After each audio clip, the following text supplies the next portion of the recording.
BW Business World events provide a speaking platform to the voices that matter. Technologist and how technology influences the world. Mahatma Gandhi was a great man. He was the leader of the freedom struggle. We believe that e-governance and IoT will play a very, very important role.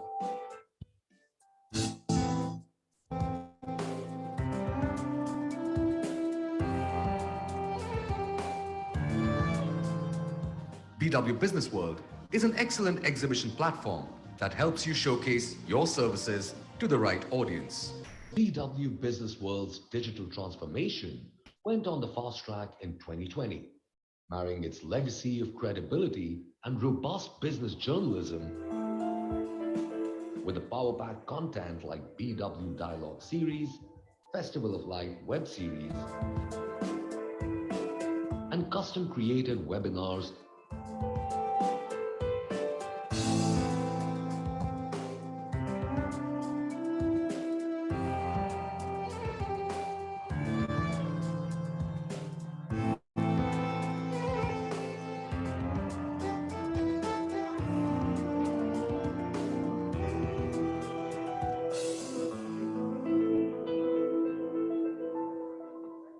33 million page views on an average, multiple IPs scheduled in the coming months, BW has taken a leadership position in the business news segment. To become a part of our legacy, write to us at partner@businessworld.in.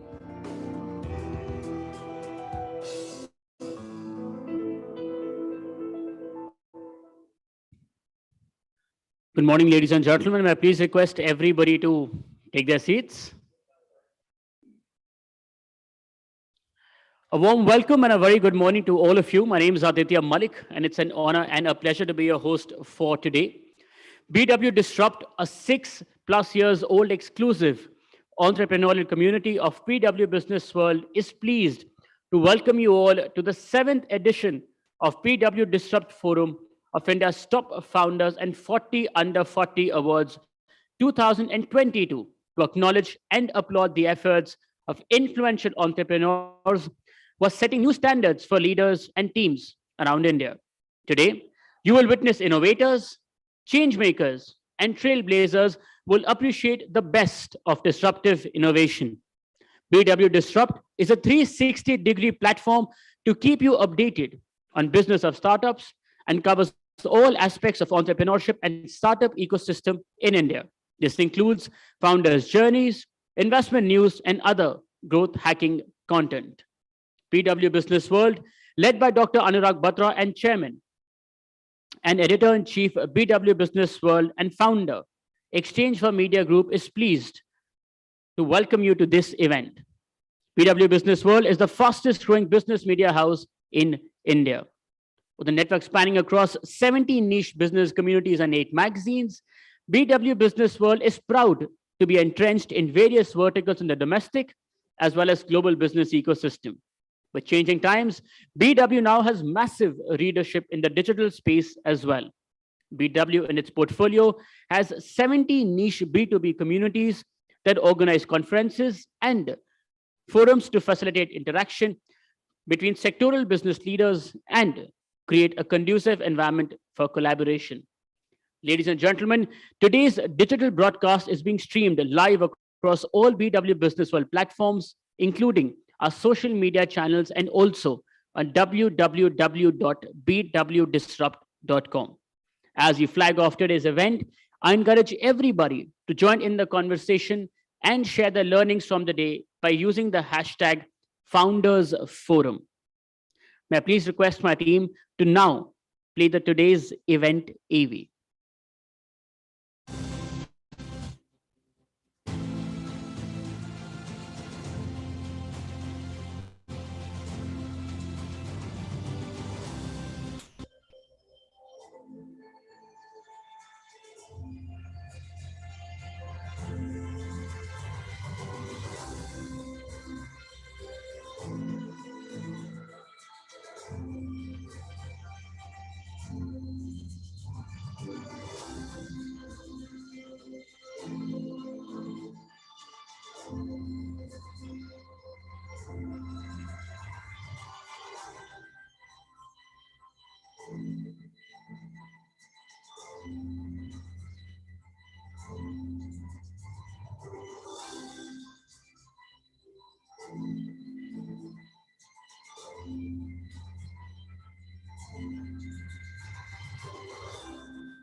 Before I move forward, I would like to thank our partners for today. Our awards partner, Bobble AI, our knowledge partner, Resurgent India, our travel partner, Joy Travels Private Limited, our digital media partner, IWM Buzz, our fan partner, Fandrum, our beverage partner, the Thick Shake Factory, our coffee partner, Beanley Coffee, and our media partner, Exchange for Media. And now, without further ado, ladies and gentlemen, may I please request our chairman and editor-in-chief, Dr. Anurag Batra, to deliver the opening address.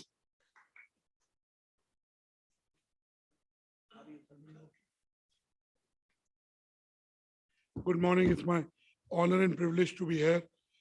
It's a wintry Thursday morning, so I know we will have a full house as we go along. I just want to welcome all of you. We are founders in the room. We are people who are building enterprises that will impact all of us and the social environment around us. I just want to say that the BW 40 Under 40 awards are done through a jury process. You come through a jury process. You experience the jury process. We thrive on discovering new founders, new companies at the cusp of being big or being breakthrough. The 40 Under 40 is an editorial product for us. It's, event is a part of it, but it's an editorial product for us. My team that works with me on this, some of them for many, many years, they understand the objective of this. They understand what it takes to discover new people and the integrity of the process that we follow. I just want to say that we are proud of the fact that we do awards which are done with a rigor that not many bring to the table. Also, we are able to then editorially follow the companies that have applied and their progress. So it's a start of a relationship. It's not an award that ends today, but it's the start of us tracking you. And I'm sure most of you will go on to build something impactful and valuable.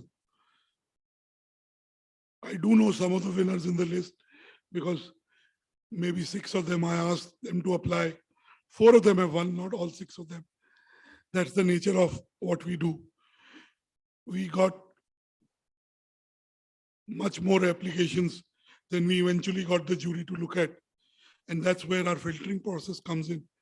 We look at the promise of the company, the progress of the company, the background of the founder, the milestone achieved.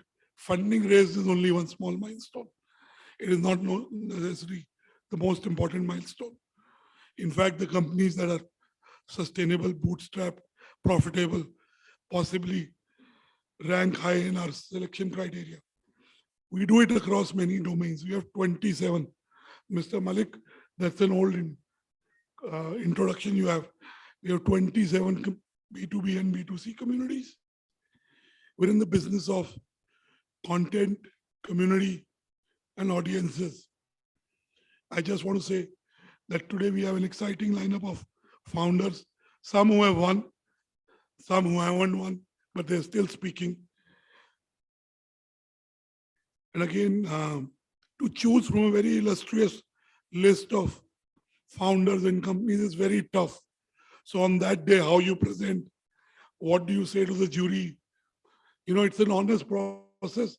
At the end of the day, it's human beings judging human beings. So it's not a perfect process. However data you may use, whatever briefing you may do of the jury, it's an honest process. We could have done this purely editorially, but bringing in the jury layers adds layers of domain expertise and another layer of credibility. So I'm sure when you see the list in the evening, you will appreciate the sectors that we've chosen, the founders we've chosen, the company that the juries have chosen. Today, we also have some established entrepreneurs who've been winners of our past 40 Under 40, like Ms. Ghazal of Mama Earth. She won, Chetan, 3 years back or 2 years back? 3 or 2 years back, because I did spend the whole day on the jury process. This year I couldn't. So we also have Mr. Karan Bajaj, who's a serial entrepreneur. He's launching his second company soon in 2023. And it's in a space that India needs. And we have all of you speaking throughout the day. In the evening at 4:30, we'll do our awards. And really, we believe that the companies we've chosen will go on to build impactful businesses. Even if you look at the track record of our 40 under 40 winners, 84% of the companies have gone on to become much bigger, profitable and impactful companies. So we have got something right in the process. Also, the quality of the jury invites a certain quality of applicants coupled with a brand and the process that we bring. I want to say in the last 30 months, the entrepreneurship space has changed. We're in the winter of investing. I keep saying even in the winter of investing, we have $15 billion that came in Jan to June in India. July to October, possibly another 10 billion have come in, but the numbers are still not out. So even in the winter of investing, India is looking good. You can imagine what happens when the spring comes. Also in the last 7 months, with the global changes, the disruption of supply chain, the digital transformation, and the Ukraine war, which has impact in multiple ways, the recession in certain parts of the world, India is the only bright spot that shines. Yesterday in the same hall, we were at our real estate event, and we had the stalwarts of the real estate. In some way, the dollar strengthening is a bad thing. It doesn't work for India, but it works for the fact that talent becomes cheaper. We are the only established offshoring location. We know we have competition from. We're the only product discovery and product formulation in various sectors, whether it's pharma or tech. So India is looking good. In the last 7 months, words like profitability, sustainability, and path to profitability have become part of the lexicon of founders and investors. Companies have gone back to basics. Companies don't talk GMV just now. They talk actual revenue and their path to profitability. In the blockchain space, in the Web3 space, which is impacting every industry, I think the next 3 years, India will see blockchain and Web3 companies leading the way. I've been saying for the last 2 decades, when I became an entrepreneur, that India hasn't produced product companies, enough product companies. I think the next 3 years will see India making up for the last 2 decades. Some of you, most of you, will go on to build product companies in a way that are not just Indian, but have a global impact. We at Businessworld and BW Disrupt wish you luck in your endeavor, and we'll be there to chronicle your journey and be a catalyst. I want to, Chetan is looking at me, we started late. He manages the event and the timelines. I just want to use this opportunity to plug the fact that, I keep saying I am what I am because I lost hair because of my parents, because I wanted to look like my father. So I've got hair because of 5 things. One is my parents' blessings. Second is God's kindness. Third is a lot of my friends helping me. A friend of mine gave me a lot of money 21 years back to start my first company when I went to him for advice. I was 29 years old then, 28 and a half. I'm a little over 50 now. And I come from a middle-class family. My parents have been academicians. So my friends, of course, my wife's luck. But books have played a very important role in my life. I don't read that many, but I still buy a lot of books. So we are doing India's largest business lit fest. And the number of complimentary invite requests that I've got on that IBLF, I've never got on any event. The quality of speakers is huge. I would request my team to show and we are doing it in 21 cities. We start with Delhi, Roseate House on Saturday. We start with, and then 11 Jan is at the Leela Gurgaon. And then we go to 19 more cities, central locations, the best locations. Locations are important for accessibility, no other reason, a certain environment. So this is our literature festival. It's the largest business literature festival. It's big guys talking to big guys who happen to be business authors. and it's business literature. It's not fiction.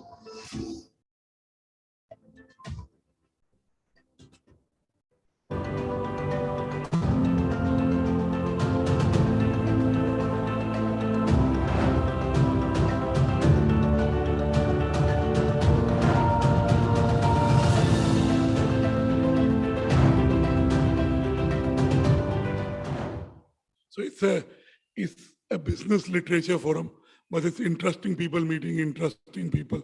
Like there are some people I know well in this room. I like them, they're interesting. You know, they may have built big companies, but to me, they're interesting people. And I like to meet interesting people. Life is not just about money or fame, building companies. It's about experiences. So I wish you luck. We'll see the list in the evening. So I'll congratulate most of you. Then all the best. We'll get on with the forum. Mr. Malik, all yours. Thank you.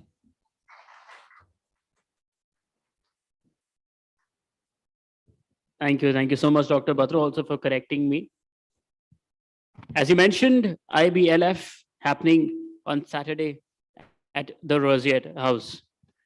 And now it's time for our first panel discussion for today on Stick to the Fundamentals, Building Profitable Businesses.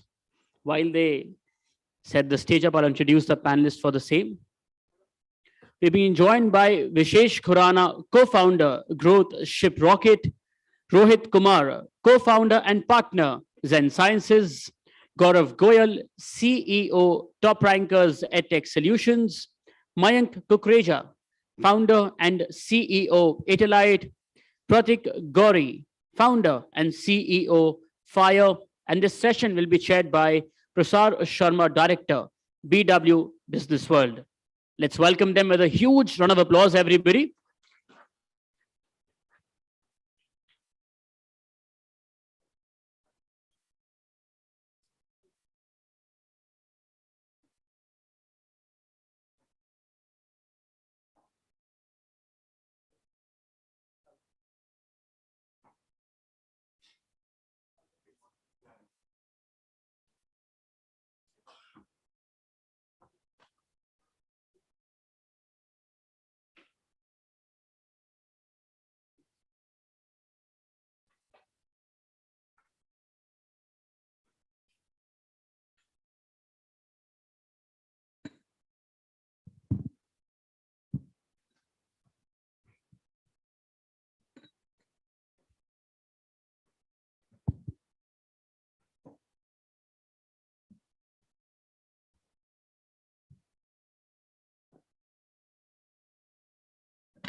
Hi, morning everyone. So I think, as usual, that was a inspiring and rousing welcome by Dr. Batra, as we see at all our events. We've got a great panel here today, and we were just talking about before we came into the room that how, and Dr. Batra also mentioned that it's the funding winter. So obviously, India remains a bright spot, but as the funding winter sets in, the focus has shifted to profitability, right? How do we build businesses that balance valuation with profitability? And with the global recession coming in, yesterday we were at the session of our sister company, Realty Plus, and we were talking about how recession is just going to graze India. It's not really going to impact us, but it will have certain course correction related impact on the country. So, very interesting article yesterday in the news, which talked about how unicorns are no longer the favorite of investor. It's cockroaches, right? So we talk about the last mass level extinction event that wiped out the dinosaurs, and only the cockroaches remain. So I think the focus is now shifting on who can survive and create that balance between valuation and profitability. So I think before we kind of start delving deeper into that, let's just go around the panel. I think it'll be great if the panelists can just introduce themselves, how they got into the business, what they love about it, and just an overview of how they're looking to create that path to profitability, the balance between profitability and valuation. So let's just go around the table. So, hi everyone. I'm Vishesh Khurana. I'm one of the co-founders at ShipRocket. ShipRocket is basically a logistics operating system. We primarily manage the entire aspect of supply chain that happens post checkout, starting with your warehousing, pick, pack, ship, and tracking and post tracking communications.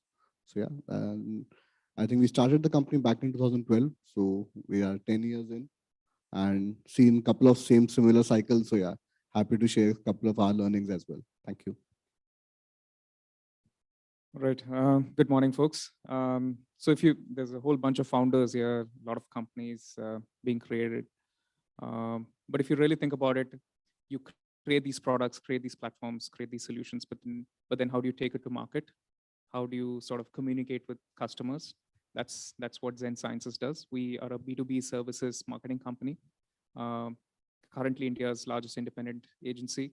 We focus specifically on B2B services for a very global audience and helping these companies go to market. It's been 7 years for me and my business partner in this. We have, so I was heading brand at an IT services company before this. It's been a good 7-year run, and yeah, the funding winter, we'll talk about all of that. It's going to be a good session today. Thank you so much, and thank you for hosting us. Hey, hi, I'm Gaurav. Thanks for having me. I'm the founder and CEO of this brand called Top Rankers. So we are solving for this problem. I was speaking to Mr. Batra. He told me he has a friend. He's writing on spirituality and astrology.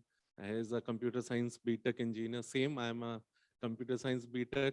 We realized in India, everybody is doing engineering and medicine, and then they realize what they want to do in their career.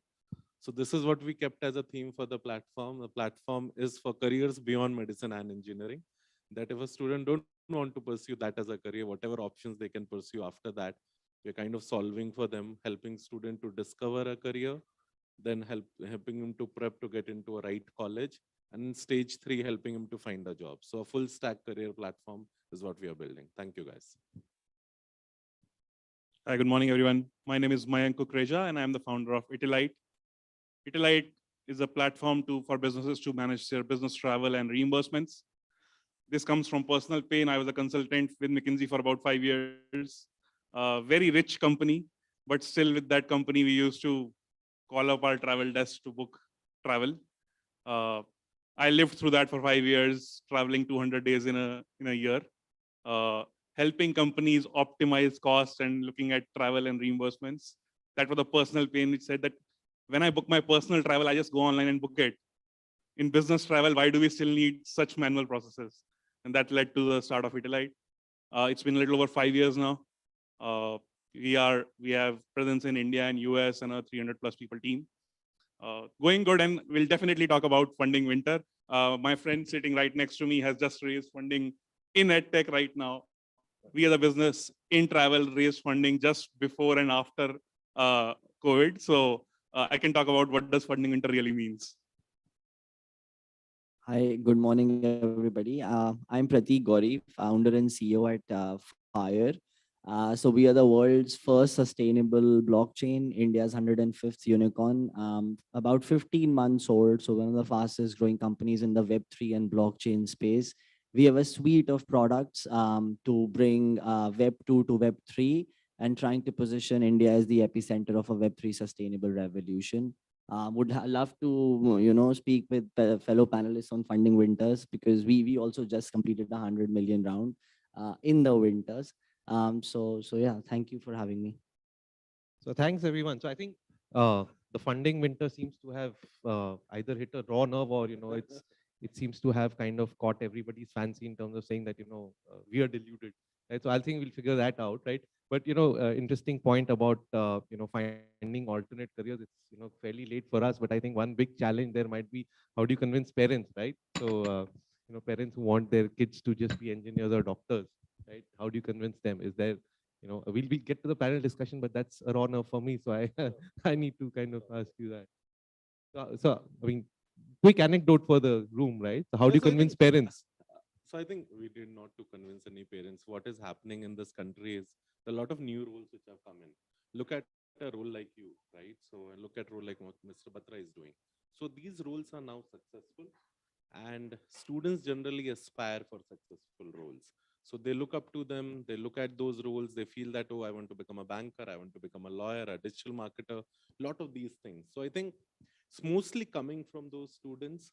We're just helping them to find a path. And these days, I think, like many parents whom we have spoken to, they're not looking for any income coming in the family as soon as their son graduates or they find a job, right? So they're saying that you do whatever you want to do for yourself, we have enough for ourselves, right? I think that's also one of the reason at this. Sure, sure. So I think for Dr. Batra and me both, that's like a misnomer because both of us did the straight path, right? Engineer and MBA, straight out.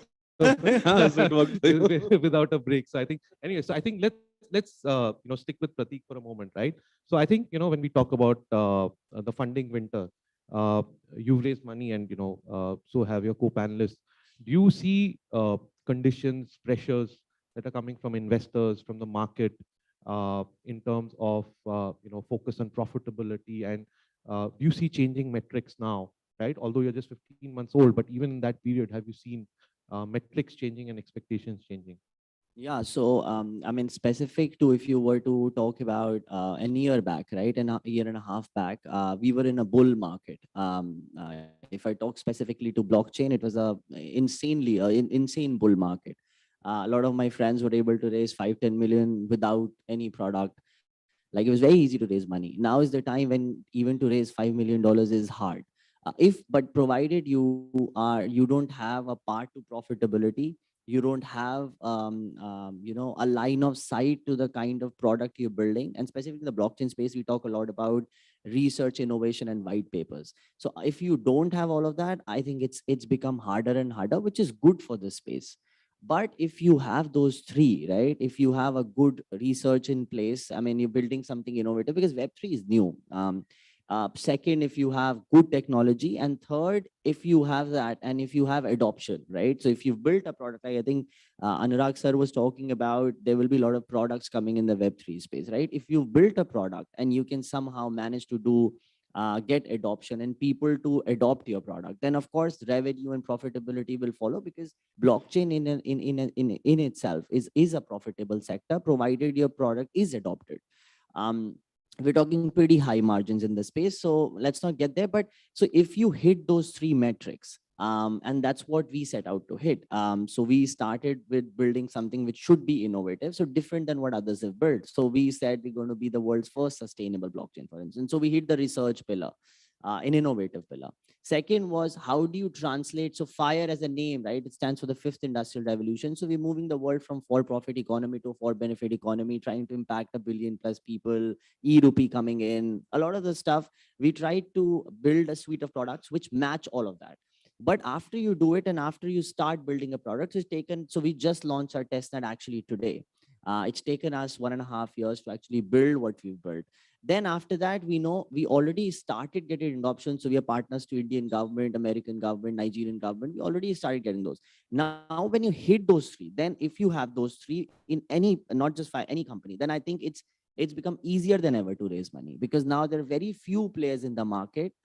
Specifically, if you talk, I don't know if you've been following the crashes that happened, FTX crash happened, Luna crash happened, people lost so much money in it. And that's now given more skepticism in a way that if you don't have something like, they call it a proof of reserve, right, to specific to an exchange. But if in a product side, I would like to say, until you have those three, it's become almost impossible to raise money. But if you have those three, and I'm sure it happens to sectors that these people operate, if you have the three, it's become easier than ever to raise money. In fact, now, like as we speak, right, we're getting requests for a next round, and we don't want to do it now. But sure.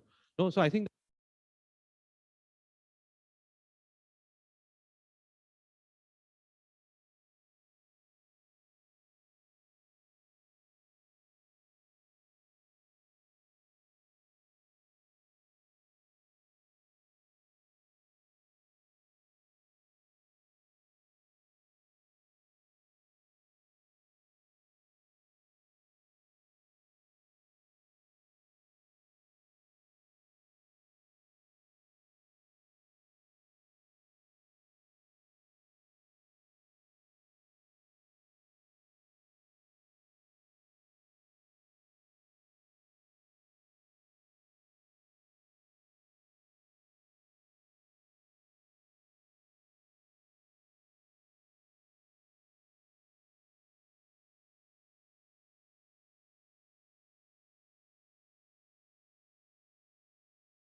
metrics in place is always the right thing to do, because it's what helps you tide over the hardest times.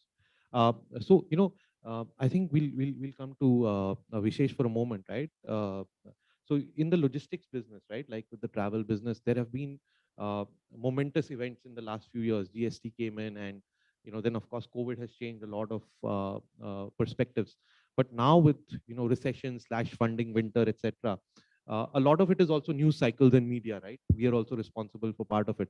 What's the changes that you're seeing in terms of how the business operates and how you see yourself evolving over the next couple of years, as, like I said initially, the balance between valuation and profitability comes in?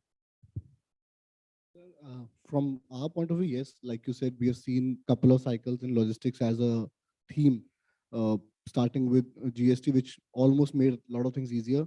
Then COVID, where there was a time when the first lockdown hit, even online was shut, and the knee-jerk reaction from the entire side of board and everyone else was, it's not coming back as fast as we hope. We will hope, because it's uncertain. You don't know. So you should go into layoffs and everything else.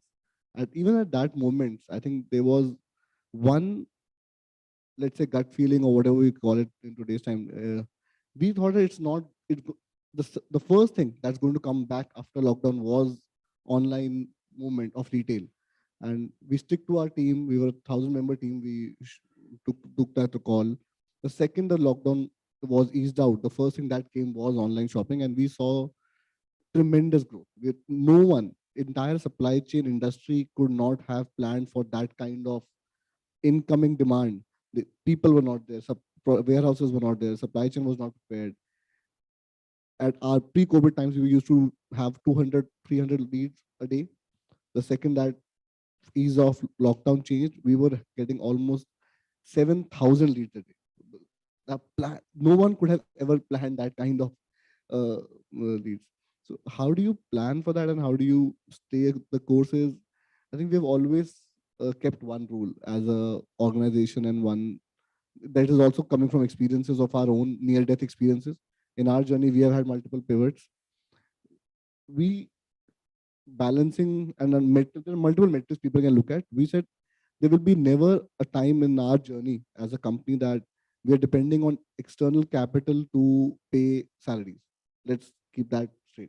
So every time, that's our primary metric. So that could be called break even or anything else, but we will never depend on external capital for salaries. External capital is only for experiments and growth, but never to that balance is maintained. You're good. Balance between valuations, it took us 10 years to be where we are. We could have done it quicker because there were always opportunities. There still are, even in the funding winter stage, there are still opportunities. But valuation is something that you'll have to catch up to always. If you keep playing the catch up, you will make bad decisions because now you are trying to just grow too fast, which is not sustainable. That's where we never did that. We always had offers. We have turned down term sheets. We still do. It was not the valuation that we were chasing. We were chasing a very, very sustainable, fundamentally generational business, as we call them. Your businesses, long-term businesses, are generational businesses which you can pass on. And you look at those businesses which are very, very old. For us, it was not a 5-year, 1 billion unicorn exit journey. It was always about a business that's going to stay for the next 50 years and going to pass on. So I think great insights there, and I think very interesting, to have built a business that's focused on sustainable growth and has balanced that with valuation. So Rohit, you of course are in a data-driven domain, right? So for you, while some things remain the same, but some things are very different, right? So how do you see what's happening around you, and how do you see your future evolving in terms of metrics, in terms of valuation, in terms of profitability? The funny thing is, you were talking about travel, being one of the first things that cut off. The other head that gets cut off is marketing, right? So that's the reality of it. So most CEOs will say, stop travel and stop marketing. But then companies like us, and we work with right from Fortune 1 onwards to pretty much a lot of the Fortune companies. And the interesting thing is, we've noticed that the funding winters, the noise in the market, the wars and the conflicts that we're seeing, the layoffs that we're seeing, these are news, really. But these are not things that we can control, right? There is something called an input parameter. What can you control? What you can control is, I think what he correctly said, focus on your business, focus on the fundamentals, right? Focus on the people. What kind of cultures are you driving? Valuation will come if you sort of focus on those. If you're able to build people, culture, if you're able to keep your core team strong, your -1s and -2s strong, middle management has always been seen as, problematic. If you're able to keep people like in that level happy, fundamentals will remain strong. Valuation follows, investors will follow that. I think what we've seen is, irrespective of what is out there, what is news out there, the layoffs and all of that, if you sort of focus on building, I think generational business is phenomenal. But if you're also able to focus on building a very, don't go after the profitability of it, generate value. And I mean the difference between growth and scale, right? It's very important that we understand that the fundamental difference between both these two terms. So we're able to generate scale rather than just running after growth. I think that's the way we've advised our customers, and it's done really well for them as well. And makes a lot of sense. I think the whole point about value rather than profit, right? I think profit will follow if you build sustainable value, right? So I think coming back to the education domain, because you're not really edtech in terms of delivery, right? So are you seeing a differentiation? See, because post-COVID now, obviously people want to go back to physical interactions as we are, and we are hearing a lot of concerns in the edtech space, right? Since you're funneling people out to the business, are you seeing specific gravitational shifts there, or is it something that's remained balanced? And how is it going to affect your business and your growth? Sure. So let's look at it. Say pre-pandemic, edtech was about 15% of the market. Hello. Yeah. So pre-pandemic, edtech was about 15% of the market, and say the offline world was about 85%. We all know during pandemic everything moved online, so we're 100%. But I think companies should know, and they should kind of don't make big bets on the conditioning that we will stay 100% online, right? So I think we took some fundamental measures where during this pandemic, during end of the pandemic, we have started moving offline.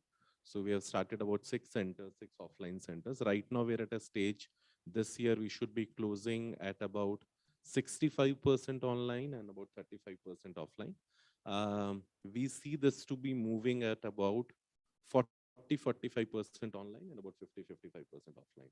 So there's a lot of prep which we have done with respect to, and it's very different, right? While you teach a student online versus you do it offline, right? So a lot of learnings we had as part of this entire process. First time we got to know the costs which we need to occur at real estate, those advances, and doing interiors we have never done in our lives. But yeah, this is the first time we are learning that. And I think, yeah, so I think that is helping us. I think we don't see a challenge again growing. So as a company, we have been growing more than 100% year on year. This year, now only thing is that your delta is changing, right? So when you grow from 10 to 20, 20 to 40, now, so suppose this year we are going another 50 crores extra, right? So delta changes, you need to do things differently. And I think I agree to a lot of the points what you were saying around what do you do for that? How do you kind of manage your team? What culture you are building for that? And I think around that, so we are cockroaches, right? So now let's see when these cockroaches come out. These cockroaches come out when party is over, right? So now party is over, which means that you will not get funded just like that by just having a business plan, by just throwing up some numbers, but you will still get food. So now, and when do you get food in this process? So if your unit economics are right, different North Star metrics everybody follows. For us, I think the most important metric which we track right now is success of a student. If in education business, if a student is successful, I don't think so you need to do a lot of marketing. So I think one is a success of student, and at what cost.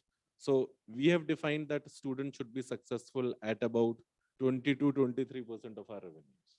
So that's a direct cost which we need to spend to make it success. And I think rest everything follows. Yeah, so I think That's how it is helping us and we're growing. Excellent. So I think we have to be mindful of the time, and Chetan always comes into the field of vision when that's happening. So I think great perspectives from all of you. Thank you for your time, especially the guys who came from Bangalore, because I think it was like a double or triple trip for you guys. But thank you for being here. Before we wrap up, if any questions from the audience for the panel, we'll quickly halt for that. Otherwise, we'll wrap up. Yeah, so I think the Delhi winter is kind of keeping people lazy. So thank you, panelists. Appreciate you taking the time and giving us these insights. Thank you. Bye.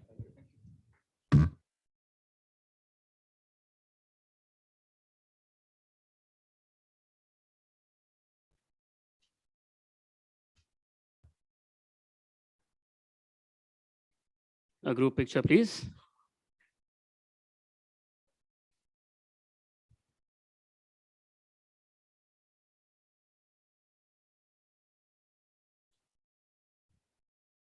Thank you. Thank you so much, gentlemen.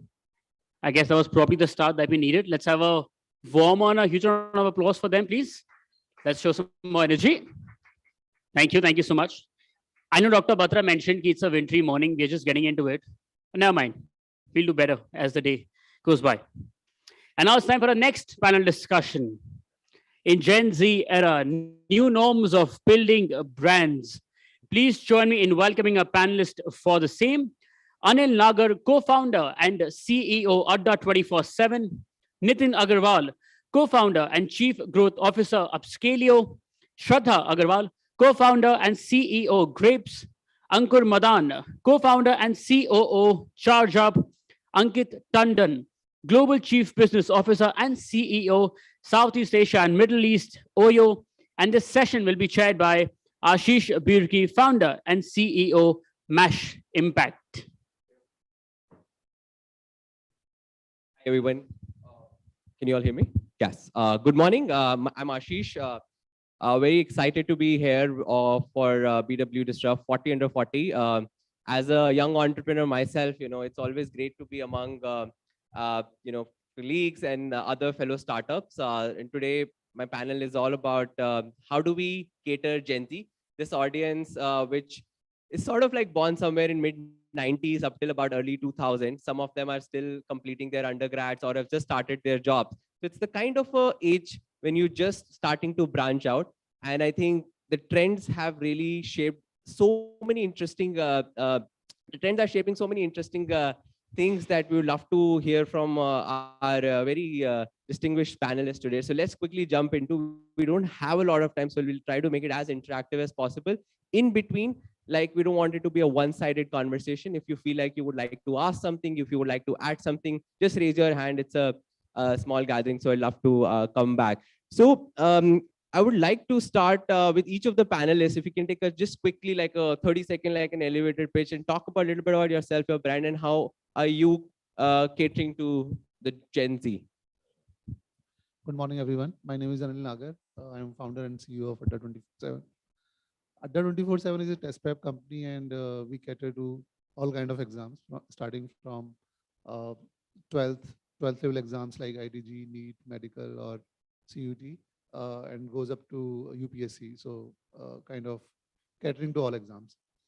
Our intersection with Gen Z is around class 12th kind of exams, where these people come for various entrance exam preparation. So I will say, so we are here in this industry for almost 6 years, and in last 6 years, we have seen a huge change in terms of behavior. So we'll talk about that, but I think Gen Z is certainly different. Hi everyone, I'm Nitin. I'm co-founder and Chief Growth Officer at Upscalio. Upscalio is a D2C house of brands. We acquired 12 brands over the last year and a half, and now scaling and building them. As a house of D2C brands, many of our brands cater to Gen Z audiences, and which is where we kind of look at this segment very, very keenly in terms of their behavioral preferences and the best ways to sell to them. And more about it as we go along. Super. Thanks, Nitin. Shraddha, over to you. Hi, I'm Shraddha. I'm from Grapes.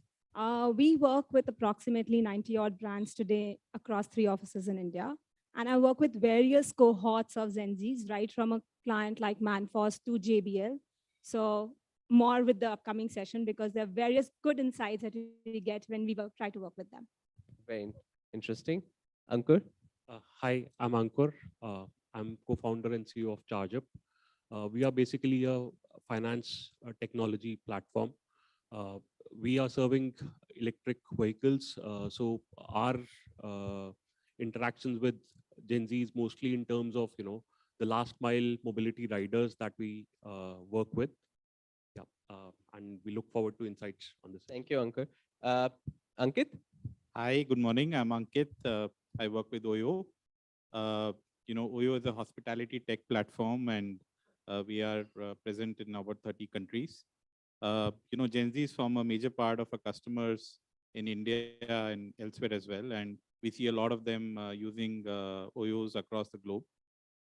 In fact, we had, about 3 years back, launched a particular brand focused at targeting them called the Townhouse. So we have a lot of experience of working with them and look forward to the panel and the discussion today. Thank you, Ankit. So I'll start with Shraddha first. Given Shraddha Grapes works across, like you said, over almost 90 brands, which is phenomenal. And some of the brands, like you said, JBL, Manforce, they're very, very Gen Z focused brands. So what has been your experience, as an agency, as somebody who provides solutions? So tell us about something. What are the top 2 or 3 trends that are you seeing? What brands focus on when they're catering to Gen Z versus they're catering to the other segments? I think I'll start with the most famous quote of Vidya Balan, which she said in one of the movies: entertainment, entertainment, entertainment. That's one of the key things that you find both common in millennials as well as Gen Zs. The difference in entertainment is we used to consume entertainment as entertainment. Gen Z consumes entertainment as information, right? So, remember I was talking about this even when we were in the room. There was a movie on Facebook where we always say, whenever we meet a client, right, an MD or a marketing head, he'll be like, oh, it's so spooky. This ad is targeting me. I see the shoe traveling across with me everywhere, right? That's not spooky to Gen Z. Gen Z loves liking, subscribing, having a higher VTR on a particular video or saving it because then they know that the right content will be targeted to them. So content is very important to them. Second, I think from a trend perspective, what we see is transparency. Right inside the product, what are you putting? So ingredients and labels are very important to them. Second, outside the product also, what are you giving back to the society or the environment? So that's one of the second biggest trend. And third is, I think, societal bias. They're not looking forward to you to tell me, oh, you are dark, you'll not get a job, or you'll not get a husband, and hence you need to use Fair and Lovely. So they don't believe in that. They believe in the fact that you accept me in the way I am. You tell me that, yes, becoming obese is unhealthy, but don't tell me obese will make you not get something in your life, right? So I think these are 3 top trends that you'll see on how to market a Gen Z versus others. On that, Shraddha, I have a question. When you're talking about entertainment, which is very information centric as well, right? So how do brands deliver that bit, right? Like sometimes, it could get also heavy, but and also Gen Z is also very, very, a group which has so much of, it's a very dynamic group itself. So how do you go maneuver through that? So there was a classic model that Google introduced, I think 8 years back, which was called as Hero Hub Hygiene. We all have that in one or the other slide of our decks. We have just modified that to something that we call as head, heart, and hygiene. So when we say heart, we need to look forward to certain emotional content that connects with them. Now, whether you create your own film, whether you create a topical film on a Diwali, Valentine, New Year, etc., or you connect with a Pocket Aces TV, you have to create a content piece in which you can put in your product very smartly. Yeah. That's heart. Yeah. Head is basically when they're looking forward to lower grade of information, right? So if you're talking about, okay, let's say I am a thyroid patient, I take Theranorm every morning, but I also luckily go to, cross fingers, to gym decently now, where I want to take my protein. I want to take Amla water in the morning because we are all getting conscious about health. Now I have doubts like, can I use Amla water with my Theranorm, or should I just take it with water and Amla can be taken only after 30 minutes? So can I have a WhatsApp for business? Because my doctor will not answer all these questions and it will look very trivial to get these answers from him. So if I can have a WhatsApp for business, where can I just chat with the thyroid Abbott guys and ask them, okay, these are the questions that I have. So such kind of head questions are very important. And hygiene is basically a social. Everyday basis, how do you recall them? How do you use moment marketing to, put pressure back on the fact that, oh, I'm here, I still exist. This is my viewpoint as a brand. And I think Zomato, Durex, Manforce, Amul, Fevicol does that fabulously well. Very cool. All right. So I'll go to our panelists who are running brands, who are building brands, right? And I like to start with Nitin first. Nitin, Upscaleo works with, like you were telling me, almost 12 D2C brands, right? Tell us a little bit about your work and how are you catering to Gen Z and what Shraddha was just talking about, right? How much of that is something that you are imbibing or anything else beyond this that you're using? Yeah. Yeah. So within Upscaleo portfolio of brands, maybe I like to talk about two specific ones, Green Soul and Home Puff. Green Soul is a country's leading brand for gaming and office chairs. It is a clear market leader for gaming chairs, and gaming is a huge trend which has come up primarily through Gen Zs in the last 4-5 years, also fueled through COVID periods. What we're interestingly seeing with Gen Zs is that they're heavily individualistic in terms of what they want in life. They don't want to conform to community codes or to societal codes. And therefore, the brands which can cater to their individualistic needs are the ones which stand out for them. To give you an example, within Green Soul, we have different segments of chairs, even within gaming, wherein people who are doing racing games versus people who are doing action shooting games versus people who are doing virtual reality games. All of them need different kind of chairs to go with their entire gaming setup. So gone are the days when study rooms or kids' rooms all used to look very similar. Now Gen Z is very clear about who they are, what are the games they play, what are the brands they want to follow, and everything is on demand for them. So they're not watching TV, right? Wherein content was served to you. They're choosing to watch what content they want to watch on what OTT channel. Right from the content which they watch to what channels they follow on social media, right? To what brands appeal to them. And the best way for brands is to figure out what is your bullseye TG. I think gone are the days when you can do mass marketing. I think mass marketing as a trend is fading. And to what Shraddha said, because now you're doing communication through the year rather than just doing it once in a year and you think, okay, I'll do a mass marketing campaign and my job is done for the entire year. Now you have to keep thinking of different cohorts and then plan communication, which is very, very clearly appealing to that cohort. If you do that, it strikes a chord to them or with them, and then they start following the brand, or then they start thinking about the brand. And that's where ads are becoming irrelevant, and today it's more stories. So brands which tell stories in a non-advertising sort of a format is what strikes a chord. It could be something which could be about the environment. It could be something about what goes behind making your favorite product.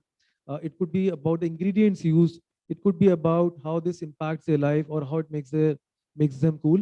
I think what people are buying are stories rather than pure plain advertising and products. So I think these are some of the things which we see daily in our brands. For HomePuff also, while we're launching the drinkware range, we realize now people don't want just say one water bottle. People are very clear about this is my gym bottle, this is my jogging bottle, this is my cycling bottle, this is a bottle which I'll take to my workplace, this is a bottle which I keep at my home, right? So even in say commodity categories, the choice is expanding, and people want to have a range of options to choose from for different parts of their life or different parts of their routine. And the brands which offer that are the brands they will choose. So I think it's a combination of how you plan your product portfolio, how you plan your communication towards micro segmented TGs, and then say, okay, I'm going to be true to this TG in this communication and not think or worry about anything else. I think that's been the trick for us so far. Very interesting. Thanks, Nitin. I'll go to Ankit now to understand how Oyo is targeting the Gen Z, and especially post-COVID, right? What are some of the trends that are emerging? Yeah, I think Shraddha hit upon all the right trends, which, and I'll maybe build on what she said. So I think first she said about content and transparency, right? So I think one of the things which we realized, and this was the case, but now specifically with the younger audience, they are very curious about actual information which you are going to give them about the place of stay. So as long as you can give them very true curated content through videos, through photos, and actually in written, then they really appreciate going to a place. So we started through our app this ability for customers to upload their own feedback on reviews, and if they can also do a short video of the hotel they have stayed in. And we saw a very interesting trend that for hotels where the customer curated content went up, the demand used to go up a lot. So this is about transparency and content. To your point, Shraddha, we also saw that on our platform. And even if by ratings and rankings, these hotels, the traditional mindset was the higher you up, the more you sell. It is now the more content you have, the more you sell. That is something which we saw on our platform really, really well. The other thing, what we saw is that these guys want choices, and specifically within choices, I think sustainability as a theme has picked up. So we did a small pilot. We basically saw that there is this entire concept of green hotels, but we actually work in the budget to mid segment. So we don't work with the ultra luxury hotels which invest a lot in green. But what is surprising is that even the budget to mid segment do a lot of things which are simple at their end on green, right? They may do solar heaters, they may do simple things like glass bottles, no reusable plastic. So we did a small pilot saying that whosoever is doing anything green, we came up with the green tag, and we said that we'll put up a small description saying this hotel is green with this way, and we added that to their description. And we introduced a category called green on our app to see that if this is something which is indeed in. And we saw that the green tags worked really well.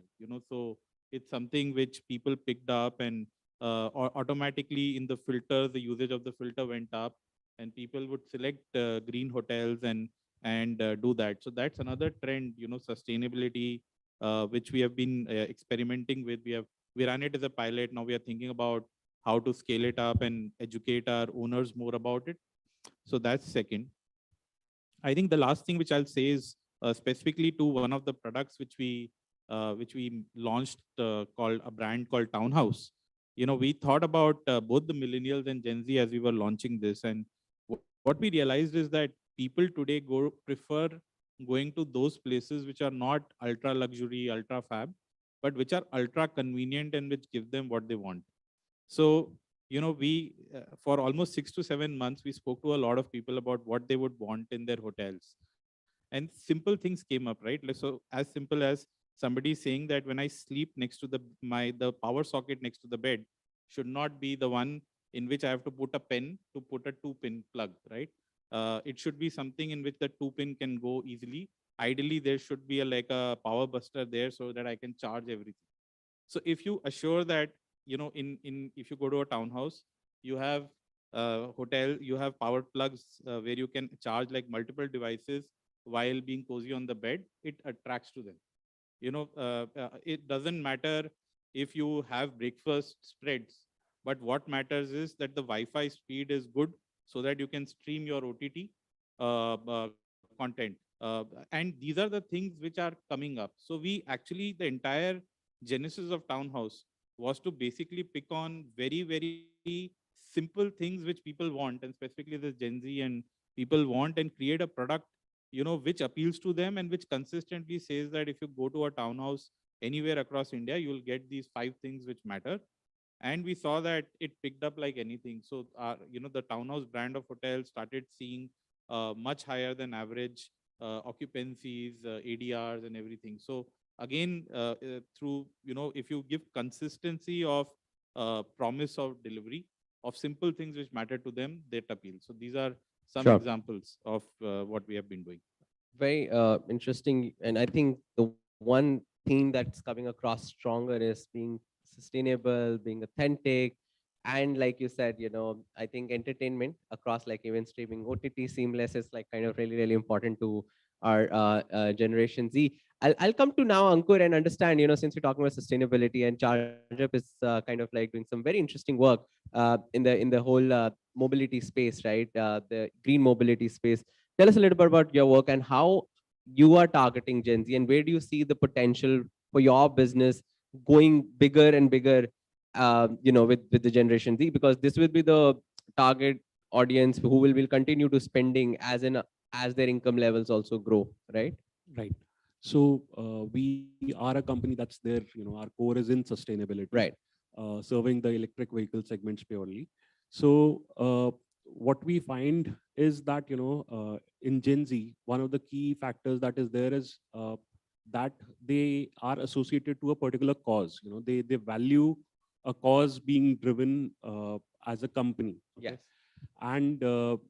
And you need to be very authentic, and you need to ingrain that within the organization, also not just as a communication part. It's something that they look forward, that is ingrained in the organization, because they have so many sources of information that they will get to know whether it's an authentic thing that you're talking about, or it's just a communication. So from that point, they value a cause, and they check whether it's authentic or not. On the other point, on targeting the Gen Z, our audience is basically the gig workers, which is consist of a mix of millennials and Gen Z, as I was saying earlier. And in Gen Z, a particular trend that we see is how do you actually reach out to them becomes slightly complicated. Okay, from a point that the standard marketing doesn't work for them. For every platform, there is a separate kind of communication, a separate campaign that needs to be done to target them. And also from a point that the attention span, because they're consuming loads of information, their attention span is very less. So how do you get their attention in the first 8-10 seconds so that they stick with it and actually listen to what your campaign is, or what do you want to talk about, comes from a point of how you market them. And thirdly, for marketing or reaching out to the Gen Z, it's about there's a very big influence on there's a very big influence on what information they get from their peer groups. So it's about communities, people around them, micro influencers, what we call as, how do you get them on board, make them understand your point of view, and they become the proponents of your company, and they push what needs to be, what is the thing that we are trying to achieve. And if you are able to do that, Gen Z is ready to pay a premium compared to other products if they see that value, and that alignment of their causes with what you are trying to achieve. Understood. Now I'll come to Anil, and since you work in the education space and prepare a lot of people for government sector jobs, right? If I'm not wrong, right? So tell us a little bit about like how are you targeting Gen Z? I know you told me it's not like a very primary, but like going forward, that's going to be a big segment that you want to cater to, right? So yeah, we'd love to understand more about that 24/7. Yeah. So as I said, our intersection with Gen Z is around various test prep exams after 12th. So maybe 11th, 12th, or JEE, NEET, and CET, all kind of exams. What we have seen is that this particular generation is very attached to social media. They follow a lot, whether it is YouTube or Insta, they are all there. They engage with the content, and they follow influencers quite a lot. What we have seen is that once these guys follow, they will question, they will talk, they will engage. Even when they discuss this within the family, they are kind of they are role models for them in some cases. So for us, one of the key thing is that how we interact with this audience on social media, whether it's Insta or YouTube, and do it really well at a very huge scale. So we run, for example, we run multiple YouTube channels and in different formats and different kind of content. And so, for example, on our platform, we will create almost 200 million views on YouTube itself. In most of the cases, we are creating content which is engaging to them and where they can interact. This is one piece where we focus a lot, and we feel that this is a good way to connect with the audience and probably build the trust with them. The other thing which we realize is that this is the audience which is taking their own decisions. For example, in education, especially when we talk of a school segment, generally parents are taking the decisions. In our case, what we realize is that most of these guys are there on social media, and with respect to buying the products, especially educational products, they are taking their own decisions. As opposed to, let's say, 5 years back, where mostly parents were taking decisions, parents were paying, or parents were talking to our counselors or giving us a call. Now, a lot of things have changed. Mostly these guys will buy, they will come on a platform, and most probably they will buy on your own only. So accordingly, your marketing strategy, your sales strategy, your product strategy change, because now you know that they will come, these people will come who are very, you can say, net savvy, and they understand technology very well. They are very savvy in context of UI UX. They really like, if your UI is really good, they will feel that, okay, this is a good product. So we feel that these are two things which we focus when it comes to Gen Z.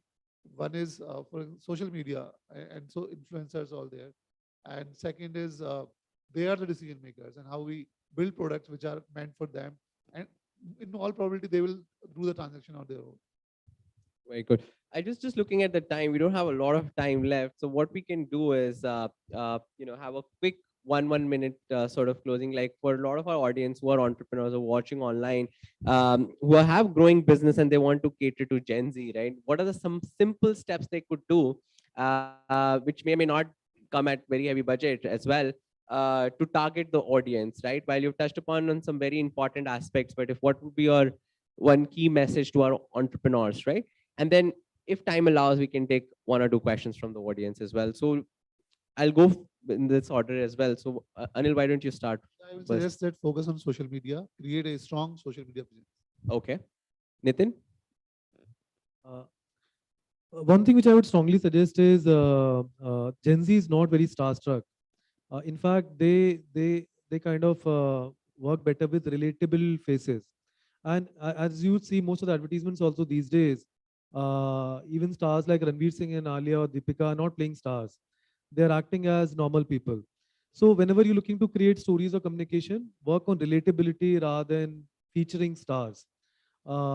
Think of an emotional hook or a behavioral hook which works for your audience.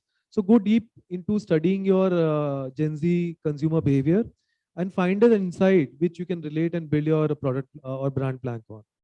Second small advice I would have is Gen Z likes stuff which is made for them. So do invest that bit into creating your product or tweak your product such that it stands out for Gen Zs. So for example, there's a company called National Miles, which is the #2 suitcase brand on Amazon. They started doing colored suitcases. Mokubara has now come up with very, very colored suitcases. So gone are the days of safe blacks and grays. Even in cars, Volkswagen has launched Taycan in yellow colors, right? Bright, peppy yellow colors. So brands which are doing those are the brands which Gen Z will choose. So I think brands which are less afraid to show that they can build products for Gen Z and are able to strike a communication chord with them are the ones which will succeed. Shraddha, thanks, Nitin. I'd just like to add to what you were saying. So we work with this brand called Lava Mobiles, and their core USP is the fact that they say that we are made in India for Indians, right? Now, when we did a survey with a lot of consumer base, we realized, okay, if you want to pick up a phone, would you pick up Lava instead of picking up Samsung or let's say OnePlus, right? And on the other side, we asked them a question about, would you like to pick up an Indian brand versus a Chinese or a Korean brand? And the answers were very different. So when it comes to choosing an emotion, they said, yes, we want to pick up an Indian brand, right? But when it comes to choosing a product, they wanted to pick up Samsung and OnePlus. Why? Because it was catering to their needs better than the product that was being offered by another brand. Now, when you said product is the key thing. So commerce is another important factor for these Gen Z. So they're very good on emotions, but you need to look at product. Like for us as millennials, we wanted to use global products. One, because they were status symbol. And we also believed that the products that were being offered by the outside world were better. But today, if you get that option in India, they're very happy to pick it up. So if you can offer a product in India which solves their problem, they're very upfront in picking that up. And the second point that I like to add is, if you are on budget and you want to cater to Gen Z, then pick up bold advertising. Don't be afraid of picking up bold advertising. The day if I get out of grapes, I would like to work for Burger King, globally, because they do such cool, bold advertising. They don't have filters. And that is what Gen Z is more attracted to. Yes, McDonald's is like an elephant, right? They're having much more sales than Burger King. I remember in one of the meetings with McDonald's where I was giving an idea to bash up Burger King. And the comment that the marketing head gave me, जब हाथी चलते हैं तो हमें कुत्तों के भौंकने की आवाज नहीं आती. So they are of that stature. They don't want to do bold advertising, but Burger King being a challenger brand, they did it, right? And they were able to do that at less money. So anything which is more PRable can be bold, can cut the clutter. Well, cut the clutter is a very abused phrase, but still that would help you in achieving a lot more with Gen Z in a budget. Yeah. Got it. Thanks, Shweta. Ankur. So what I would want to advise is that basically figure out how they get influenced, what are their micro influencers, and how you can build communities for them where they can engage, where they can participate and be a part of, contribute over there. That's a good way to reach out to them. Okay, very cool. Be local, focused, targeted to your audience. Yeah, I think I'll just say that if you have a product or an offering, first of all, put your belief and what you stand for out there, because I think Gen Zs really like those products and brands who stand for something and who put that purpose or vision out there and are not shy to kind of stand by it, irrespective of being judged. I think that is one very important thing. And they like, to Shada's point, they like brands which are bold about their purpose and what they do, and they kind of stand for it. I think second is, across how you build the product, or I think across how you market to them or engage with them, don't be judgmental, don't be intrusive. Just if you provide them a lot of transparent content and let them kind of decide their own path of engaging with you, rather than being too intrusive in terms of reaching out and repeat, forcing them to come again. I think if you are less intrusive and more content focused and information focused, you see them kind of engaging and repeating more with your products and with your brands, rather than the older way of, kind of again and again beating around the bush. So those are the two things which I like to add. Okay, thank you so much, Ankit, and thanks to all the panelists. My timer shows that we've run out of time. If we do have a time for one or two questions, we can take one question. Okay, thank you. Anybody from the audience have a question for our panelist? Okay, I think there's too much of knowledge we've taken away that they're processing, but I think I took notes, and as a founder of a startup which very much caters to Gen Z, I think I have a lot to take away from this discussion today. A big thank you to all the panelists, and thank you BW Businessworld for this lovely opportunity to interact with such amazing panelists. So stay tuned for the next panel, and have a great day, everyone. Thank you so much. Thank you.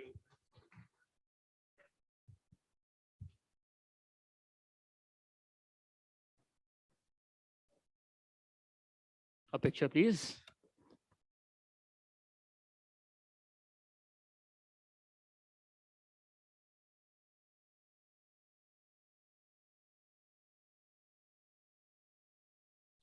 Thank you. Thank you so much.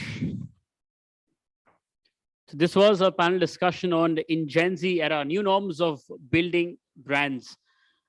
And before we move ahead with a fireside chat, but we did thank the partners in the morning, but we didn't really have the time to play their AVs. Can we now play the partners AV, please?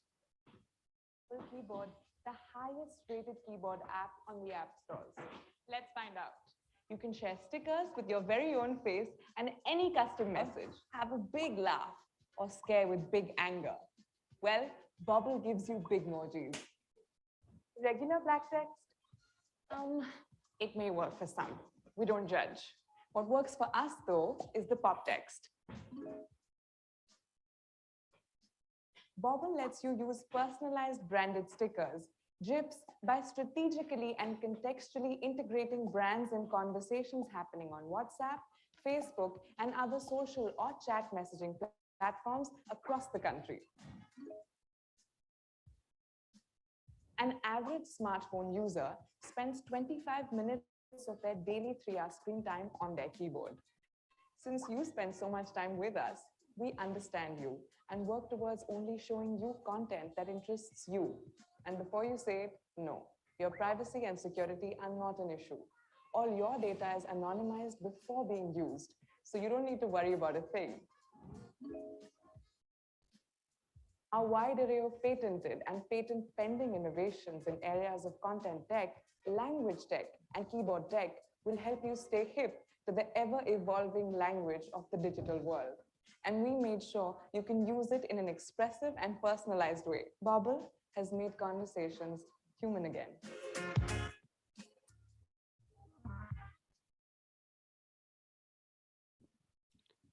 And now it's time for our fireside chat on the power of purpose, journey of becoming a unicorn.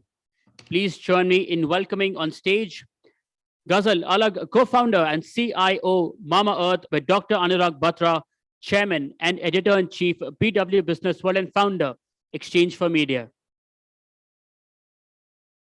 Let's welcome them with all the love and energy. Audience members, please. Thank you.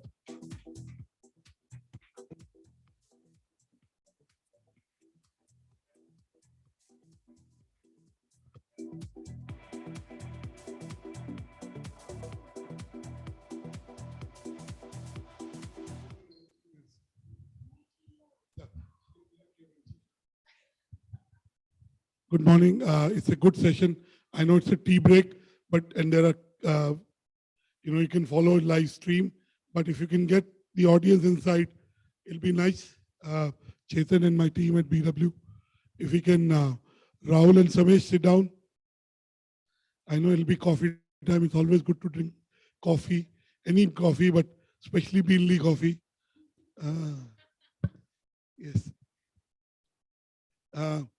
If we can also request people who are outside to come in, because that was a tea breaks and people network, which is okay, which is part of conferences. So Ghazal, thank you for being here. You are you built a business, you built a brand in Mama Earth. You were a winner 3 years back of 40 under 40. You are now very popular as a TV show host. You're very active on Instagram and social media. How has been the journey to building this business and making an impact? By the way, let me tell you, is this Yeah. working? Yeah. Great. BW 40 under 40 was one award which I celebrated the most by opening a champagne, because that was my first 40 under 40, right? So it's very, very special.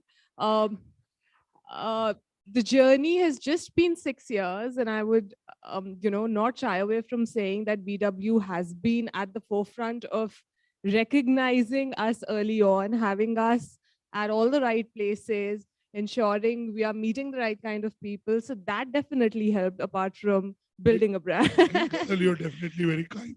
I mean, I believe your life and your destiny and your achievements are yours.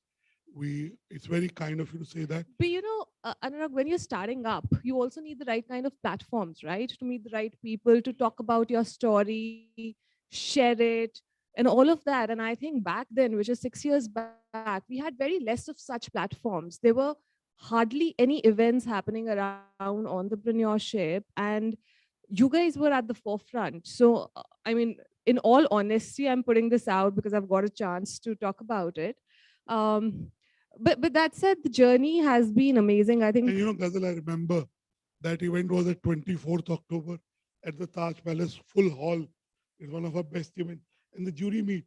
Yes. You came to present physically. We used to do physical jury Yes. meets. Yes. And I still want to go back to the physical jury meets.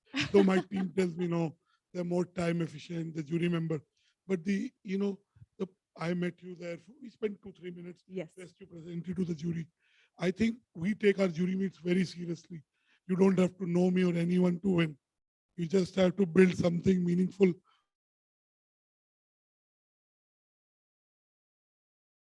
That jury meet, which was sometime in early October, right? And the event was on 24th October 2019 at Taj Palace, one of the best 40 under 40s we've done.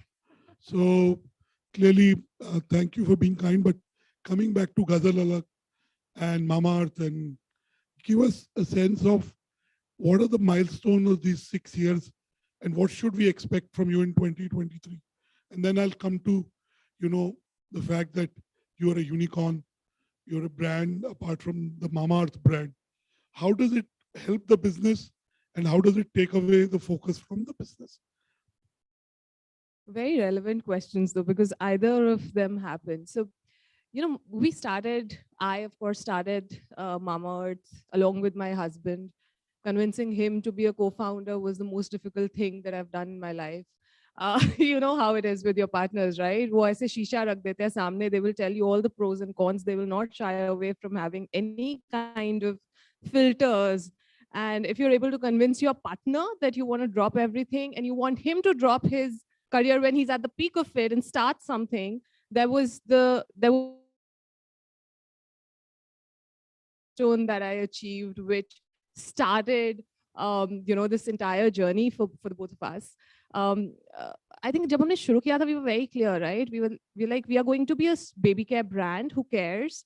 We are going to launch products for parents which help solve problem. And the first milestone I still remember that I had was, even if we are able to cater to 10,000 consumers in India, we would consider our brand to be successful, right? So my point of mentioning this is that we've never been the kind of people who are setting like really high goals, which ends up looking like they're unachievable, right? We believe in setting up smaller milestones, smaller goals, achieve them, feel good about it, and then set the next one, achieve that, and then set. I think that worked really well for us. In the last 6 years, of course, now things are changing because the scale is very different, and hence those, eventually, I think the second thing which really worked in our favor was listening to our consumers. We entered the market with baby care. While we thought we were going to be a baby care brand, our consumers told us that, even adults need toxin-free products, and what you're building, something like that is not available in the Indian market. So why not offer products for us? And that's how suddenly our category expanded tenfold.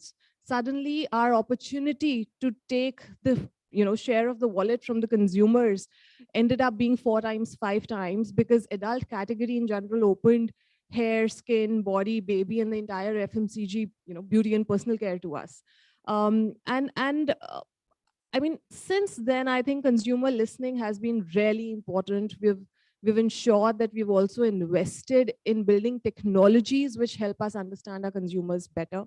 And that's how some of the innovations that we've been doing, people are really able to relate with it, because in all honesty, they were the ones who came up with those ideas, right? If mothers face severe postpartum hair fall after delivery, they need a product which solves that problem.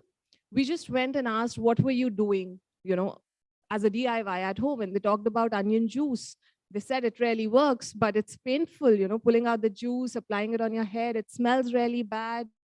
Everybody in the house wants us to stay away from them for those many hours that we have that thing on our hair. And we just, said that, okay, let's. Does it work on male? See, if it is because of temporary reasons, it definitely works. But if it's, hereditary, or if it's genetic related, then sadly you have to take the other course. All said and done, it's cosmetic, guys, right? So temporary problem solve karta, wo permanent wali cheezein nahi solve kar payega. Now, Ghazal, coming to, it's a forum for entrepreneurship, for founders. We had Pratik Gauri of Fire earlier. Now, entrepreneurship has been glamorized by media, by shows. But what are the hard things about entrepreneurship? Give us a sense of some real challenges that you faced, which you eventually overcome. But give us a sense of what are the hard things about hard things? Right. It's a favorite book of mine. I keep Mine coming. too. Ben Horowitz. So I think, like you said, right, celebrating entrepreneurship has been very recent phenomena. It did not exist when we started. I still remember when we were starting up, people were like, have you guys gone mad? You have like an 8-month-old child. You're giving up a life full of security. Uh, to an extent that our parents were also doubtful of our decision. They were like, are you guys sure that you want to do this? Because we are not. And to be very honest, in the early few years, when you're just starting to build out, it's a lonely journey, right? Nobody takes you seriously till the time your business achieves a certain level. And we personally saw that. I mean, from getting rejected by vendors who did not think their time was made sense for us to take their time, right? We traveled from Delhi to Chandigarh to meet this guy. And when we reached there, he had gone to Mumbai for another meeting. And we had a block on calendar, right? So things like that happen. What the hard thing about starting up is that you have to leave your ego aside. No matter what you've achieved, no matter how strong your corporate career was, no matter how celebrated you were, because I was a celebrated artist. Even before Mama Earth, I was getting enough press coverage. I was out there in the magazines. I was selling my paintings nationally, internationally, but all of that comes down to zero when you're starting a business, because you have to prove that the other person's time is worthy and you'll be able to make something out of it. And convincing that takes a lot of time. And there are a lot of people who will just see numbers. Until the time they don't see numbers, they will not take you seriously. So I think those are a few harder things that we should always keep in mind. But then on the other hand, that should not pull you back, right? Because you should know that these are the stepping stones. And if I don't step on these stones, if I don't move forward, I will not be able to prove myself. So just keep your ego aside. Whatever comes, just take it. Be like a shield that it comes and goes away. You're just carving your path out, and eventually you will reach where you want to reach. By of course, and there's no shortcut. Hard work is the only way. What I've learned through this journey is no matter you have the talent or you don't have the talent, right? Hard work makes up for all of it. Just put in 10,000 hours into anything that you want to do. You will become a champion of that, right? It's a matter of 10,000 hours. And I still remember, because I didn't have a corporate career. I was an artist, like, PNL kya hota tha, mujhe nahi pata tha. I didn't know how to CAC kya hota tha, mujhe nahi pata tha, and we were supposed to be a digital. So I literally started with that, right? But I used to track my hours. Am I spending? And back then, early, I think 1.5 years, we were working almost 16 hours a day, 16 to 18 hours a day, because we were working with this organization, which was US based, madesafe.org. We wanted them to certify all of our products to be safe to be applied on skin, because that was a differentiation for us compared to the other larger brands that existed. And that was the reason why a lot of consumers would have trusted us. But because they were based out of US, the timings were different. So during the day, we were working with folks here in India. At night, we were working with them. And the call used to last like 3 hours, 4 hours, that long, with a young kid. It was a lot, but just sheer hard work is what has brought me where I am today. I've been an entrepreneur. I worked for 4 or 5 years before I'm a serendipitous. I didn't plan to be an entrepreneur. It happened in my case. So I have someone from MDI here. I passed out of MDI 27, 28 years back, first batch. I know one of my juniors is your head of marketing. Anuja Mishra. Yes, yes. So MDI is a family for me. I'm also on the board of MDI. I'm also the president of and I must tell you, yesterday I did a session for Isha Bhargav and Prateek Bhargav, Mindler. Yeah. And Prateek is from MDI. I met him because he applied for one of the awards he won. So I see all the forms. Somebody was asking me in the morning, it's my most favorite part of my job, to discover new people, new companies. When Ghazal in 2019 became a 40 under 40, we could see she'd be doing well, because you saw the quality of the jury we had, the quality of it. And those are physical juries. You came, spent 10, 15 minutes in a room, with 12 people who are really large people, the accomplished people. And I was telling them that I did a session for young people. And I said, entrepreneurship is about taking responsibility. And it's about trade-offs. You can't blame anyone, your boss, the weather, Modi ji, kisi ko blame nahi kar sakte. What happens, it starts with you, it ends. So, I want to ask you, as you become a unicorn, and Prasad did a session in the morning about cockroaches, because cockroaches survive everything, unicorns don't. How do you build a profitable company?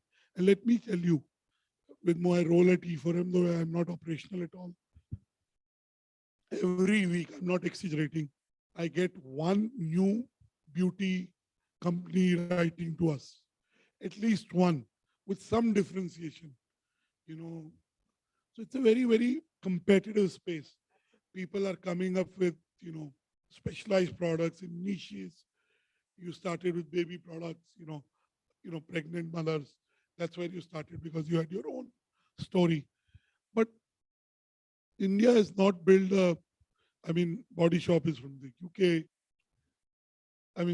There are one or two other brands that have done well, and I'll take their names. Because life is about abundance. Forest Essentials has done well. It's a brand that has scaled up. There are maybe one or two others. Kama is done okay. But brands haven't really scaled up beyond the point. So I want to ask you, how do you make your journey sustainable? What is your advice to companies in this room? And I know almost all the winners. I don't know them personally, but I know the list and I know their profiles. How do they scale up from, if they're at 50 crores of revenue to 500 crores of revenue to 1,000 crores of revenue and not give away too much equity? So मैंने अभी तक कोई clear formula तो नहीं निकाला है कि this is exactly what it works, right? But I think for us, see, one, the larger the category that you're playing in, the more opportunity to scale is there, right? जितनी छोटी category में play करोगे, उतना opportunity of growth has come. So that is something that we learned early on, which was the move from baby to finally then saying that, beauty and personal care brand is what we are building. Second thing that worked really well, and from I call it 3 Ps, right, which really helped us. And we also had a philosophy where we said that whatever we do, we will do with goodness. And our definition of goodness was very different, right? We said, and to be very honest, first 2-3 years, हमें भी नहीं पता था कि कितना scale कर पाएंगे हम. This is as we are going forward, right? You ask me today, where do I see myself in 2025? Probably I might be able to answer. You ask me, where would I be able to see myself in 2030? I won't be able to answer, to be very honest, right? Because the market is changing so fast. Consumers are changing so fast. What they wanted 3 years back, they don't want that anymore, right? And a very good example of this, at least if you're aware of beauty and personal care as a categories, is sunscreens and serums as category. 3 years back, sunscreen was an occasional product that, okay, if we are going out in a pool is when we'll apply sunscreen. To today, when people are saying that, no, 2 to 3 times a day is when I want to apply sunscreen, and that category has just grown like 10x. It's going to further grow 10x in the next 2 years, right? So being able to identify some of these trends in your category. Yes, I don't use a sunscreen. For that matter, I don't use any beauty products. It's a very affiliated. I have to send you some. Yeah. That's not my okay. wife does, and my daughter and my son, I don't know, but my wife and daughter definitely do. But you must be using a face wash, right? I swear I have never. I get so many gifts the ITC chairman has sent me, and all the beauty companies send me, but I give it to my wife. I don't use them. I use a very basic, soap, and I use some very basic stuff. But coming to what I want to know from you is, give us some practical advice on scaling up. So one you said is play in a larger category, okay, larger universe. Give us some more inputs that can be used by people in the room. See, one is in a brand's journey, there's an invest mode and there's a growth mode, and then there's a growing sustainable mode, right? Be very clear about these 3 terms. Initial few years, you have to grow. which means you will have to burn some money and you will have to get that growth, which is increasing your top line, which means figuring out those larger categories where you can play.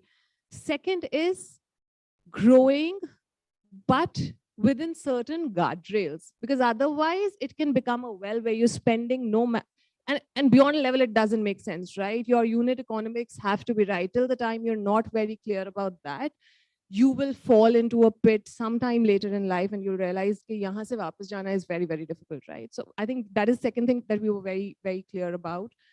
And we started scaling within certain guardrails. Now, when you're doing that, right, you realize that, okay, opportunity for this particular proposition or what I'm building is only itna. And I can at max take a share, say a 5% share, a 10% share, which might be too high, but okay, this is the best that I can do. And hence, iske aage agar mujhe grow karna hai, I'll have to figure out more ways. So for example, in our case, after seeing serums as a category growing, and that category was growing in the space of active ingredients, where people said that mere ko acne hai, mere ko pigmentation hai, I want to use ingredients which are really, really hardworking, ke 2-3 din mein mujhe asar dikha jaye. Ab wo wala result a natural proposition brand cannot give you, right? So Mama Earth, the products that we'll have there will take certain amount of time, because all said and done, they're natural products. We are using food ingredients and it takes time for that to heal. We ended up coming up with the second brand, which was the Derma company, where we said, okay, this active proposition doesn't fit really well, but it's a growing category. And hence for us, we had one option that, okay, we don't have any play in this category. Second option was starting up a new brand, because it's the same consumer, right? And what we realized is that consumer has different needs at different points in time in his life. He or she might want to use like a natural shampoo on an everyday basis, but if that person is going out for, say, a wedding, he or she wants to use a shampoo which gives salon-like hair, or wants to color her hair because she feels that it makes her look better. And hence, because of these different propositions, we came up with different brands. Like now we have 6 brands, right? We have Mama Earth, we have the Derma company, which is a problem-solving brand with active ingredients. We have Aqualogica, which is based on this proposition of deep hydration for our skin, because if you look at the market, most of our best-selling products are actually all imported products, apart from Mama Earth, which is an Indian brand. But and there are a few categories where we are on the top, like a face wash or a face cream. But we've been using those thick, textured, oily products, which were not crafted for Indian audience. They were crafted for people outside, and they just imported. Absolutely, and that's not what we have to use. And that's where Aqualogica came in, where we said that, the kind of climate and weather that we have, our skin doesn't need oil, it needs hydration. And this is the brand that we came up with. Similarly, we have a Bee Blunt in professional hair space. We have Ayuga in the Ayurveda space, where we're marrying yoga and Ayurveda and bringing these 2 age-old sciences, Indian sciences, together for better efficacy of the product, and millennializing Ayurveda, right? Because people don't want to use thick oils on their, and Ayurveda is not just all about that. So I think that was the second thing which helped us scale. And because of that, we now see ourselves probably having 2 or 3 brands in the future, which might be in a 500 crore club. Absolutely. Apart from Mama Earth. So that is what helped us scale. And third, I would say it's very important to set processes and have that in place, because as you scale, that's one thing which stops you from growing.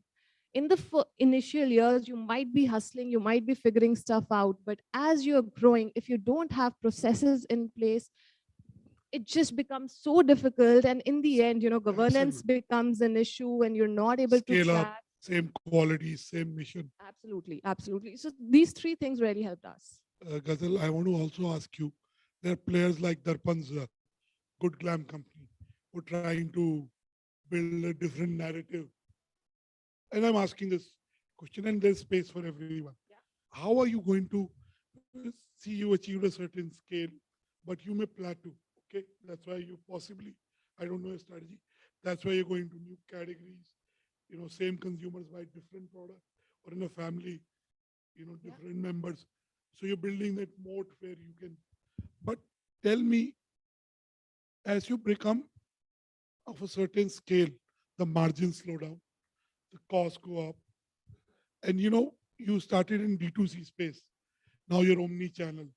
That helps, but that also then takes away margins. So in a competitive space, one, the margins are getting squeezed because there are many players. Second, your own costs go up because the organization costs go up. So how are you dealing with profitability as you grow? So, Tarang, for example, we have been profitable since the last 2 years, right? So I think it's one, as you scale, actually margins improve because you get the benefit of scale in your uh, daily working, right? Be in the form of working capital, be it in the form of better costs because now you are buying in bulk and all of that. So as you grow, actually the costs become better. The costs that to you become better. Now, omni-channel again, with a philosophy that where we will be where our consumers want us to be is where that omni-channel play came into place. We are a digital first brand. Even with the new brands, we will be going digital first because that gives you the power. It doesn't have any geographical boundaries, right? It lets you reach out to your first 10,000 consumers who are going to be loyal to you, who are going to spread that word of mouth, and hence help you recruit more people. And that's very important. Offline, you might start with like one city and one area in one city, and expanding from there becomes really difficult. And for any new brand, why would that person keep you in his store if he doesn't know about you, if the consumers don't know about you? And hence, in those 15,000 products that are lying in his shelf, discoverability or what you stand for just doesn't reach the consumer, and it's very difficult to establish a brand like that, right? Especially where some of these giants have that distribution power. Third, I would say that from an organization point of view, for example, what we have done is we have centers of excellence within the organization, right? And we have a completely different team from the core team, which is our brand factory team, which works in crafting new propositions. And this is a startup within a startup sorts, right? Because the kind of processes or timelines that some of these established brands can work with, like a Mamaearth or a Dermaco, some of the new brands like an Aqualogica, BBlunt need much more aggression. So that bifurcation within our system is very clear. I think, like you said, there's a lot of competition, healthy competition. It's time to coexist now, and everybody will come up with a different proposition. And the market is growing. The market is growing, and it's actually a good sign, right? Because what we are saying, see, our India's beauty and personal care consumption right now is even lower than Bangladesh. And imagine how important it is for us to look good. Look at our weddings. The way we decorate ourselves, right? It says something about the Indian audience. It says that we love looking good. And now that looking good is actually converting into caring for yourself. And that market is going to grow, and hence it has that space of accumulating or having multiple people playing in the same category. But very, very important, how do you stand out from the crowd is the most important thing. Why should a person or your consumer buy you versus anybody else who can come up with onion oil and onion shampoo and say that I have the same hair fall problem, right? One, a product. Ensure the quality of your product is so special and so better than, and at least the way for us to do it is we blind test our products against leading competition to ensure that we are delivering the quality that we want to deliver to the consumers. Second, have processes in place. How do you want to reach out to your consumer? Rather than thinking, what do you want to do? Think, where does our consumer want to see? And that makes a lot of difference, right? We were not having offline in our mind till the time consumers said that there are certain products that you have where I want to see the texture, I want to apply, I want to have that connect with the product before I invest my money into it, which is where we ended up going offline. And then now we are opening up our exclusive stores because people want to experience the entire brand in just one place. While in certain shops, you will only have your best-selling products because they fly out faster than some of the new innovations or launches that you're doing. In your exclusive stores, you're able to bring that entire brand journey to their life, right? The fact that you have a purpose, and that's what makes you different from other brands, right? my consumer will buy me because he knows that when he buys from me, he's just not buying a product, which is a good quality product, but he's also planting a tree because we plant that on his behalf, right? So that's the purpose. And each of our brands has that. And I think that when consumer gets just more than products is where he sticks to you. He will say that, okay, out of these two, I'm going to stick with this because this will also help me contribute towards environment or society in general. With Mamaearth, we are planting a tree on behalf of our consumers with every order that they place. In TDC, which is the derma company, we are ensuring that we are educating young kids who do not have access to science education with every order that gets placed on the website. With Be Blunt, we are ensuring that we are empowering women by giving them the right vocational courses which further help them get jobs. And to the consumer, they will actually be able to track the journey of when the tree was planted to how it's growing, its geolocation. You can actually go visit your tree whenever you're around. And you will also see how it has grown in the last 3 years, 4 years. So I think that is what sets us apart from the crowd. Thank you, Ghazal. And my last question before I get 2 or 3 questions from the audience is, what are you doing to incubate more entrepreneurs? What are you doing to be able to do strategic investments which may help the Mamaearth portfolio?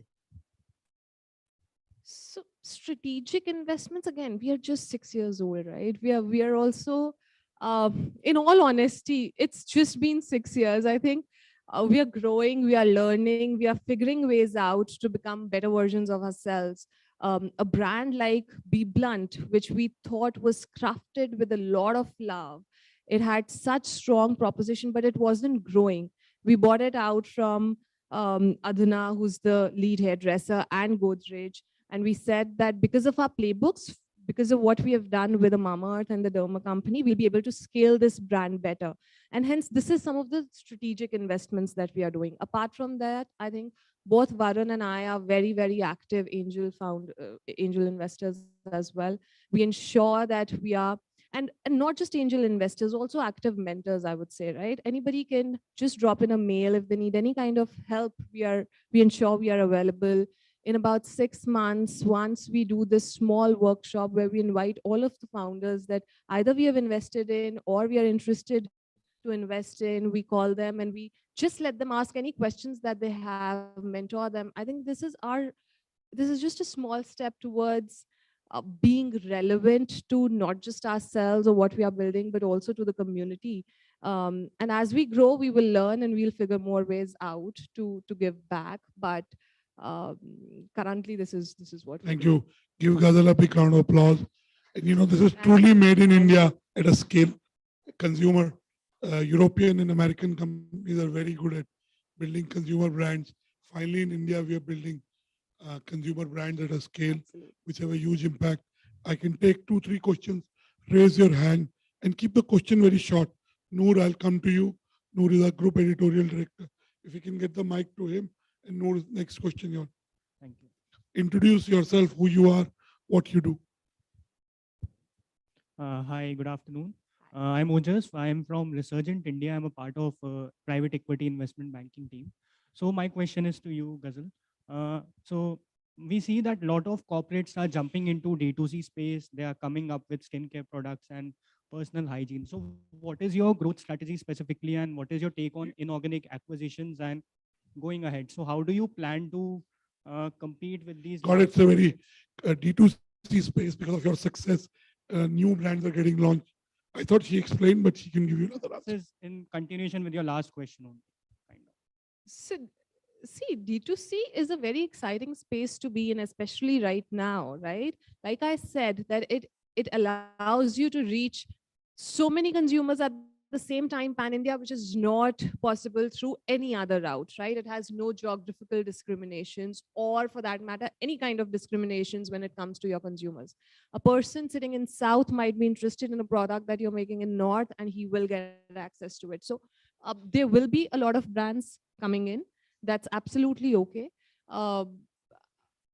I mean, what was your follow-up question to D2C space? What are your specific growth strategies? How are you planning to tackle these? And Is there any So inorganic like you came acquisitions you are planning 6 to years do? back and you ate some people's lunch, there may be new people, new brands that may eat your lunch. That's the kind of question he's asking. I know lunchtime is still away, by the way. See, new people will come in, but will they be able to eat my lunch or not? I am not very sure of that. And that's where I talked about the strength of having a brand and having a purpose, right? Which sets you apart. That is what will help us going forward. I also feel that the category in itself is going to boom. So the size that we are on today will increase 10 times in the next 10 years, and hence there will be space for more fishers to come in and have their share of food. So if the food is increasing, everybody's lunch plates will be full. I think, that's what I believe in. And also, and it's a healthy competition till the time people are innovating in India, innovating for India, and we as an economy are growing. We're all in a good space. Thank you. Does anybody have more questions? All right, then I'll go for mine. Ghazal, you spoke about a couple of acquisitions. Now you spoke about B Blunt. You also, I think, Dermacare went after Dr. Shades. Just wanted to understand, there was a certain culture that allowed you to pivot, identify, and scale in the beginning. How do you ensure that with these acquisitions, you don't lose your company's culture or the core spirit that allowed you to grow? Okay, so that's a relevant question, right? Because as you scale, it's very difficult to ensure that you're culturally draining your core values down, right? One, within the team itself, it's difficult. And when you acquire, you need to ensure that you're actively talking about it again and again so that it drills down.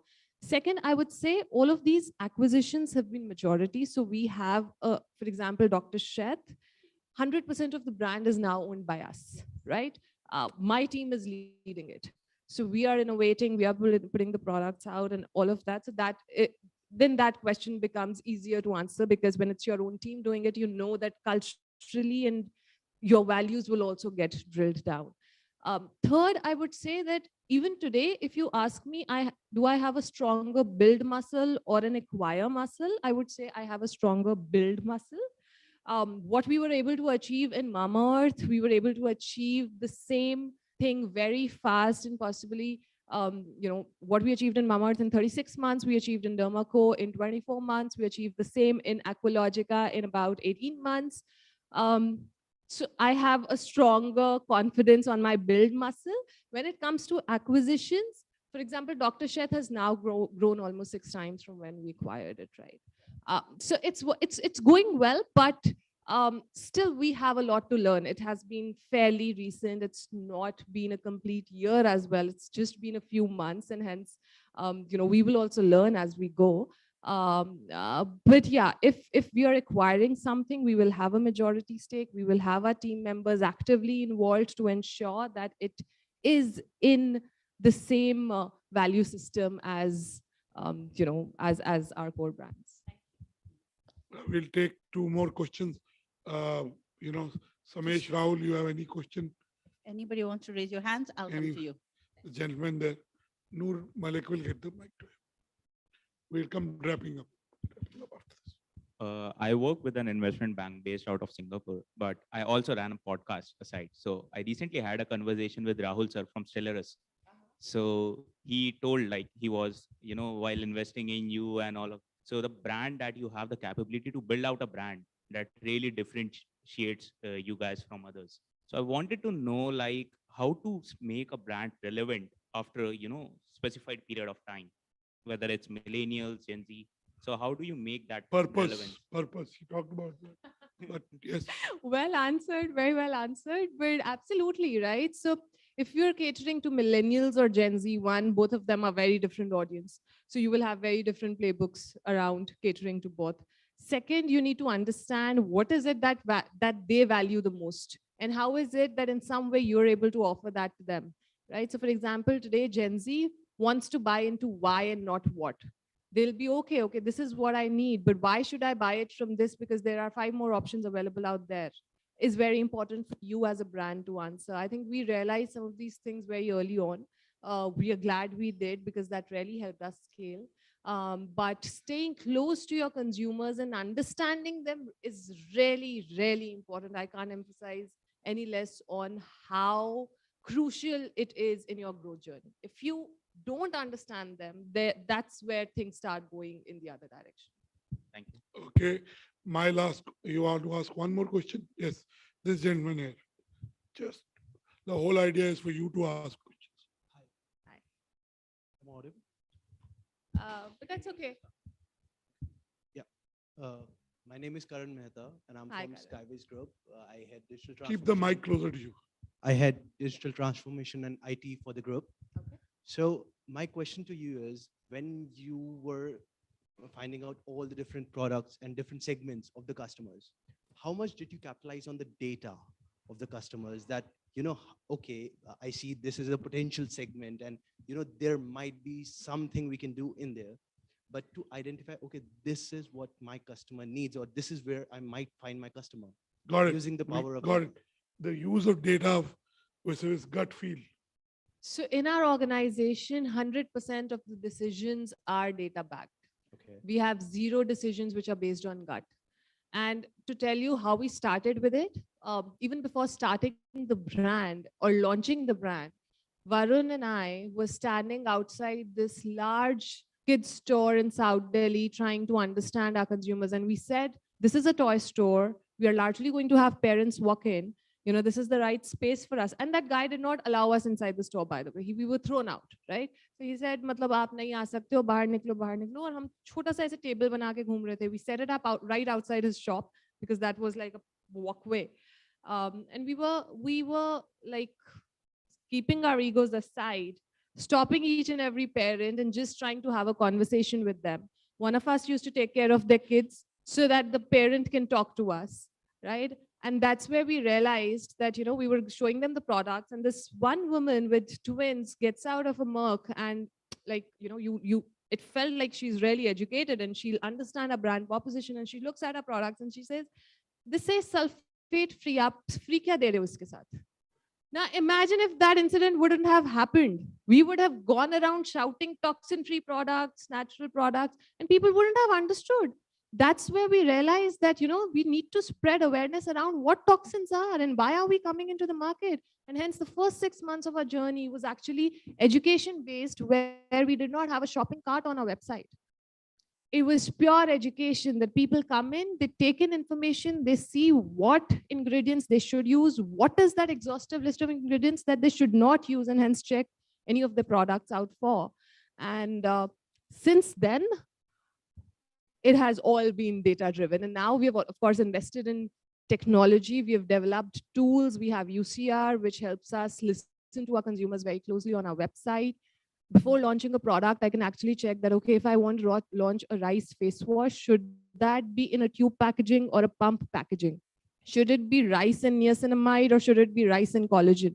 And consumer picks, votes, and tells me what is it that I should go and launch out. So to that extent, and of course, in processes, by implementing SAP, etc., 100% of it is now data-driven. That's amazing. Thank you.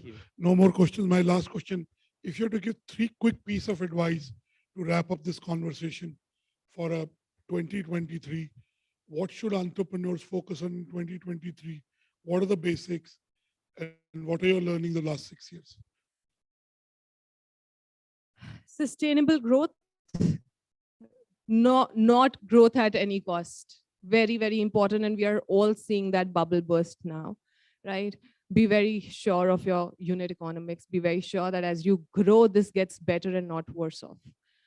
Second, don't let any bias hold you from moving forward, right? For example, in my case, for the first 4 years, I was so insecure personally that I don't come from a business background.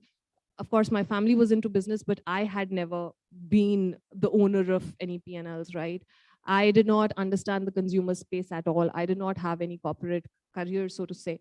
And hence, these things used to pull me down or pull my confidence down until coming to a level where I said, chuck it. Like I said, 10,000 hours and hard work takes care of any shortcoming that you might have.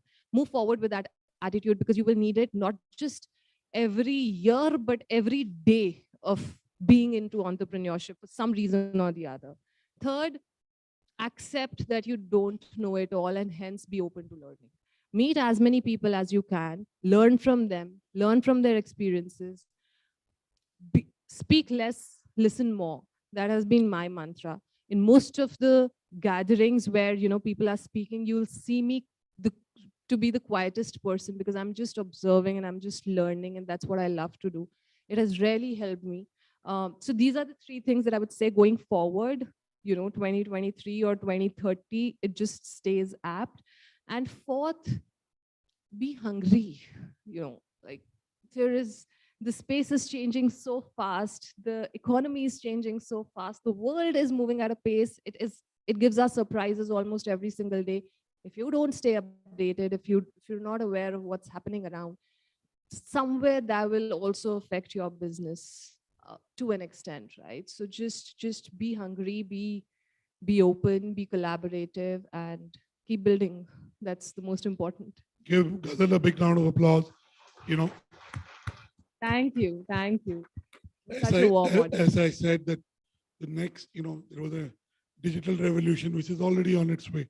But the two big trends are the next decade is the age of well-being. Grooming is part of that. Second is blockchain. I mean, there's a lot more happening in every domain.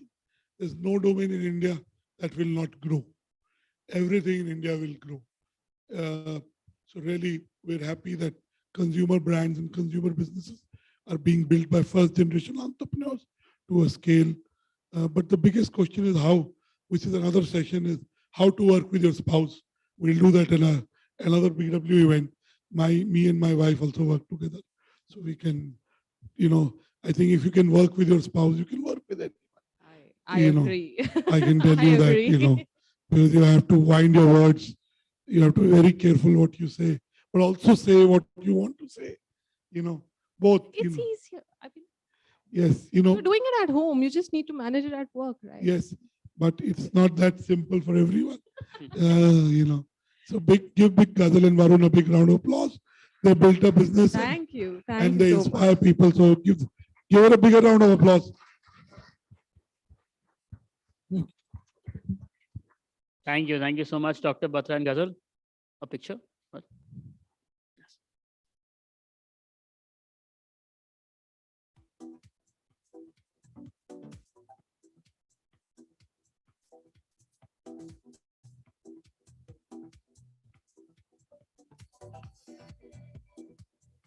And thank you. Thank you so much. Okay, and from that fireside chat, it's now time to move towards the next panel discussion on funders and founders, the rise of Indian capital. Please join me in welcoming a panelist for the same. Anup Jain, Managing Partner, Aureus Venture Partner, Ashish Padhyar, Co-founder and Chief Strategy Officer, Oxano Capital, Ashish Agarwal, Director, Resurgent India, and this session will be chaired by Resham Sohail, Editorial Lead, BW Disrupt.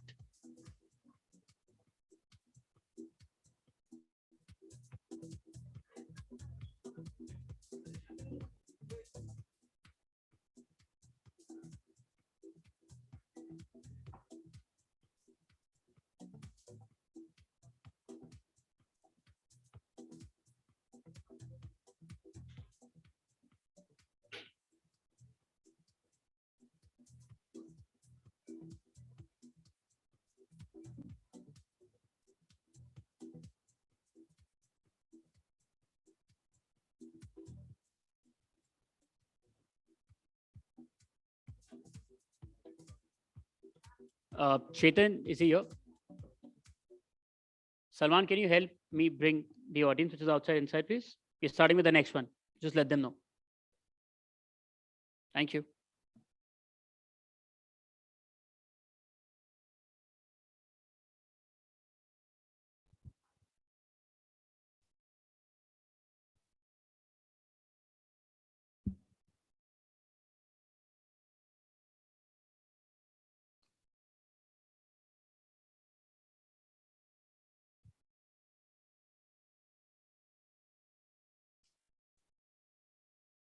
Thank you, Aditya. Very warm welcome to all the panelists here.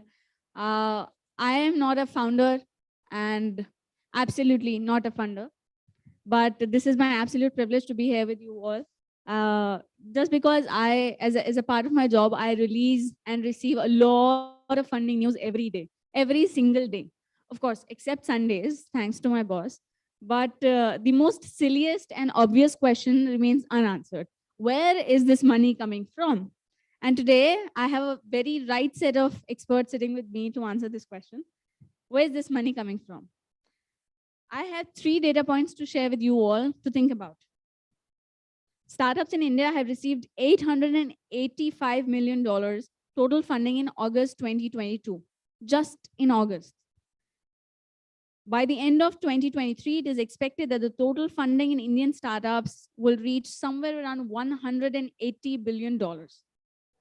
As of August 31st, 2022, Indian startups have raised $20.8 billion.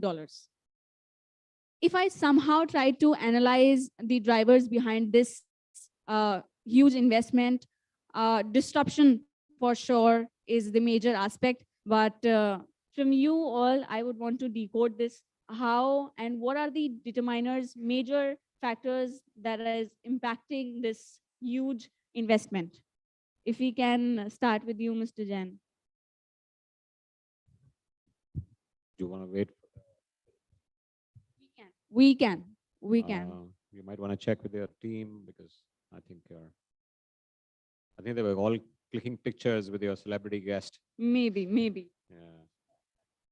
So, and of course, Anurag is no less than a celebrity himself. So, yeah. Just a little bit of context if you can speak about. Yeah, sure. So, look, there's been a lot of talk about funding winter and so on and so forth. We have to see it, with respect to our country, and we have to see it with respect to the stage of investing. So the global economy is highly volatile. There is inflation, and we all know the reasons. So I'm not going to, recollect the last 9 months of newspapers back to everyone. It will be quite boring. India, we all know, is a shining star amidst this global turmoil. And the reasons for that are very well known as well. The Indian government played extremely smartly during this crisis and saved all of us from this huge energy-led inflation, which is now enveloping the developed world. Nor did we have to do any quantitative easing or releasing of liquidity, and therefore there was no pressure on deployment. The domestic capital has been re-energized into driving the Indian domestic consumption. And as we know, GDP, what is GDP? GDP is defined as non-traded goods and services, stuff which we are not importing from outside. And the whole country, is busy now producing for domestic consumption. There are PLI schemes in place. The government has made it extremely clear that if you want to sell to this large market, you can't be just attracted by this market and import everything over here. You'll have to make it over here. And that has led to, a manufacturing China +1 policy. The Western world has also realized, because of supply chain disruptions, courtesy China's zero COVID policy, and we all know the reasons why that is happening still. And you see the protests happening inside China now, finally, after 2 years. China +1 policy is playing out very well in India's favor as well. All the drains on the exchequer that used to be on account of defense, etc., all of them are being curtailed. We exported $2 billion of defense items to Philippines, Vietnam, and some of the other countries. And thank goodness, I mean, India has some of the best engineers in the world. We're sending rockets now into space and commercial satellites, and finally manufacturing our old guns and bullets, which we should have done a long time back. But frankly, there was no impetus onto it, and I won't go into the reasons why. So, therefore, the Indian economy is on a very strong footing. I was there in Bombay yesterday. I keep talking to my best ears on the ground, which is taxi drivers. They ferry a whole different segment of people from place to place, whether it is students, whether it is housewives, whether it is small tradesmen, whether it is corporate, whether it is government, and they have the best things to say. They say, and the guy in Bombay and the guy in Delhi today, who have hired, they're both saying, if I go out to work, I will get work.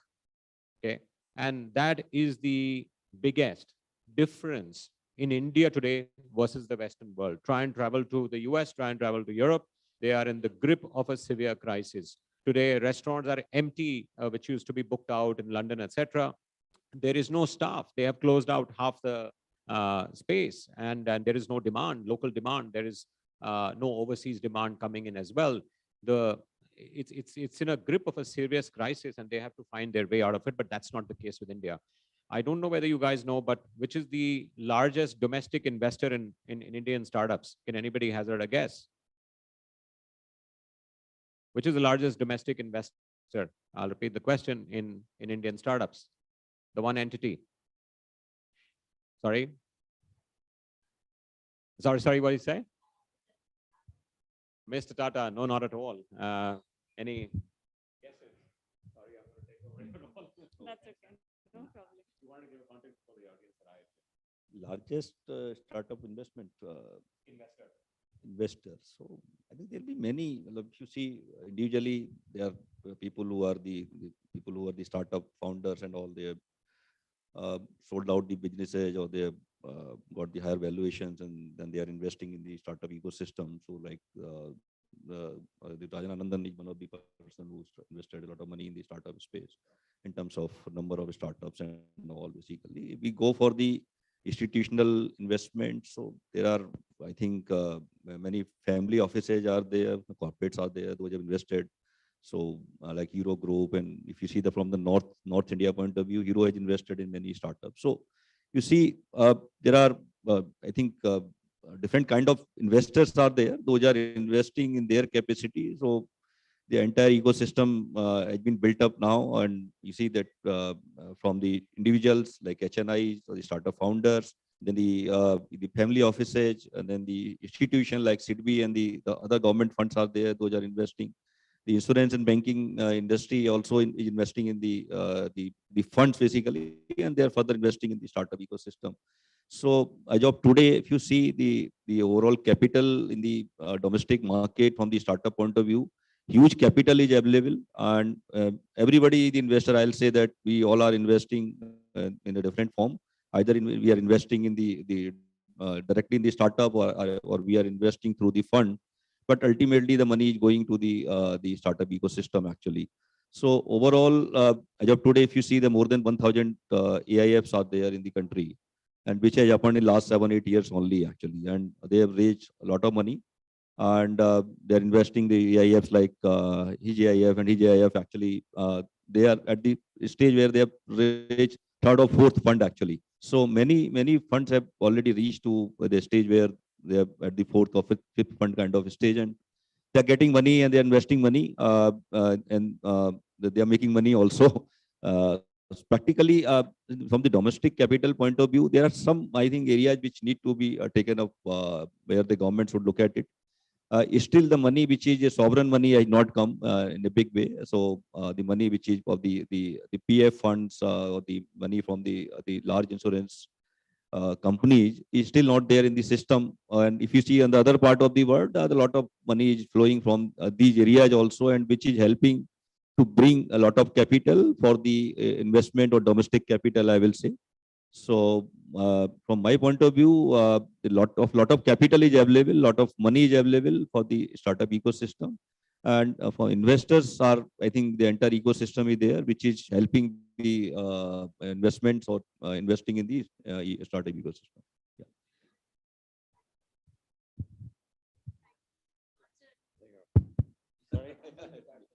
Okay. So no prizes for guessing the largest. I think somebody switched Resham. Yeah. So let's give you another mic. So the largest investor in Indian startups, the largest single investor who also invests, by the way, in our funds, is the Indian government. They've got 14x over the last 10 years, and they are going and putting that capital back. So that is a very lesser known fact. That is the Indian government, which is driving all of this. All the names that you mentioned, SIDBI, etc. This is all government. It's all our taxpayers' money, and they're putting more and more vehicles. The Self-Reliant India Fund, BIRAC, and many others, electronics industry, biosciences, everything. They are putting the best foot forward for the last 10 years. So I think this is what's happening in the context. Early stage, there's a lot of capital. Late stage, generally speaking, it used to be financed by Japan, which was SoftBank, It was Tiger, which was the US investors, and it was the Chinese investors, which is Tencent, Alibaba, and you've heard all of those names. But today, because of Press Note 3 and what happened in Ladakh, I think the government, basically discouraged that, and they're all exiting their investments. Alibaba exited Zomato yesterday, and will continue to exit, many such investments. So they're no longer relevant.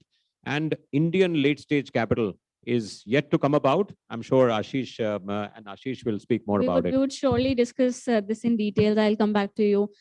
Before doing this, I'll come back to you as well.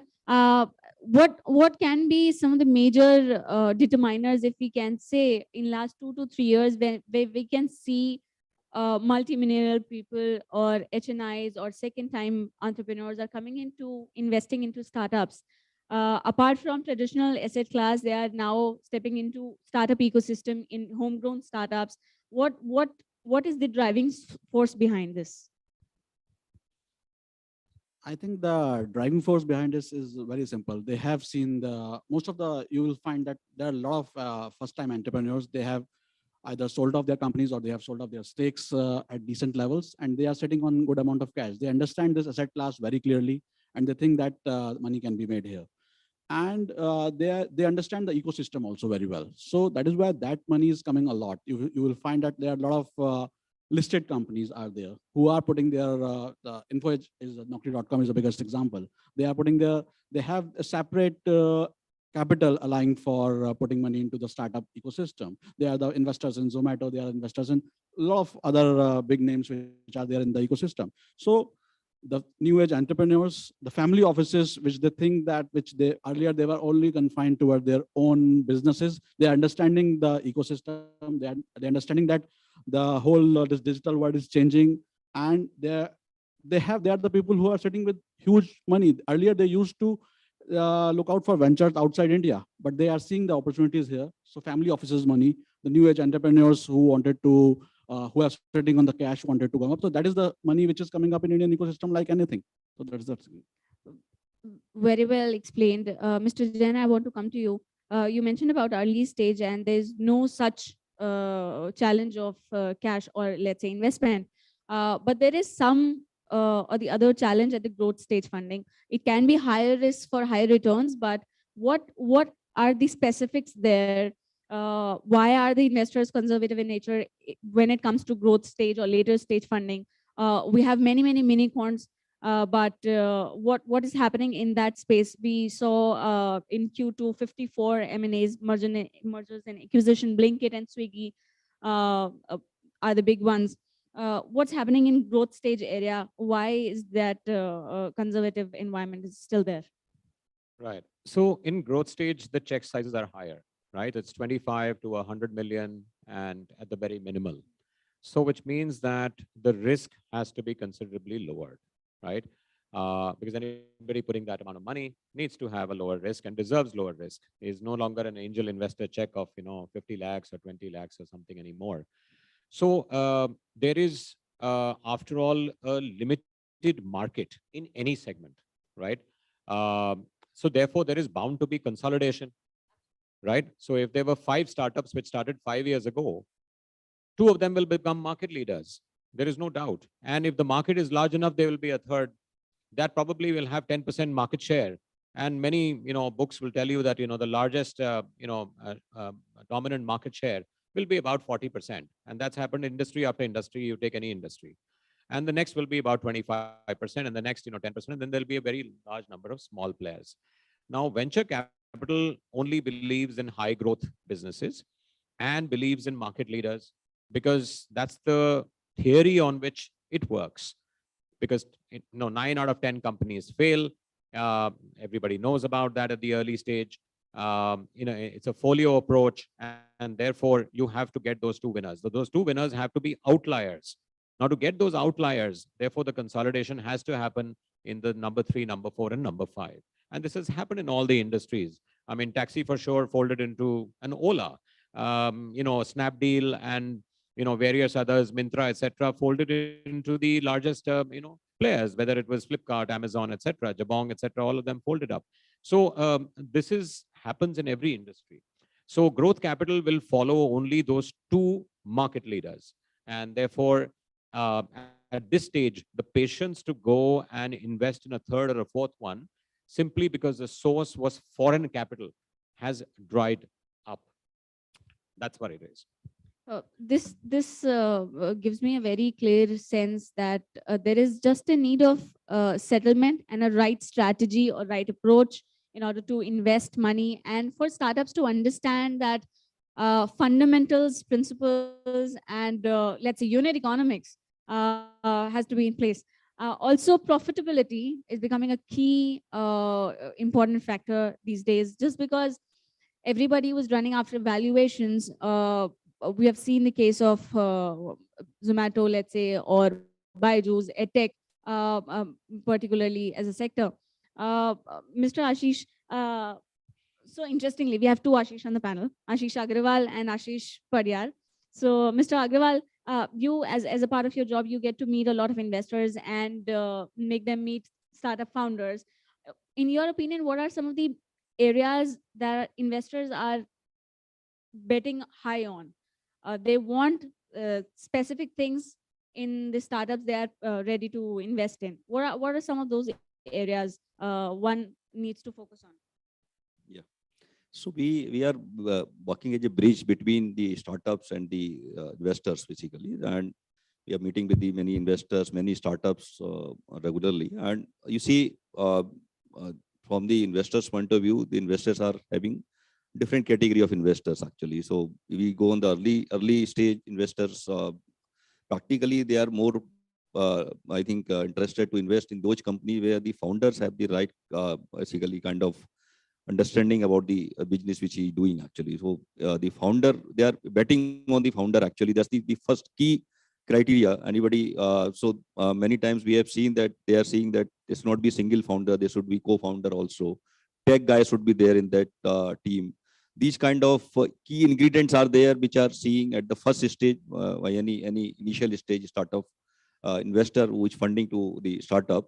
Then they are seeing the what is the problem they are solving actually. That's the another area. So many times we are seeing that people are coming out with the same idea which others are doing, and practically they are moving around for funding, but they're getting challenged to get the funding basically. So there should be a problem statement, and where they are solving that problem for the masses actually. It's not be that we are replicating the idea of some other company or some other startup. So that's the another way of investing or seeing in any startup. And the third one is basically the valuation, because there is a myth always, and when we are getting the proposal, we do valuations also. So many people are carried away with the very high valuation of the different companies or the companies which are in their sector and all. So they are always saying that this company has, this is a real fact actually, where this company has got this much of valuation, why we can't get it actually. They have to see where, at what stage they are, what solution they are giving, what is the scalability in the business, and they should be realistic actually. So from my point of view, these three things are very, very important when an investor is looking to invest in this current scenario. But now of late, this profitability is one of the area, but in case of early stage startups, the profitability will also be a challenge. But there should be a thought behind the startup founder in the mind that over the 3-4 years when they are building up the business, there should be a profitable in the business. It should not be a loss-making business forever actually. So these are the ingredients which are required or which are seen by the investors. Absolutely, I agree. Mr. Paryar, if you wish to come in and add to it, at Oxano, you are leading both separate funds, one with early stage startups and one the other with growth stage. What are some of the variations you are seeing, transformation in both the spaces, and how are investors coming up from? Who are the people who wish to invest in early stage, and who are the people who wish to invest in growth stage startups? What are some of the phenomena that are defining both the segments? Resham, the one thing is very clear. The persons who are looking out to invest at the growth stage, the unit economics comes into the picture very, very clearly now. Earlier, there were things when people say that the roadmaps, I will not say not clear, but they are still hazy. But the things are that now the investors are looking out for very clear roadmaps from the startup team. They wanted to understand that if some company is in the growth stage, that means that they are above from the angel rounds and family and friends round. So they are at a stage of, there must be around 3-4 years in the ecosystem. So what is the what is the growth plan for the next 5 years? What are the growth plans in order to give them the right exits, whether they are planning for IPOs, whether they are planning for any mergers and acquisitions? So they are the questions, right questions, which they are asking nowadays. And while looking out for at an angel state, it's a very, very clear. Mostly it's like you are looking out for the right founding team. That is the most critical thing while investing, I think. So investor want to understand whether the balanced founding team is there or not.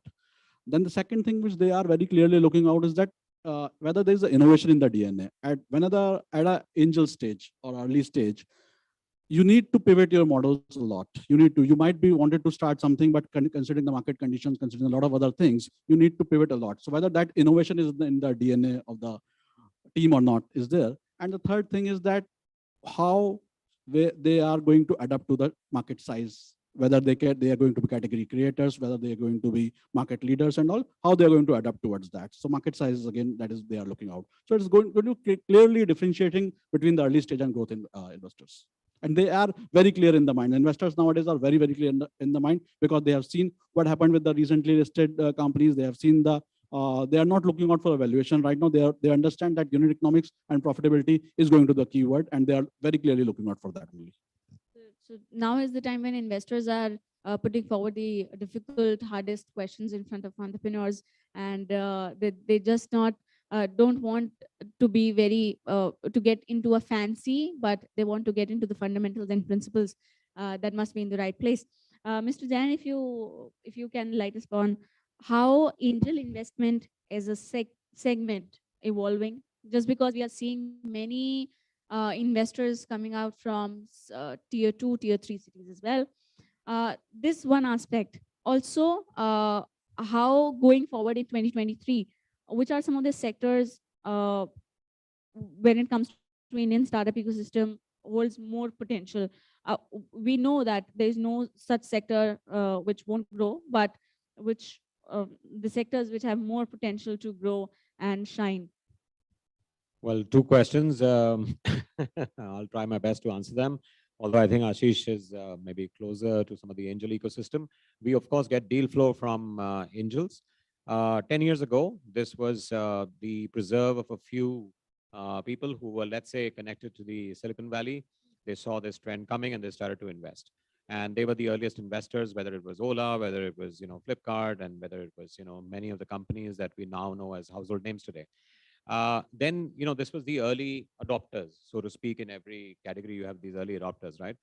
Now what we are seeing is, and you spoke about angels coming from tier 2, 3 cities and even beyond. Now what we are seeing is actually late adopters and early majority, right, in the curve, which means that these are, people who have now finally got somebody within their 2 degrees of separation who's made a lot of money by angel investing. He has told them, look, I invested 10 lakhs and I took back 1 crore after 5 years. Okay. And this guy gets impressed and he says, oh, how did you do it? Even I want to experiment, because I also can spare 10 lakhs today. Now, I mean, then, the whole conversation starts, and there are cohorts, there are multiple cohorts based even on communities, if you will, based on stage. There is Chandigarh angels, there is Jaipur angels, there is Marwadi angels and whatnot. So all kinds of networks have sprung up, and therefore investing, I mean, it's become really a mainstream now. And that's why I use the term late adopters and early majority. So virtually this has reached every other person who has got some disposable income to invest. The second question that you have asked is, which are the hot sectors to invest in? Yes, the economy is growing, but not everything can be hot over the next 5 or 6 years. So let me try and see from our fund point of view what is going to be remaining hot, if it has been hot before as well. Financial services definitely is hot, right?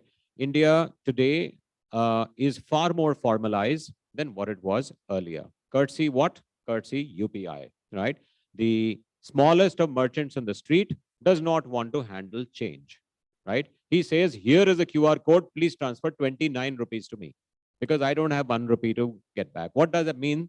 That means that the financial data of the smallest of merchants and the most lower income people in the country is now being mapped, right, somewhere. And that data can be used to underwrite.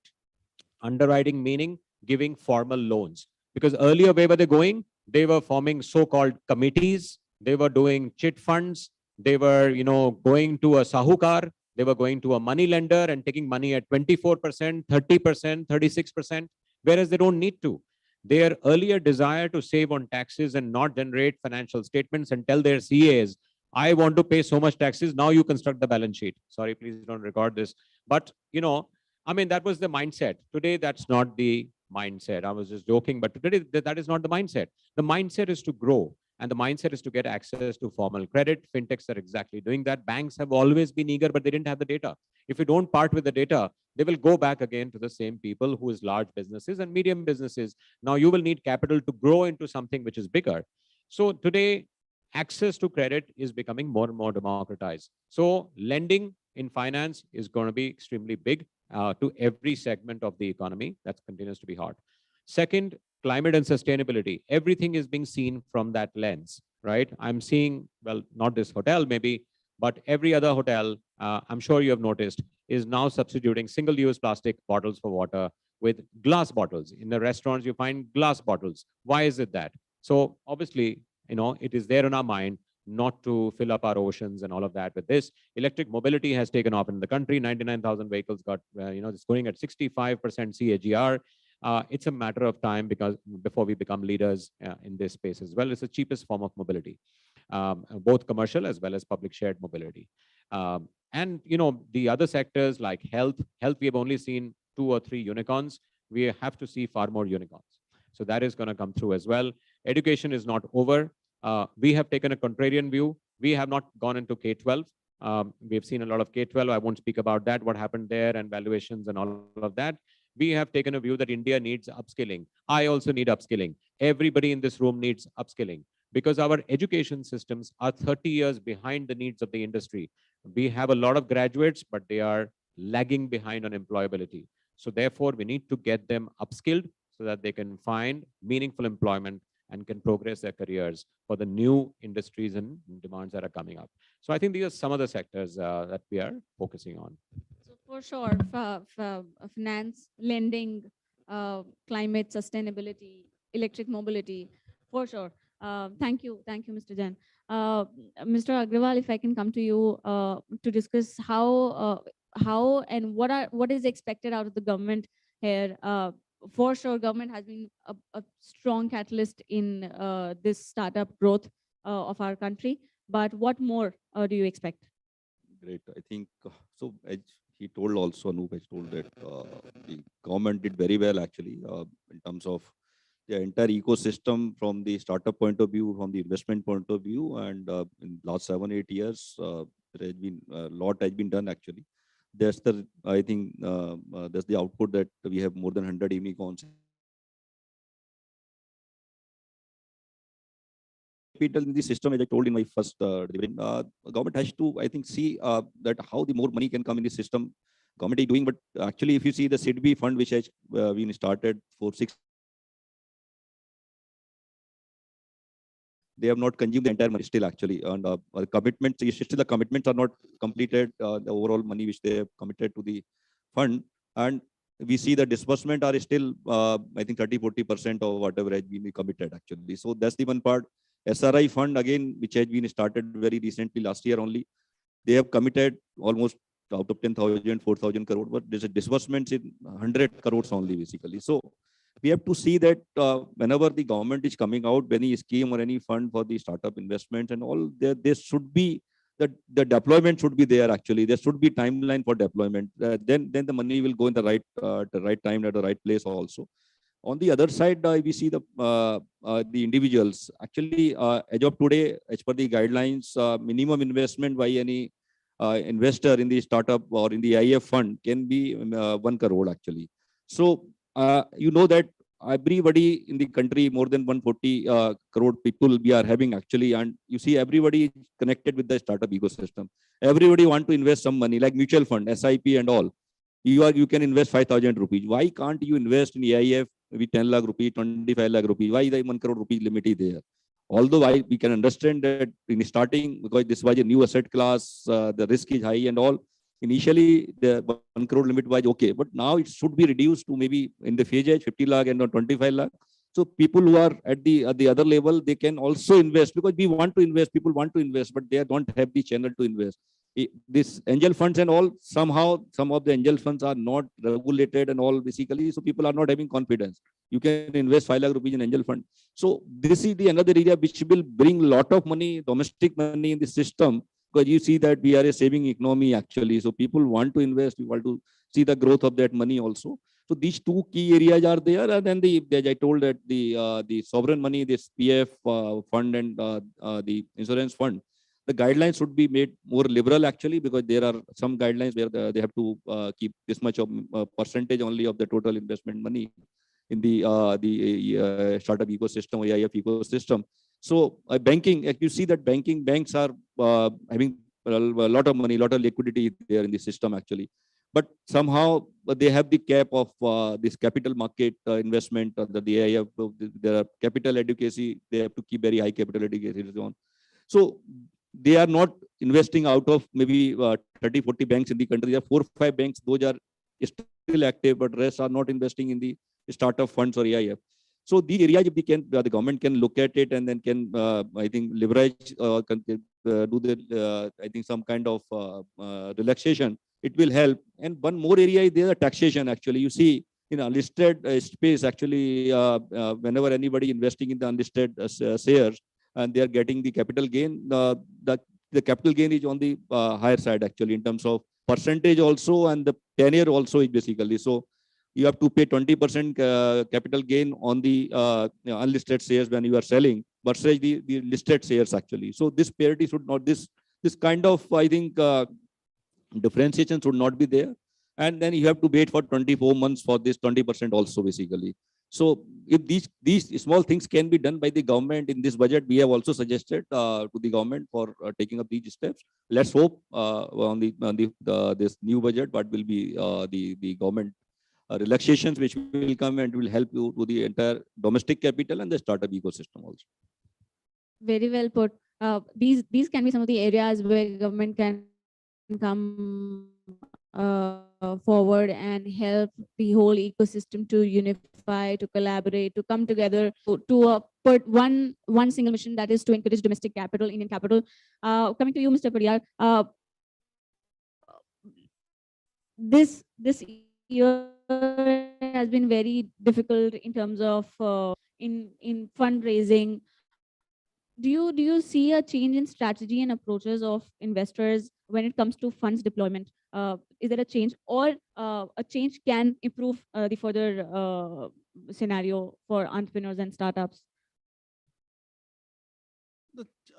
Yeah, this year is a little difficult, but as Mr. Jan just initially mentioned, that the funding winter and all is not there in India. If there's capital is enough capital is available for the right company, for the right, if they are raising at a right valuation. So that's the thing which is always there. And apart from that, from an investor perspective, investor need to understand that it's a risky asset class. They need to have the right kind of time frame attached to it. If they are looking out for all what these all angel groups have populated or inculcated in their minds, is that they can get exits in 3-year, 5-year time frame. Yes, they can get exits, no doubt about that. But if they wanted to have a real, they wanted to understand the real asset class, they wanted to make maximum out of it, they need to have the right kind of time frame attached to it. So this is they need to understand, investors need to understand this asset class is not liquid. They can't get liquid, the money can't be liquidated if they want, whenever they want. If they are looking out for liquid products, whenever they are coming into these kind of product, they need to have that 5, 7, 10 years at least kind of time frame. That is where they will able to create the real wealth. If they are looking out for lesser than this kind of time frame product, there are enough products available in Indian markets where they can generate a decent returns out of it. So this is the asset class which will have the time frame, right time frame need to be attached to it. Then only the multiples will come. They get fascinated by the stories of 3x, 5x, 10x kind of returns, but they don't understand the kind of actual time frame has gone into that in getting those kind of returns. So for an investor perspective, yes, they need to attach this thing with the right time frame. That is the biggest thing where they need to keep in mind while investing into any kind of angel groups, angel funds, or any funds which they are looking out for. A very good point. A very good point. Miss Please. Just to add on this government side, actually, one more area there which I think both of them also must be facing. Uh, Whatever the units of AIFs are there, practically there is no ecosystem in the country as of today for the secondary sale of the units actually. So anybody, as you told that, yeah. So the private company started, but there should be some, I think, regulated channel because more than 1,000 AIFs are there. How you will control private channels might be doing the different practices. So there should be some ecosystem, some kind of channel which the government should regulate it. And the secondary sale of these units can be there. It will help because the people who have invested, they want to exit, they should exit at the NAV. Why they should wait for 7-8 years? Yeah. So good to know. It was a lovely session. Before we close, here's my final question. Now that we have seen the market right sizing, now that we have seen the pandemic, how to handle that, we have so many solutions to it, so many innovations and disruptions in place now to answer and solve for the masses. Going forward, 2023, how would it shape up for startups, for investors, for the whole ecosystem, let's say for domestic capital? How will 2023 would look like? We'll take it up. We'll keep it very quick and short. Ecosystem is, we all are talking about India becoming a 5 trillion, 8 trillion economy, 10 trillion economy in coming years. So this is the ecosystem which will shape it up. So the things are going to be extremely good for this. No doubt about that. You are just that you need to enter at right time and you need to wait for the right time to exit out of it. So that's As you told, the rising sector, actually, I'll see more and more climate kind of investments, the environment-related investment and the e-mobility kind of investment, actually, in this 2023. A lot of new startups are coming in this space, actually.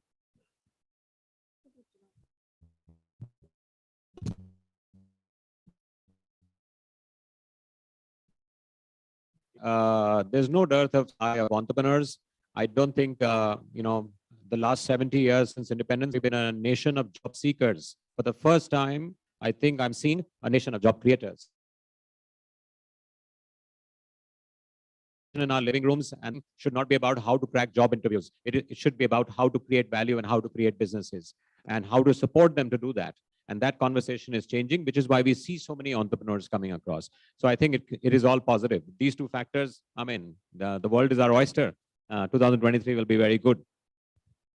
That means India is in a very powerful position right now, and we are moving upwards and upwards. 2023, I think, will be an amazing year for everybody, including startups and investors. Thank you so much for this lovely and lively session. Thank you.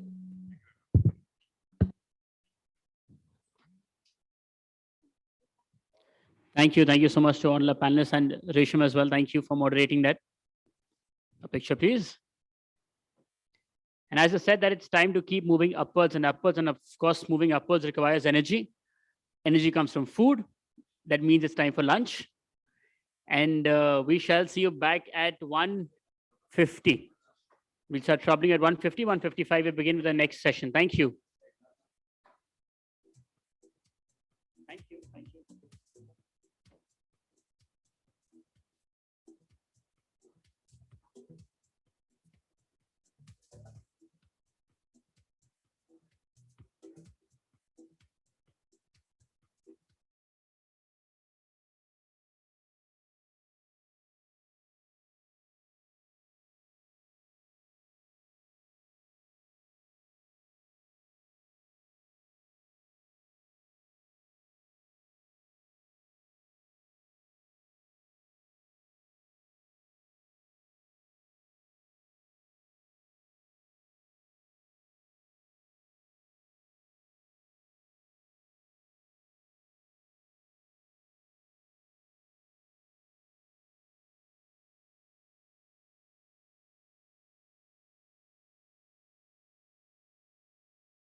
पीछे का भी आना चाहिए।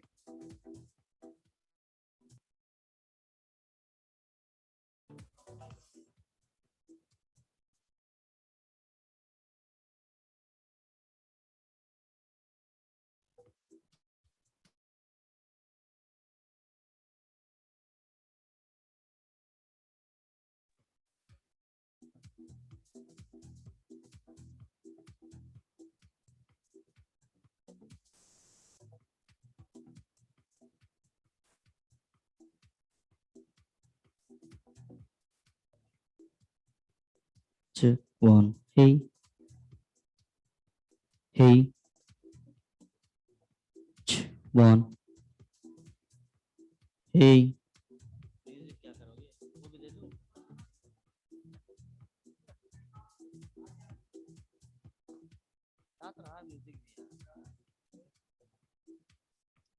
One.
Hello.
May I please request all of you, if your colleagues are outside, please request them to join us back as we're about to begin.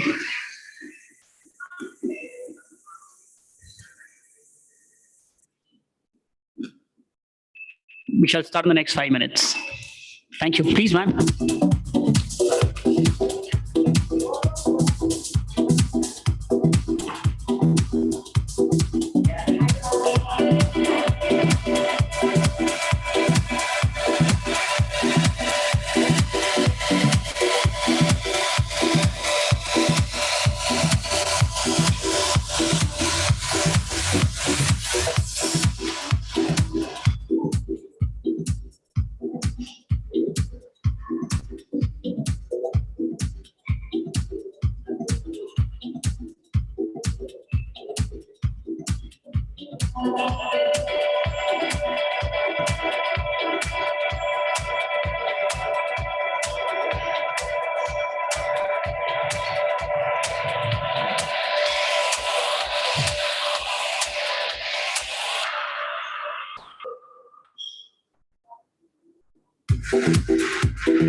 Hello.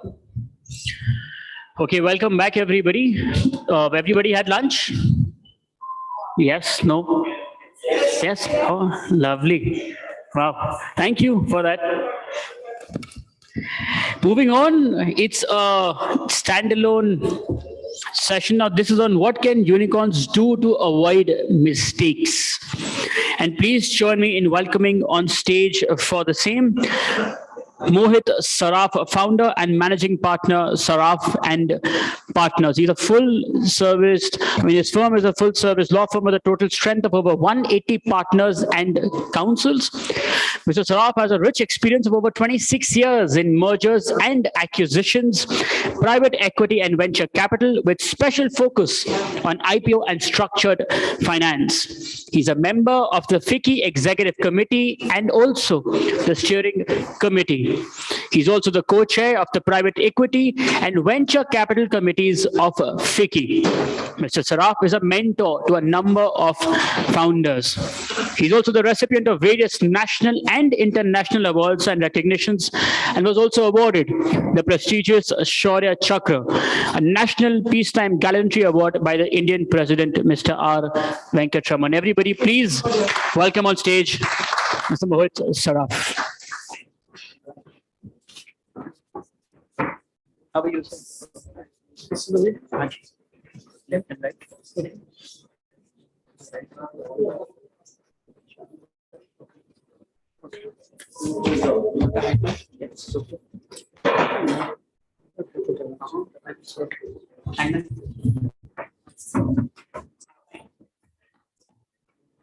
I said, I'm just not very savvy on technology, but at least try to talk to more savvy people on technology. So I actually, maybe till the time we get the mic set up, I may talk a little bit about myself. That's okay, that's okay. No problem. I'll get some. I'll talk about myself, my journey till now. And also what it'll do is it'll help you understand your journey. What mistakes I did, what did I learn? And that's really what the entire journey of most unicorns are, or small startups are. Where do you go wrong when you raise capital? Go wrong about management rights? Where do you go wrong when intersay founders right? Then third party, whether it's a venture capital, what type of things you need to protect yourself with. These are the basic thing. What is my presentation is going to be about, and it'll probably help you and it'll guide you what do's and don't you need to follow. So just to tell, maybe I'll just leave it here. I think it's just too complicated. So just to tell about myself, I actually, in 90s, when India started growing up and we started opening our door on economy, I started a law firm which was called Luthra and Luthra. So Rajiv Luthra and me, the two people, we co-founded the firm. We started the firm. The revenue of the firm was 10 lakh rupees. And in 27, 28 years, we built the top line, the revenue to almost 350 crores and the bottom line of 150 crores. So this is my first journey was.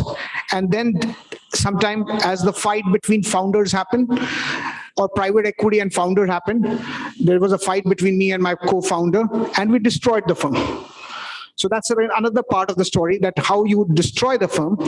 And then I refounded a new firm called Saraf and Partners last year as per the court order.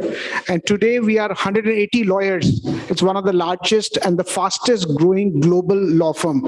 In almost like 15 months, we have grown to 150 lawyers, 180 lawyers. So will help you a little bit to understand my perspective. That's not really just a boring perspective of law, but how to build businesses and how to protect yourself going forward.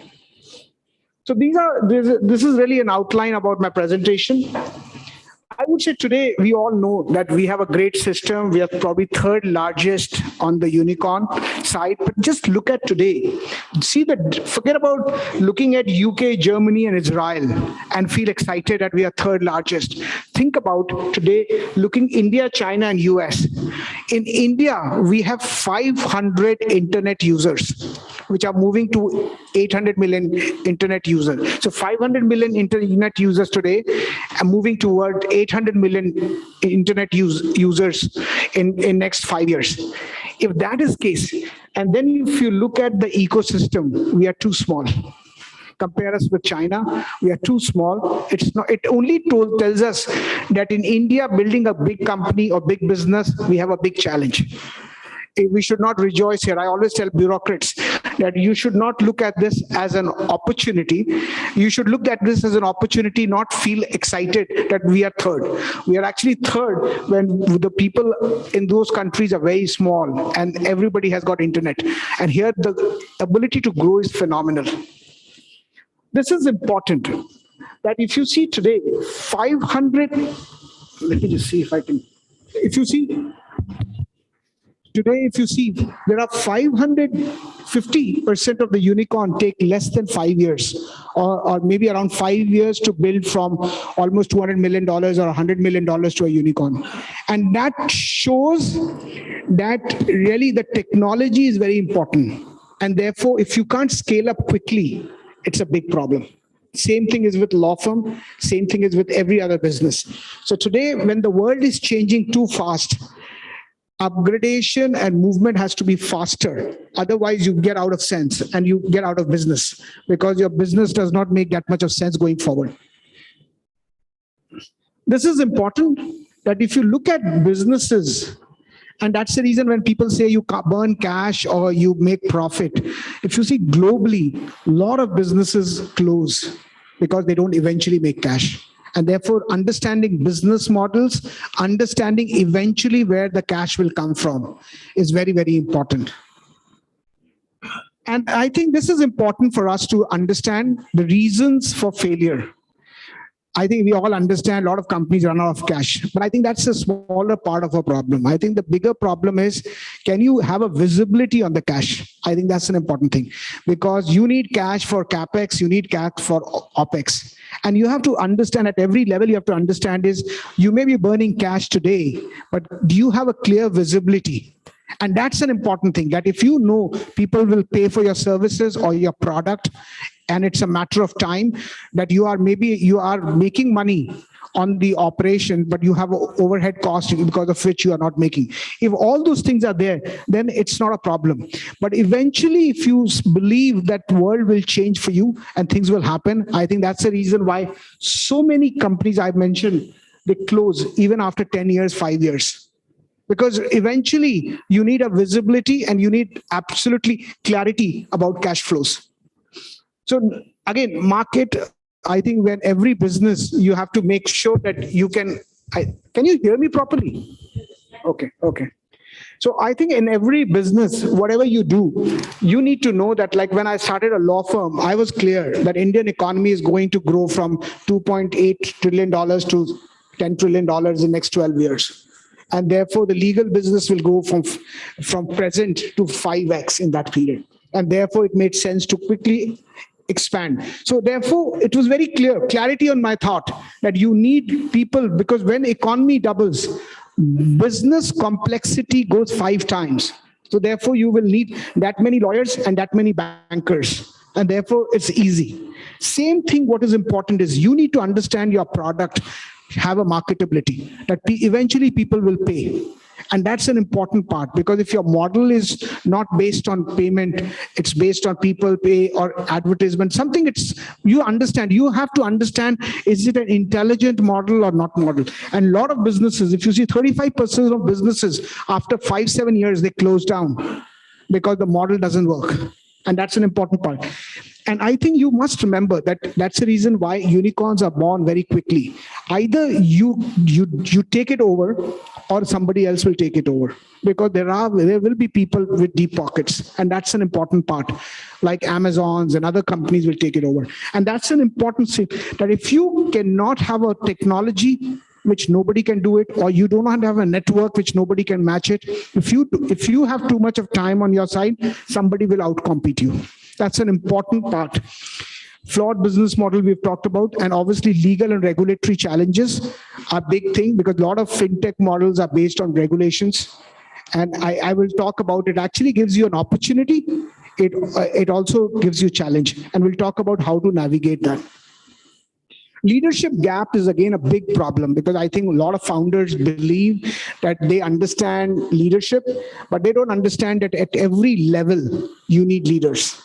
At every level, OpEx, marketing, every level. If you can't get multiple founders and multiple leaders, you'll have gaps and you'll not be able to grow beyond that.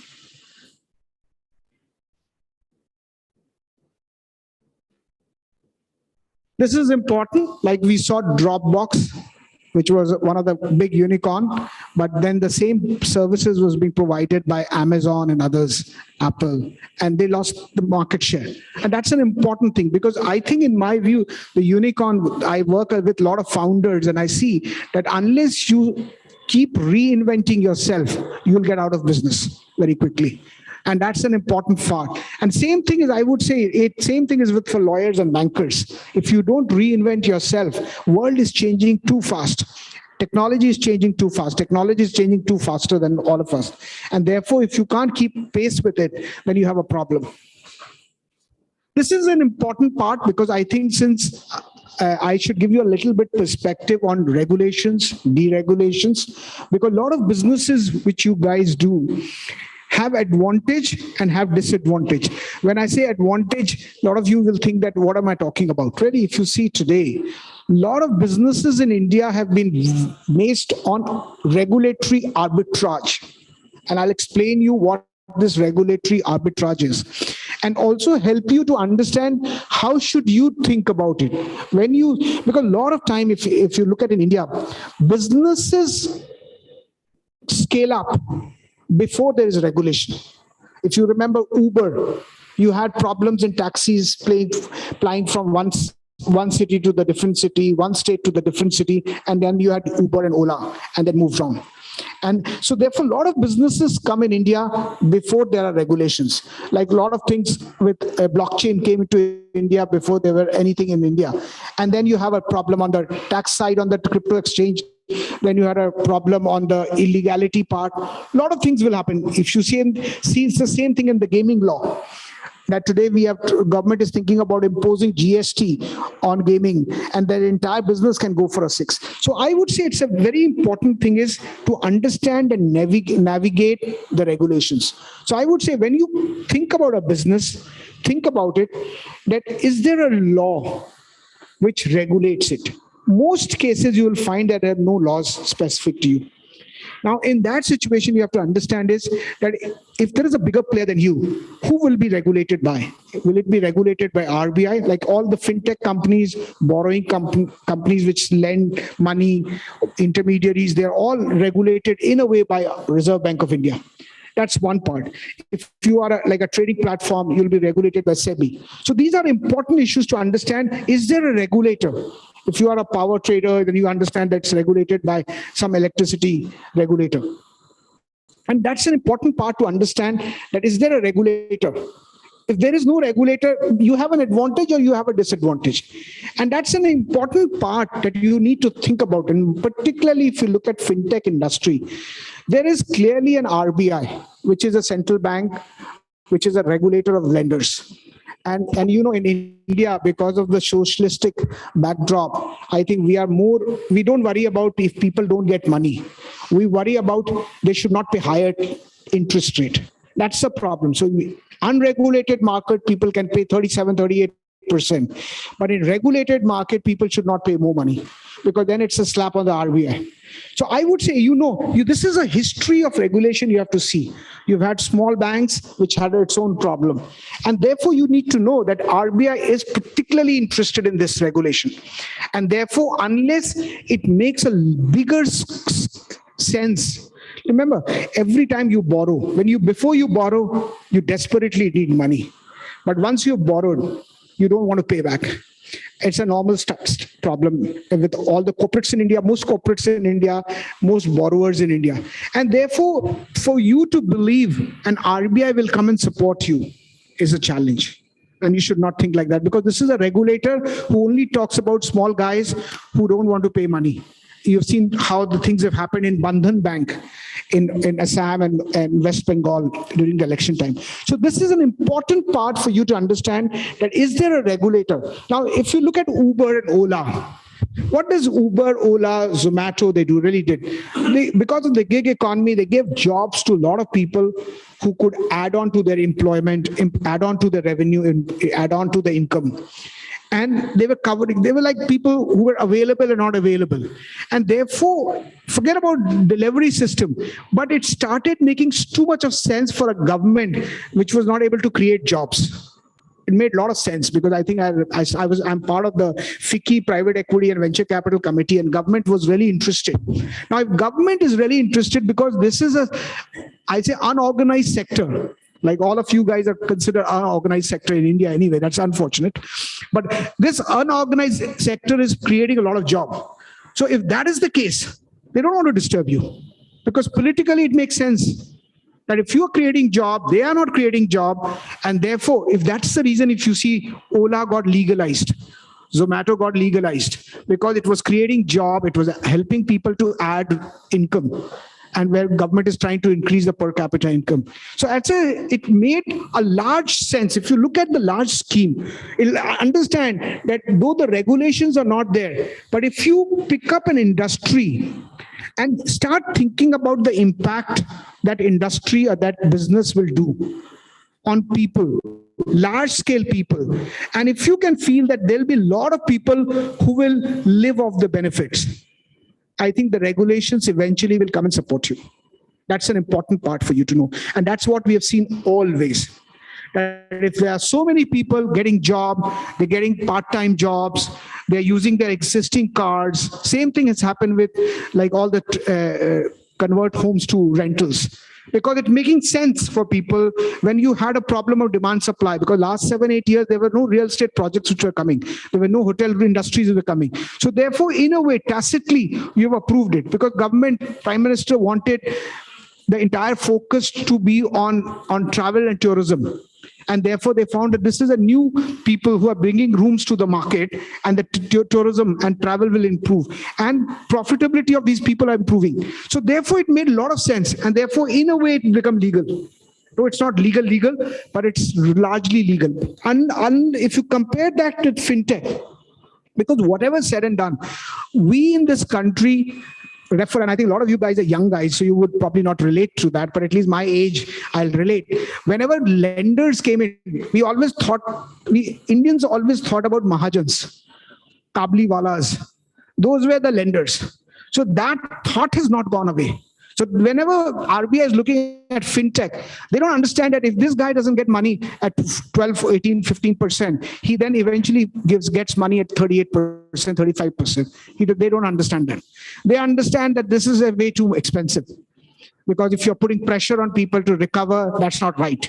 And that's the problem. So therefore, you have to understand, if there is not a regulation in a sector, in my view, if you are thinking correctly, that's an arbitrage you have.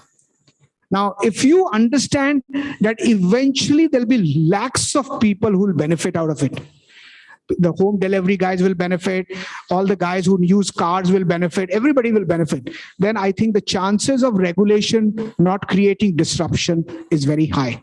But if you see that only few people will benefit, cryptocurrency, few people will benefit, and it also attacks the government sovereign rights of issuing currency, then you have to be sure that your model has to be based on something else.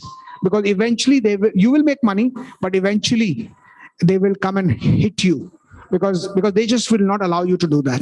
Because that's our control economy thought process, which we do. So really, regulatory flip-flop will continue to happen in India. But today, if you see, like you have multi-brand retail and single brand retail, if you see all this stuff, everybody's operating in India. Amazon is operating. Why is it operating? Not because of Amazon, not because of Flipkart, just because it is easy for you to order and you get cheaper product. You have a variety. You don't have to go to the office. You don't have to go to the shops. It is making a lot of sense for a lot of people. And it made terrific sense during the lockdown. And that is the reason they're operating. So remember one thing, if you create a large ecosystem of people benefiting out of your product, about your invention, about your company, the chances of regulators coming and supporting you is very, very high in this country. And therefore, that's one part of it. The second part is to see how it has happened in global economies and more third world countries. Developing countries, how it's happened. That's again an important part which will help you to understand and navigate where the regulators will go towards. And therefore, your business model should not be based, you can easily make a business model which is actually you can navigate through the regulatory risk and make tons of money. These are important things, what mistakes people do and what you should keep in mind.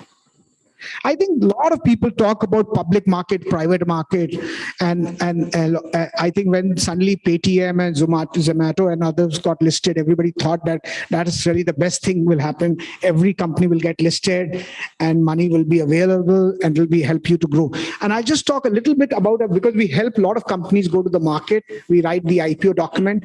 We understand how we sell papers in the market. And therefore, I'll give you some perspective so that at different stages of your company, you should know what is a company which can eventually go to the market, particularly I think in India.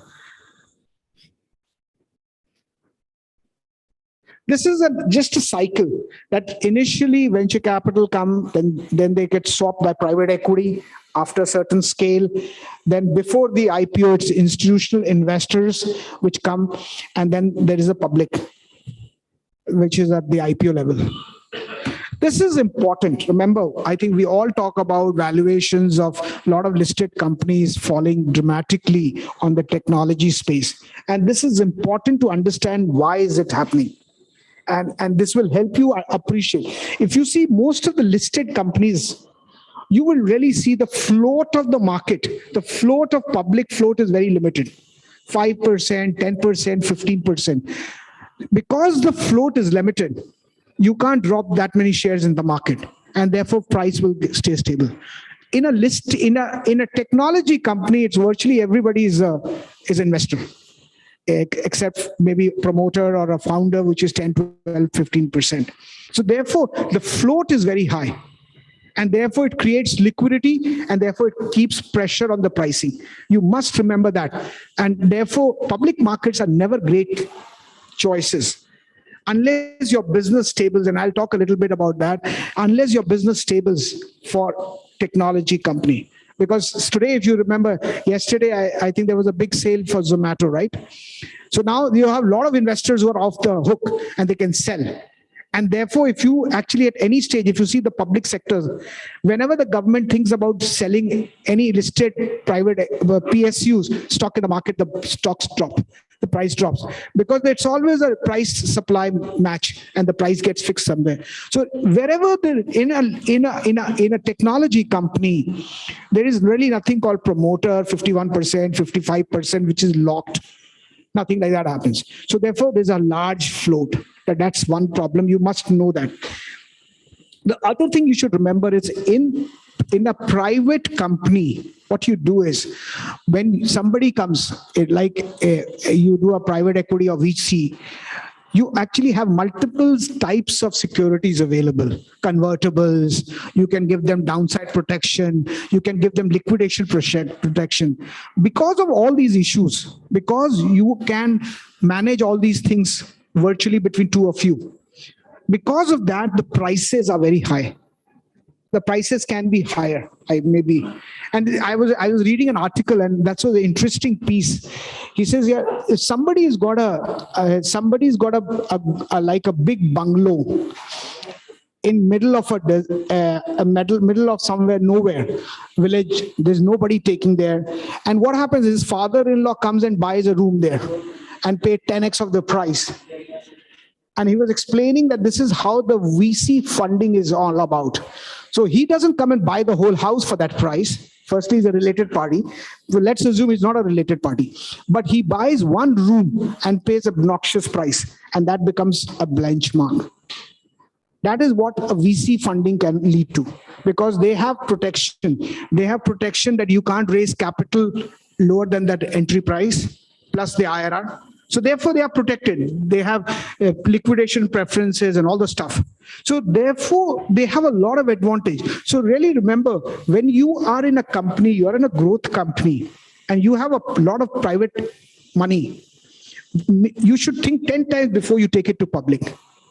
Because there can be a lot of erosion of wealth at that stage, because there'll be a lot of liquidity.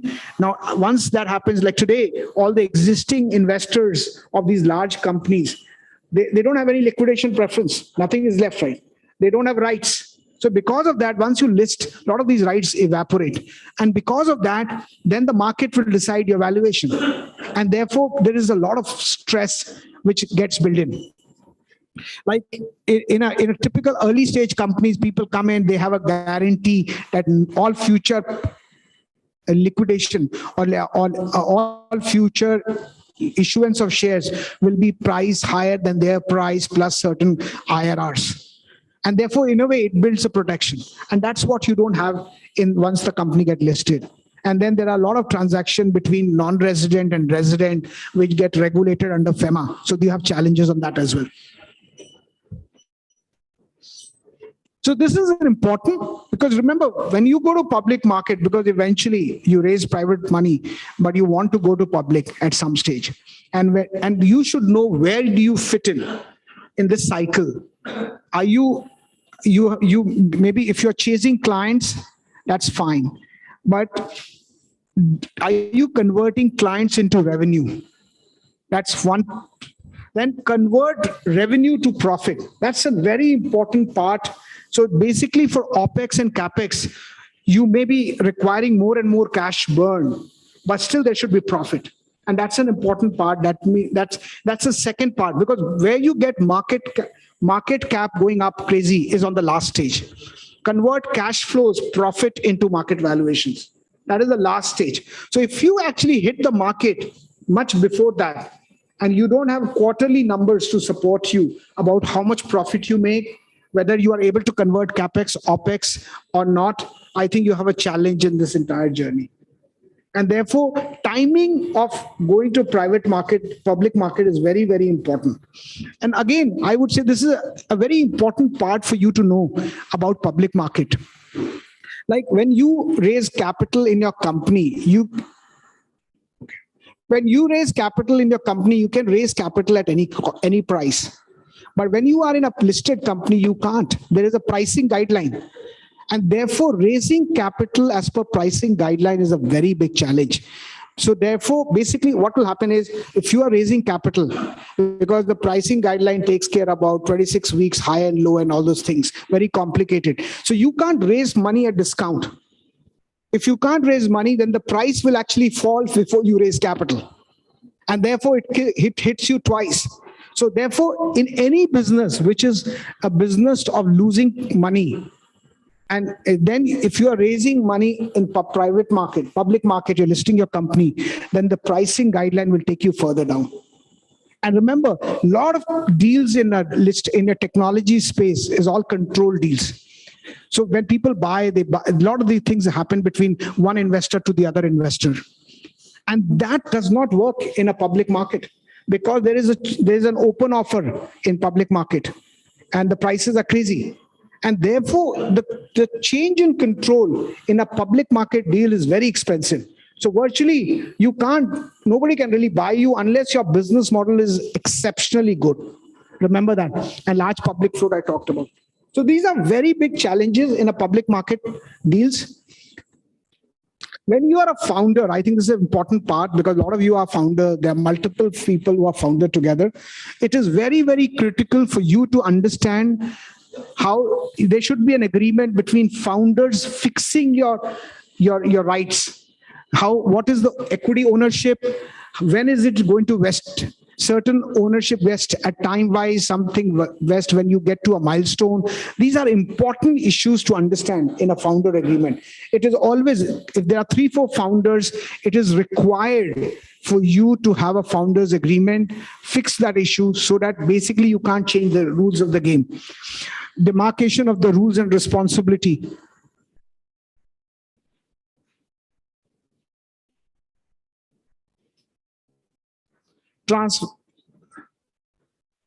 Transfer restriction against, because you don't want one founder to sell shares in another to a competitor. You don't want that to happen. So therefore, there needs to be restriction. Remember, everybody who's a founder, when he's creating an IPR, intellectual property, he owns it, unless the employment agreement and the company agreement provide otherwise. So these are very important, particularly in a technology-driven companies, that founders' rights inter se are all well drafted and thought about. Non-compete is again a very important part, that you can't be a founder and compete with that. So I think there are clear obligations. You need to do that. Otherwise, you'll have a big challenge. And if you have a fight between the founders on any of these things, forget about your product. You can't raise capital. You're finished. Because the time, remember, the time is only 5 years, 3 years, 4 years. If a part of that fight, the part of this time is wasted in litigation, then your history. And therefore, it's very important in a technology-driven business that you get your rights and obligation well thought about, well articulated in an agreement. I think this is the last part I will just cover about the investor right. You will raise third-party capital from venture capital and private equity. And this is very, very important what rights you should have. I think founders should think 20 times, 50 times before they get reps and warranties. Because remember, if you give representation and warranties about business and something is wrong, you can be personally liable. All your assets, all your shares, everything can go for a 6. And that's a very, very important. And for that, you can now also get representation warranties insurance. So these are important things tomorrow, because when you are a founder, you get a private equity and you're selling to third party. He said, I'm not running the business, you give guarantee. So at that time, your ownership has come down to 12%, 15%, 20%. And if you are giving reps and warranties, you can be cleaned up. And that's a big risk. And you have to understand, under Indian law, if you're a private company, you can still have a lot of control rights, management right, even if your equity has come down. And you can have a different type of voting arrangement that is permitted in a private company. And you can also have veto rights in certain situations. These are very, very critical things.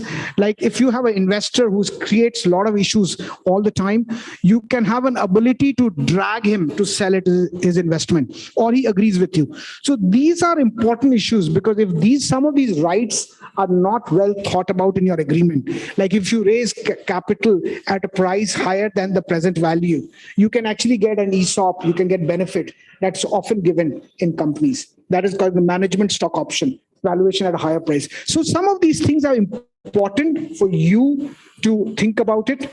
And if you have a great business model, great product, but if you have not fixed inter se founders' right, or you have not fixed your rights against a third-party investor, I think the challenge you will face going forward as the business grows up will be far more than what you can conceive at this today. So eventually the business may do well, but you may not be with the company. And that's the reason these are important aspects. You need to do that. Then you can get the benefit. The team can get the benefit, and you can protect yourself vis-a-vis the promoters. And also the corporate governance issues are equally important. I think you should think about it. So really, just to conclude, I'll just move on. Just to conclude, India is a great country because obviously we have regulators, which most of the cases they are sleeping. They don't understand what is going on. So you can actually get a lot of regulatory arbitrage. And in next 5 years, we're going to grow to a $900 million internet users. So therefore, technology businesses can do very well as long as you have done your housekeeping well. You've thought about founders' right, inter se founders' right, and third-party right with private equity and venture capital. As long as you've done that, I think there's a good chance that you'll be able to benefit out of all these operations. Thank you very much. Sorry for taking a few minutes extra.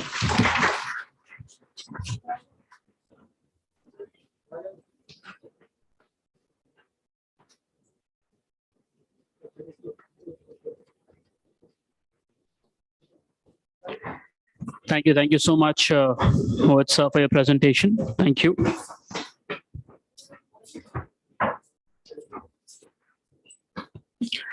Moving on with the next panel discussion on India's potential en route to becoming world's startup capital. And while they're setting up, I'll introduce a panelist for the same. Ravi Kabra, co-founder and CEO, Skippy Ice Pops. Yamini Bhatt, co-founder and CEO, Waymo. Chetra Harsha, chairperson, Viprajan Biosciences.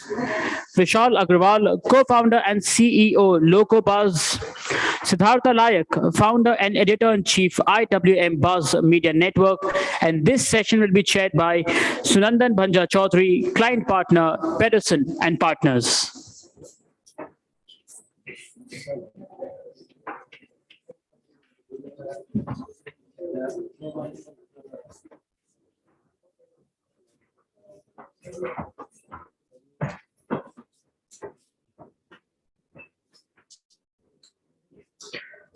Well, after our panel discussions for the day, we also have the BW Disrupt 40 Under 40 Awards. A few more panel discussions, and then we are there.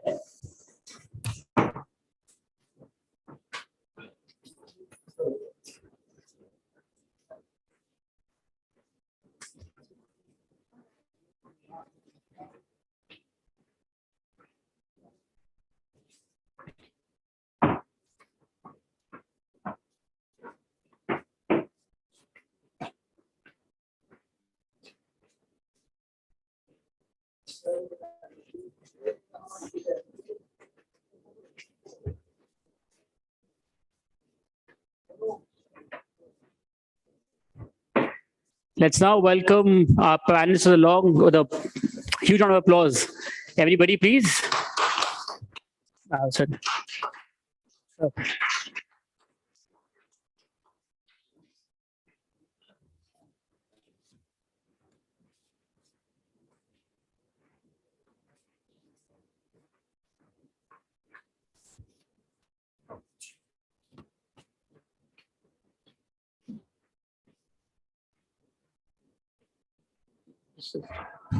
Hello. Yeah, it's working. Yeah. Great. Thank you so much for being here. I must tell you, a conversation after lunch is not the easiest, and I'm sure we've got a fabulous panel, and I'm sure they have a lot to say, which will wake up everybody here. So, without much ado, I would like to start with all of you. I mean, with Chaitra first, and to ask about how they would like to disrupt the world. Tell us something that you're doing so different, or something that will surprise us all, that will disrupt the world. Good afternoon. Okay. Yes, good afternoon, everyone. Hope I make this. I'm starting the session. I'm Dr. Chaitra. I'm heading a team at Viprajan Biosciences. It's a typical CRO, but we're also developing a lot of platforms for testing drugs. So I think of late, I think pandemic definitely has hit the alarm bell, right? So we are into developing platforms for cancers and vaccines, and we also develop animal models. You've heard of vaccines given emergency approval from ICMR, WHO to get into clinical trials. So we are the one who kind of clear or make sure that these drugs are safe to be handled or treated in humans.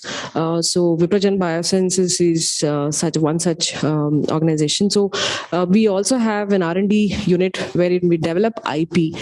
So we are working on a couple of projects. Interesting projects are into the neurological sciences, Alzheimer's, and also into multi-drug resistant antibiotics and wound healing. So these are three areas that we are working on.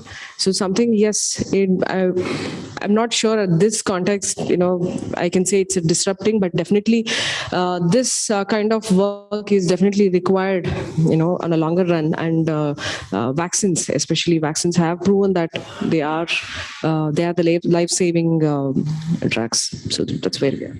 Yeah, that's fantastic. But tell me, just as an aside, I mean, where is India when it comes to stem cell research? Which is where I think the latest of technology, and that's where the latest advances in medical sciences is happening. Yes, a lot of work has been done in stem cell research, no doubt about it. But that has to be how well it is translating into treatments, how well it is into therapies, or that is very important.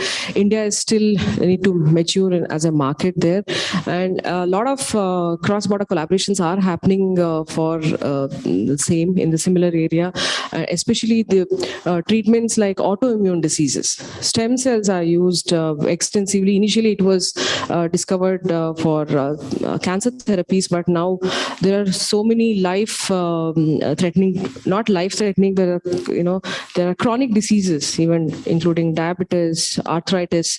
So these are some of the diseases definitely stem cell therapy is being used. So do you see there is potential for someone to get into stem cell and disrupt that part of the world? Definitely. So there is still potential for all of you guys to look into it. Still the application part of stem cells is, it's an open space. So are we far behind? Any idea? I'm just question, are we far behind from the rest of the world, or where is India when it comes to stem cells? Not really.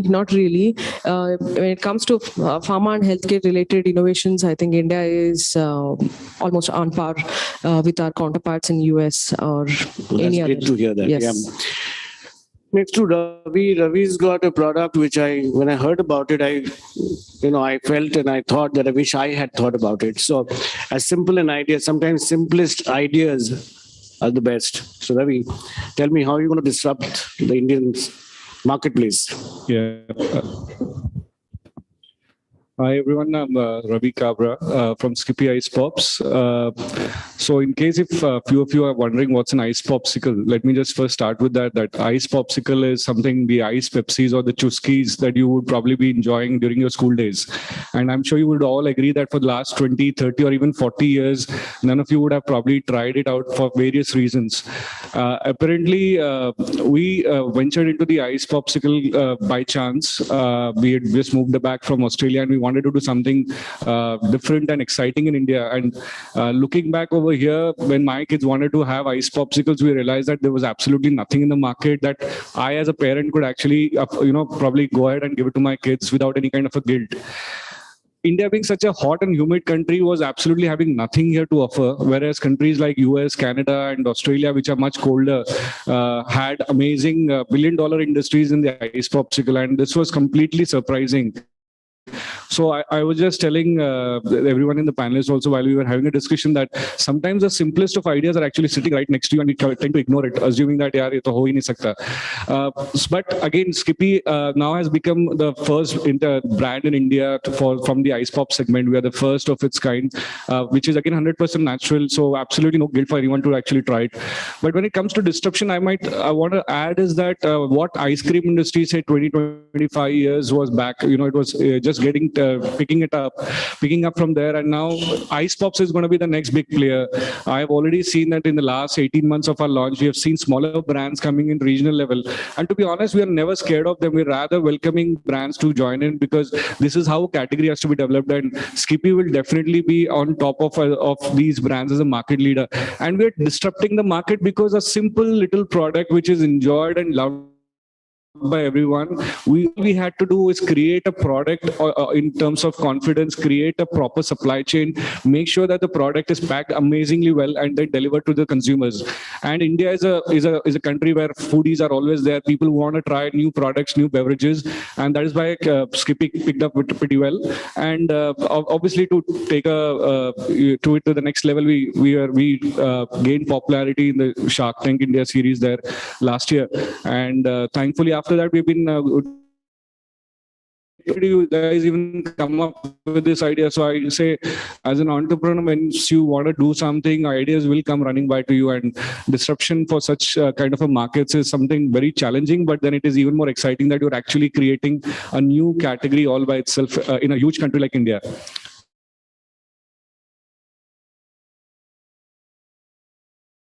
Many years. What was the eureka moment for you? When did it strike you suddenly? Okay, that's an interesting question. So my co-founder Anuja was my wife as well. We had moved to Australia for 7 years and we used to enjoy the local ice popsicle brands out there, never realizing that this would actually become my next venture back in India. And then when we decided to move back to India, I wanted to do something. Obviously, India ke kuch to karna hai, and we wanted to start up. We were looking for projects which was exciting and which had those kind of a the kind of a kick which an entrepreneur always wants. And we kept looking everywhere, didn't find anything exciting. And apparently, my sister came down to live with us in Australia. And while going back to India, she was packing these local ice popsicles for herself, for her kids in her suitcase. And I'm sitting right there and saying, "Why are you even taking it? India mein to bahut sare brands honge." And she turns up and says, "Koi bhi brand nahi hai jis pe hum bharosa kar sakte hain." And that was the eureka moment for us. A small little sentence worked for us. That said it all in that sense. Absolutely. But what Ravi hasn't shared with you, and he did share with us when we were sitting outside, is the fact that they have also disrupted the logistics market because they don't have to go through the cold chain.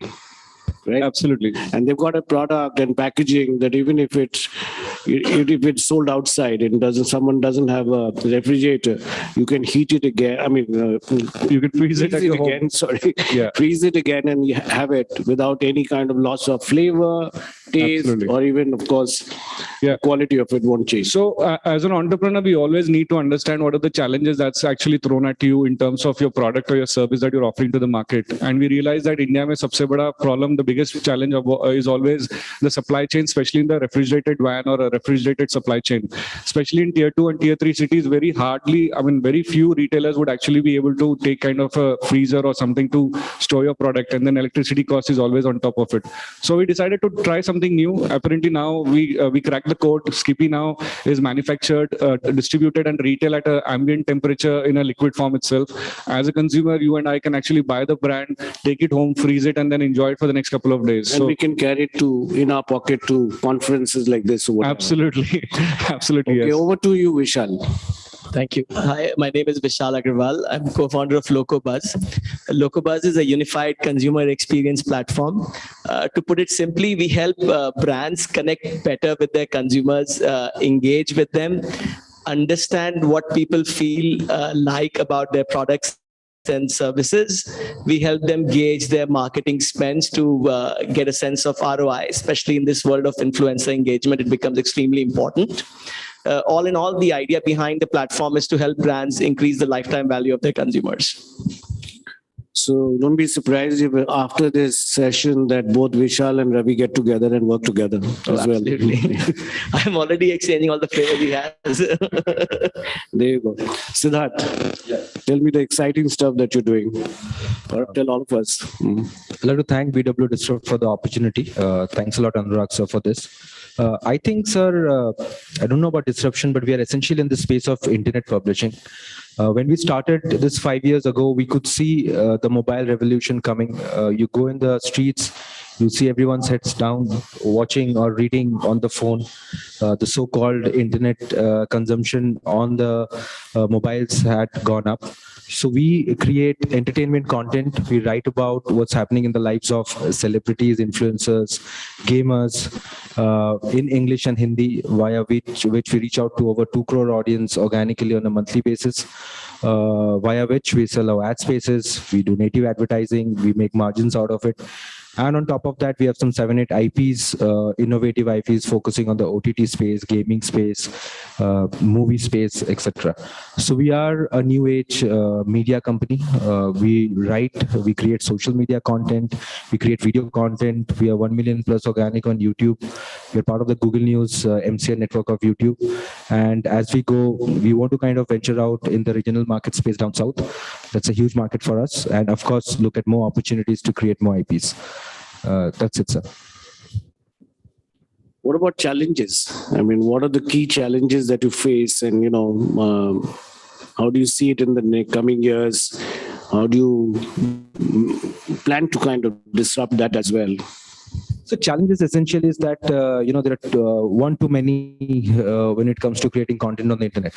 So like sir's idea is unique. Our is, the creation of a blog in today's time and creating good content is not too challenging.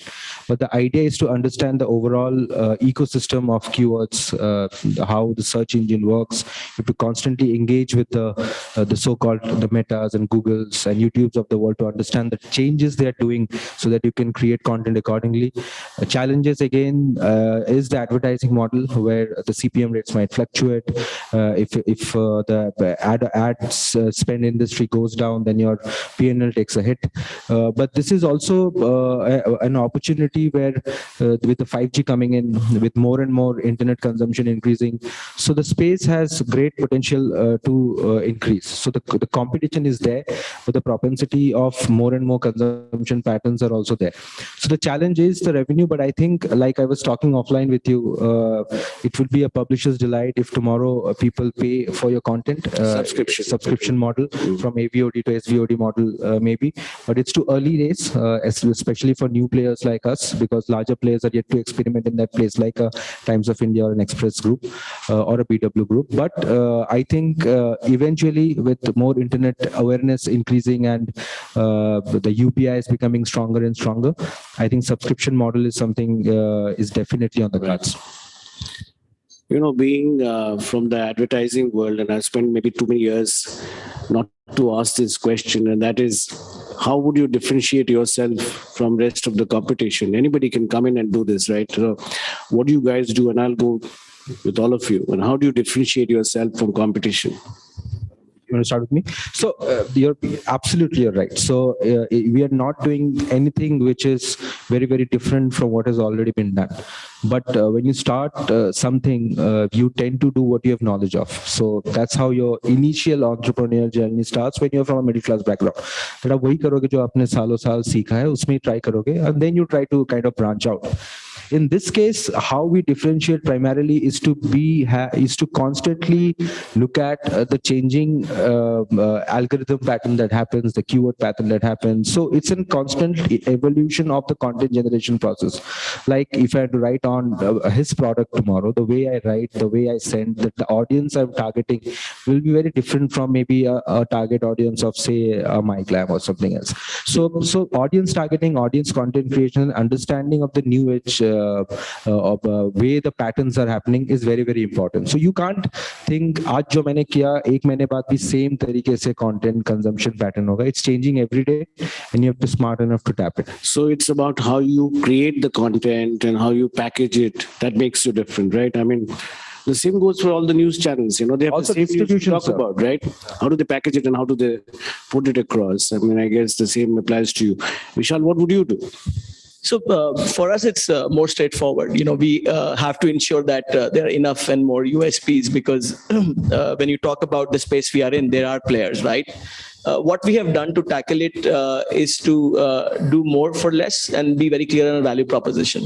So we are probably, apart from one other company in the globe, we are the only company which is able to bring in 4 core elements into the play on a single unified platform, which is we help brands listen, we help brands analyze, we help them engage and automate. To do all 4 together, you'll probably end up buying 2, 3, 4 different product licenses, and that becomes a huge sort of value proposition for us. Yep. Ravi? Yeah, so with us, it's pretty interesting because as of now, there is not much of a competition that we should be looking at or getting worried of. But certainly competition is coming from anywhere it could be coming. They're probably preparing it right now. But we take it pretty positively because competition will help us create a category there. But in a country as big as India, I would say that there's no idea, there's no process or a product which is absolutely unique to yourself. Someone else is already doing it. For every payment, financial companies, you will see there is Google Pay, Paytm, and so many more. The same way, I think probably we will have a lot of ice popsicle brands also coming in, most certainly. But one thing is for certain, what differentiates Skippy with any other brand which comes up will definitely be my team. The better my team is, the better my deliverables are, the better my USPs are. People are bound to be connected with us as a brand, which they would want to consume and cherish throughout their lifetime. So I think we'll have to continue focusing on our deliverables and then look at scaling up faster. Then, because by the time the competition comes, we should be available at a pan-India level, making sure that we're already there and there, the competition doesn't impact us enough. So by people, you mean the people you have behind you and with you? Absolutely. My team, my core team, absolutely. Everyone at the front end, at the back end, whether it's the production, it's the marketing, accounting, anyone. The entire experience of enjoying Skippy comes not just from me or anyone or my co-founder, my wife Anuja. It comes from the entire single person of my team. But Ravi, we didn't meet before. We just met just a few minutes back. Yeah. That's why I changed my business from advertising to headhunting. All right. But people make all the difference, actually. Yes, it does. That's yours. Yes. So basically, we are our own competitors, I can say, because in pharma, the world is so complex and so many problems are there to solve. So the whole challenge is to bring a biological product or a drug to the market. The age-old process is about a decade, and more than $1 billion goes into getting a drug into the market. So the challenge is how do you overcome the time that is invested into a drug to get to the market, and also the cost, right? So our challenge is to, if you can overcome these, the innovation in not just getting the drug into the market, but innovation in your process to make it less cost effective and the time that is taken for this. So what do we do to differentiate ourselves or to get into the market, or to be there? And we are not like a decade-old startup and then be there, and to get into the market or to get a blockbuster drug, it takes takes more than 10, 15 years. No, what are we doing as startups in pharma sector? So what we do is, there is something called IP, right? For in pharma, it's kind of rules the world. So once the patent is out, then it becomes a generic drug. So Indians are actually the jugaad, you can say. What are they doing? They're repurposing the drugs. Repurposing the drugs which are known or patented for some diseases. They are being, I'm very sure if the chemists work on it, they can be utilized for some of the others. Some of the cancer drugs are used for arthritis, even some of the diabetes, and they have to do a very short period of or a panel of tests for that. So that is something, time-wise, startups have become quite innovative. They collaborate with bigger companies. These are things. In terms of even pricing. Lot of innovative process Indian startups have come up with, wherein the generic drugs, the pricing has drastically come down for, it could be TB or cancer, some of the life-saving drugs. So that's this disruption that is happening in Indian market. It's not about new drugs coming in, but existing drugs itself. There's a huge, it's a very complex system. So that's how we are trying to differentiate. Very interesting. In fact, even I didn't know that you could use one drug for something else, and that's being done. And that's news to me, certainly. But the generic product, I think there's so much of potential in India because of the pricing. And I remember I was a jury on the 40 under 40, maybe a year or two back. There was this guy called Arjun, something from Kolkata. He's got a good funding from Tata's as well. So whatever. But yours is the toughest one to replicate, right? Yes. Because of the money involved in order to kind of create that IP. Definitely. It is one of the toughest. And as I said, people are utilizing it for repurposing the drugs for various, including the processes and other things. So it's one of the toughest, I can say. Yes. That's why it becomes a blockbuster drug, right? Once you get a drug into the market and you rule, the Pfizer's, Reddy's, why do they rule the market? So they would have invested that amount of money and the time and the technology, basically. So talking about money, I mean, is funding an issue? I mean, although we hear so much of funding available, but is funding happening? And when I was speaking with you, gave me some of the statistics in terms of what funding is there in India so far, but yet it's not happening. We keep hearing it's not happening as well, but it's available. And where is the dichotomy? Yes, if you just look at pharma sector, yes, pharma or healthcare, definitely funding. See, basically, it is about, as I said, the risk that involves in a pharma to get a drug into the market. So our investors are definitely risk averse. So they wouldn't want to invest. But of late, technology is being utilized. That's why you see a lot of VCs and Ps are trying to understand. Because of the long gestation period, definitely, yes, it is there. But with, as I said, a lot of collaborations and sharing of IPs and in-licensing, these are some of the ways wherein the pharma sector, if you look at medical devices, the biggest challenge is regulations. If regulations in India on pharma and healthcare is taken care, I think the investments also will flow in. See, there's no dearth of funds, I would say. And we ourselves, though, as I said, it's very difficult to even to tell my co-panelists that what I do. We are able to crack and get the funds. In fact, Karnataka IT Venture Fund has invested, and a couple of fund houses have invested in our company because we have. See, basically, we need to create that value in terms of IP. So, and also, as I said, industry academic collaborations, and we take it to one level wherein the credibility is built in, and I think the investors will definitely come in. You show a way, a path to it, and definitely that would, there's no dearth of funds, I would say. So can I, and I'm completely ignorant, and I have no idea about how this business works and how the pharma industry works. Can I compare it with, let's say, the mining industry, where they keep mining, and they find one diamond to mine somewhere, it makes up for all the 100 mines that gave them nothing. I mean, is it quite similar to that when you get into pharma? Yes, it was. I would say yes, it was. That's how as I said, the biggies rule the pharma market. Even, yes, it is there. Definitely it is continuous. But as I said, technology definitely made a difference. If you look at medical devices, health tech, has revolutionized. So some of the unicorns, if you take at least from out of India, 4 or 5 are from health tech. Practo, these are some of them definitely made a difference in healthcare, access to healthcare. So yeah, but that is in terms of how do you deliver, this is the service part of it. We're talking about the core R&D part of it. Yes, definitely it is like a gold mine. It's like for Pfizer. It is like a gold mine. It still works. One Viagra can change the world. Yes. I mean, change the company. Right. So what about funding for you? I think in the F&B space, from where we come in, funding definitely has dragged down a bit. No questions on that. But investors have been pretty active in terms of looking at the consumer F&B space all this while. Probably my thought process is that the F&B space is far more easily to be profitable, easily to scale up now than it was earlier. A lot of startups have come in, they're getting into the health segment, or it is into the different cereal categories, or many more. In fact, even in beverages, we have seen a lot of funding happening in the past. We have got wines brands getting funded as well. Of course, this year has been a little bit of challenge because I think the investments are coming a bit slow. People are being a bit more cautious.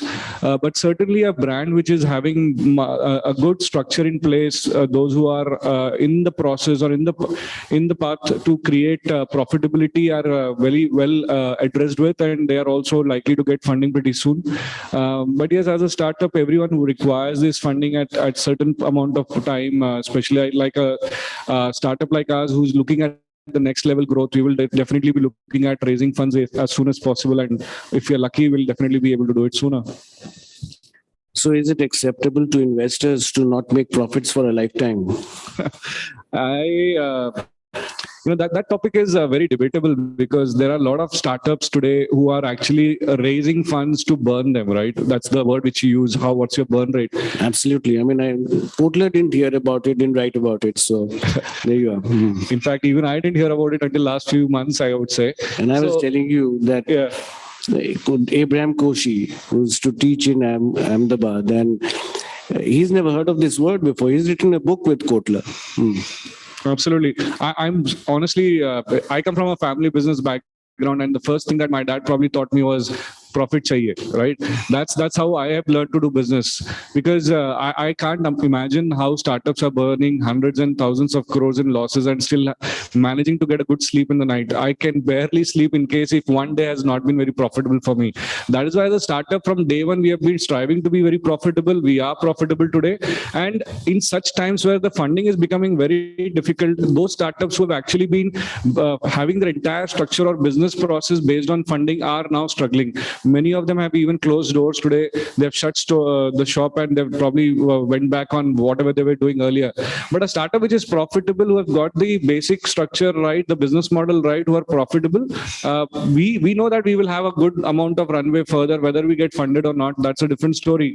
But we need to have the basics fundamental right in place. Once you're profitable, you get funded, you scale up, then that's extra profit for you. That's how I've been taught. I don't know what other business schools are teaching today. But I'm going to change the track now a bit. Vishal, something what Ravi said just now, something that keeps him awake at night. What keeps you awake at night? No, I think I completely resonate with what Ravi said. And I think what keeps me awake at night is, we have a few angel investors on board. So we are a B2B SaaS play, right? And thankfully, it's very nice to hear profitability is back in fashion because, why would you build a business otherwise? If you have honest intentions. If your intentions are something else, then it's a very different story altogether. But if you are building a business and business is not profitable, then you are actually a smart con man, and that's what you are. I believe what keeps me up night is making sure the value I have promised I generate. I create values, and I don't have investors who are logged in with it for life, and I'm able to sort of give them a seamless exit. What also keeps me awake is constant ideas around how to speed up the growth. So one thing an entrepreneur is never satisfied with is the pace of growth. And keeping a pace of growth with keeping unit economics in mind is extremely interesting problem. So that's something which really keeps me up, I think. Yeah, thanks. But tell me one thing, would you develop a metric for your own, just to get a sense how well you are doing by looking at your own customers? How are they benefiting from you? Isn't that what will keep you awake at night as well? Because not really. Customer satisfaction is extremely important, but it doesn't keep me up in the night is because we know what the value proposition is. It's very, very clear. So we work in India with almost 180, 190 brands, ranging from a Reliance Industries to an IDFC bank to Sleepwell to, the crypto platforms. We have a very wide ranging set of customers. Our challenge is not the value proposition. That doesn't keep me up. We have customers working with us for the last 4 or 5 years. Yeah, but keeping aside sleep well, all the others are sleeping well as well. Very your customers. In fact, we have seen a lot of our customers go through a lot of crisis, and we have been there with our technology and solutions to help them. We have seen insane amount of changes in Yes Bank. We have seen, we've been working with Indian Hotels and Tata Group of companies for a very long time. They were our first customer, actually. Right. We have seen a lot of changes there as well, and we have been one constant in all their journeys. So that really is, I don't think, the concern. Plus, the renewals happening gives you an assurance that you are creating value for your customers, right? That is the biggest, what we say is the best money which you can raise is the customers paying you for your services. Absolutely. But sorry to belabor the point a bit, but would you not develop a metric to see whether it has impacted their sales numbers and something that you've done? Yeah, that's an important metric to talk about in the industry. Yeah. So like I said, we are in the business of helping customers, help brands increase the lifetime value of their customers, right? So we do measure the customer satisfaction. We do measure the impact on, visits and sales. Sales is a bit tricky. It's very easy for me to say, yes, we help measure the impact on sales because it goes through a lot of loops and holes. So it's very difficult to have a direct line into sales. It's like I may have a conversation here and tomorrow I may get an account because I had a conversation here, but it may get attributed to somebody doing an online advertising, right? But yes, customer satisfaction, the changing emotions and sentiments towards a brand is extremely important and easily measurable. So that's something which we do provide to our brands. Fantastic. Siddharth. Yes, sir. Please don't call me sir. Call me Sunandan. I'll feel a little younger with you guys here. Sure. What keeps you awake at night? Apart from Netflix, yeah. So I think Google Analytics numbers. I mean, my co-founder is also he's a CTO, so we constantly look at the numbers going up, going down, where are we at competition. What keeps me awake, of course, are the P&L numbers, because I'm so glad that I'm sitting in a panel where they're talking about profitability. Raising funds for media entertainment has always been challenging until and unless you're aligned to a certain editorial policy, which is easier these days to get funds. But media entertainment valuations are also low. But these are certain domains which will always remain cash rich if you can do the business well, because we are not really in a product business or a bottomless pit kind of a scenario where you have to keep putting money to get consumers. So I feel it's very important, like he mentioned about being profitable. So as a company, we've been profitable from day one. And business is nothing about the operational cost, fixed cost, minus the margin that you make is something that should keep you awake every quarter to quarter. And if this quarter it has gone down, then you need to not sleep at all and figure out what I do next quarter to get the margins back. So I think the targets that we set in terms of numbers and the revenue is exciting enough to keep you awake. Very exciting. I mean, you guys are doing such exciting stuff. Makes me feel young already. But I'll ask a very serious question that we guys in our traditional mode will always look at, something about business excellence. I mean, do you invest in working on making sure there's business excellence in the way you do things with stakeholders and customers, etc.? Anybody? So I think for us, it's a very open forum where, if you're not doing good, you lose your readership, you lose your business. It's something, if you put up a YouTube video, the response is immediate in the comment section. So for us, our consumers essentially define the kind of work that we are doing. For B2B model, of course, there are clienteles there, but with us, it's everyday validation of what we are doing. So you have to constantly keep yourself updated to the competition to ensure that you deliver what the audience wants. So that's what the challenge is for us, and then opportunity, of course. Yeah, absolutely. Business excellence across not just your team, but even your deliverable, your brand value, your brand perception is also equally important, because that's what drives growth at the end of the day. And I believe that the definition of the excellence also keep changing from time to time. There are at times matters that you need to address on immediate basis to create that kind of an environment, to create an ecosystem where growth could actually prosper easily. And then certain times you'll see that 3 months down the line, you're actually focusing on something else altogether. But for a growing organization, I'm certain that we are the most youngest startups here. With just last 1.5 years, we had to look at it much more in focus, because customers are to be dealt with very carefully, because today consumers and customers have got a lot of choices. They are spoiled by the fact that they can have a delivery coming to them either in 10 minutes or even in 10 days. That is why for a brand like us, we'll have to really keep focusing on delivering excellence all the time. Yeah. And you wear your values on your sleeve. Yeah, I always love to carry my brand with me. I think इससे बड़ा brand क्या है जो मैं खुद ही carry कर रहा हूँ. Chaitra, you wanted to say something? Yeah, we are head out for a marathon, but yes, we do have a couple of sprints in between. So in the sense, in the process of R&D, we also develop a lot of, what keeps us going is we develop a lot of platforms which can be, applied at various levels. So for example, in order to test a drug, we would have developed a humanoid platform wherein human cell lines are grown outside. It's not very easy, right? So what do? We actually reduce the number of animals used for these kind of testing, and we develop platforms, which eventually we use it for our own R&D, but this can be utilized for all the cancer cancer screening, right? So there is a diagnostic value to it. So this is what keeps us going. And in pharma sector, it's the credibility of the data, right? The data generated there's a huge when it comes to clinical trials, Indian market, Indian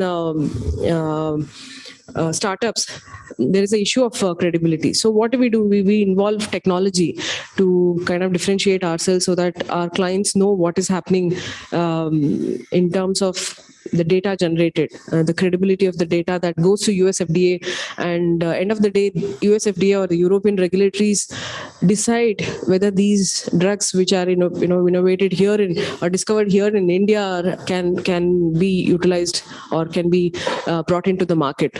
So we keep doing our that's how we kind of keep differentiating ourselves. Now that's fantastic, and I can see the time clock there. We've got 3 minutes and 20 seconds left for this session to end. But before I ask any more questions, and I shouldn't actually, I would like to throw it open to everyone here. Anyone who wants to ask any question, we'll have quick questions and quick answers. Anybody?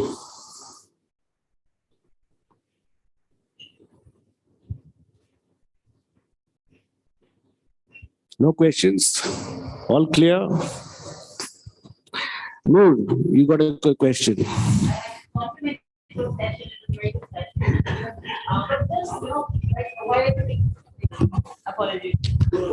you hear me? Hi, I'm Noor. I'm the Group Editorial Director for Businessworld. Who doesn't know Noor? A lot of people, but you're kind. I want to compliment the speakers and for giving out and sharing your examples. Just a very quick one. All of you represent different domains. Now, every time we're talking about the startup capital of the world and just trying to bring back to that, India being en route towards that, there are certain sectors that play up, and those were the sectors that saw the major amount of layoffs this year and all kinds of problems because of several reasons. Do these things hold us back towards actually becoming at least a number 2 in the startup capital of the world? We're already on the 3rd position. Or do you think that there'll be some of your sectors where we're already doing better than our global counterparts, just like a generic situation? Anybody can take it up. Sure. So it's quite obvious that we have been doing much better in certain technology areas than non-technology areas. But I think to look at India being the startup capital of the world, it's not a sprint, right? So it's not a BSC index that today it's at 77, tomorrow it's 1 lakh. The question is, will it sustain that numbers, and how will it sustain those numbers? I genuinely believe that the kind of work ethos we have in India, the kind of upbringing we have, where the kind of hard work which we are open to do, is a lot more than a developed economy, and that's really the cycle of life which goes right. So we have the right age group of people. We have the right size of consumer set. We have the right ethos in terms of hard work. Where, however, we are struggling a bit is getting a direction right, that ultimately a startup is a business. And if we focus on our unit economics a little bit more rather than the vanity matrix, I think India will be a guiding light to everybody in terms of businesses.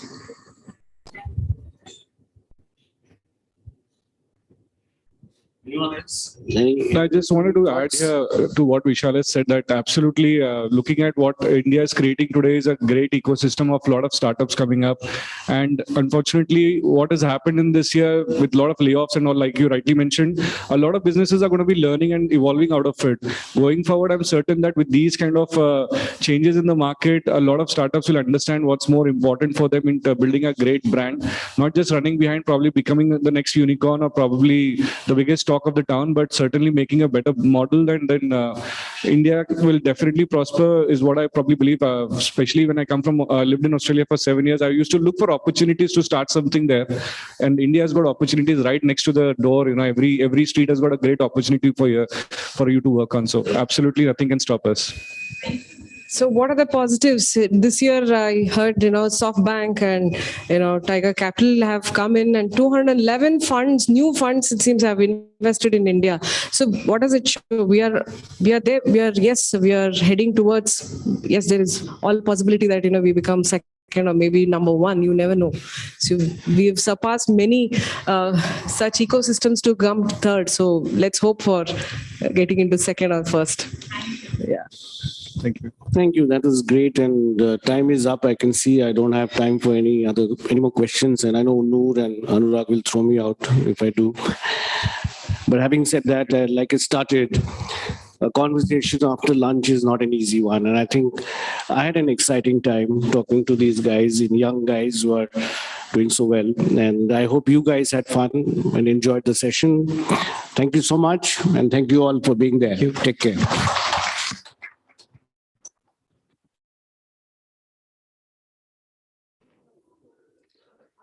Thank you. Thank you so much. A group picture, please. Thank you to all our panelists. And also thank you, Sunandan sir, for moderating that. Thanks. Thank you. Thank you so much. And now for our next panel discussion for the day. It's on content to commerce, the new success mantra. Please join me in welcoming our panelist for the same. Ayushi Gudwani, founder and CEO, Fable Street Lifestyle. Ishan Grover, founder, Swish. Pranesh Chaudhary, founder and CEO, Zanpulse. Dheeraj Kumar Tiwari, co-founder and CEO, Capgrid. Atul Rai, co-founder and CEO, Staku. And this session will be chaired by Tarun Nangia, Associate Editor, Special Project, NewsX Conceptualizer, Brand Story, and the brand that India made.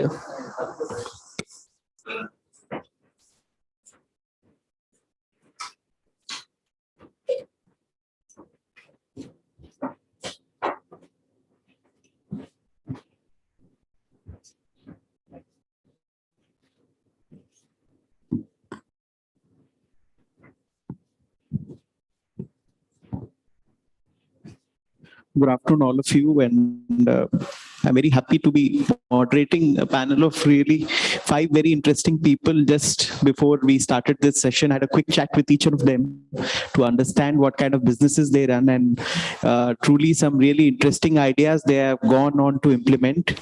And when you speak of communication to commerce, I remember something that I had read about 18 years ago when vodka named Grey Goose was put out at some of the most elitist parties of Europe. What happened then is that it picked up, everybody wanted to know what that brand of vodka was. What eventually happened is that it got acquired by Bacardi because it thought that, a challenger is coming up because it had acquired the right mind space in the sort of consumer that every, in a sense, brand desires to have. The consumer which has a lot of money they can spend on the brand. So creating mind space through communication. That time communication was placing it in the right kind of parties where they placed it free of cost. Of course, the quoted price tag on each bottle was much higher, 6 times higher than the prevailing hot selling vodka then. But that story is for another day. The panel has been introduced, and I've got less time, so without going into the specifics of each, we'll start with Ayushi Gidwani. She's founder and CEO of Fable Street. Ayushi, over to you in the first 2 minutes. You could explain your business model. Also, what you've been doing over the past 4-5 years.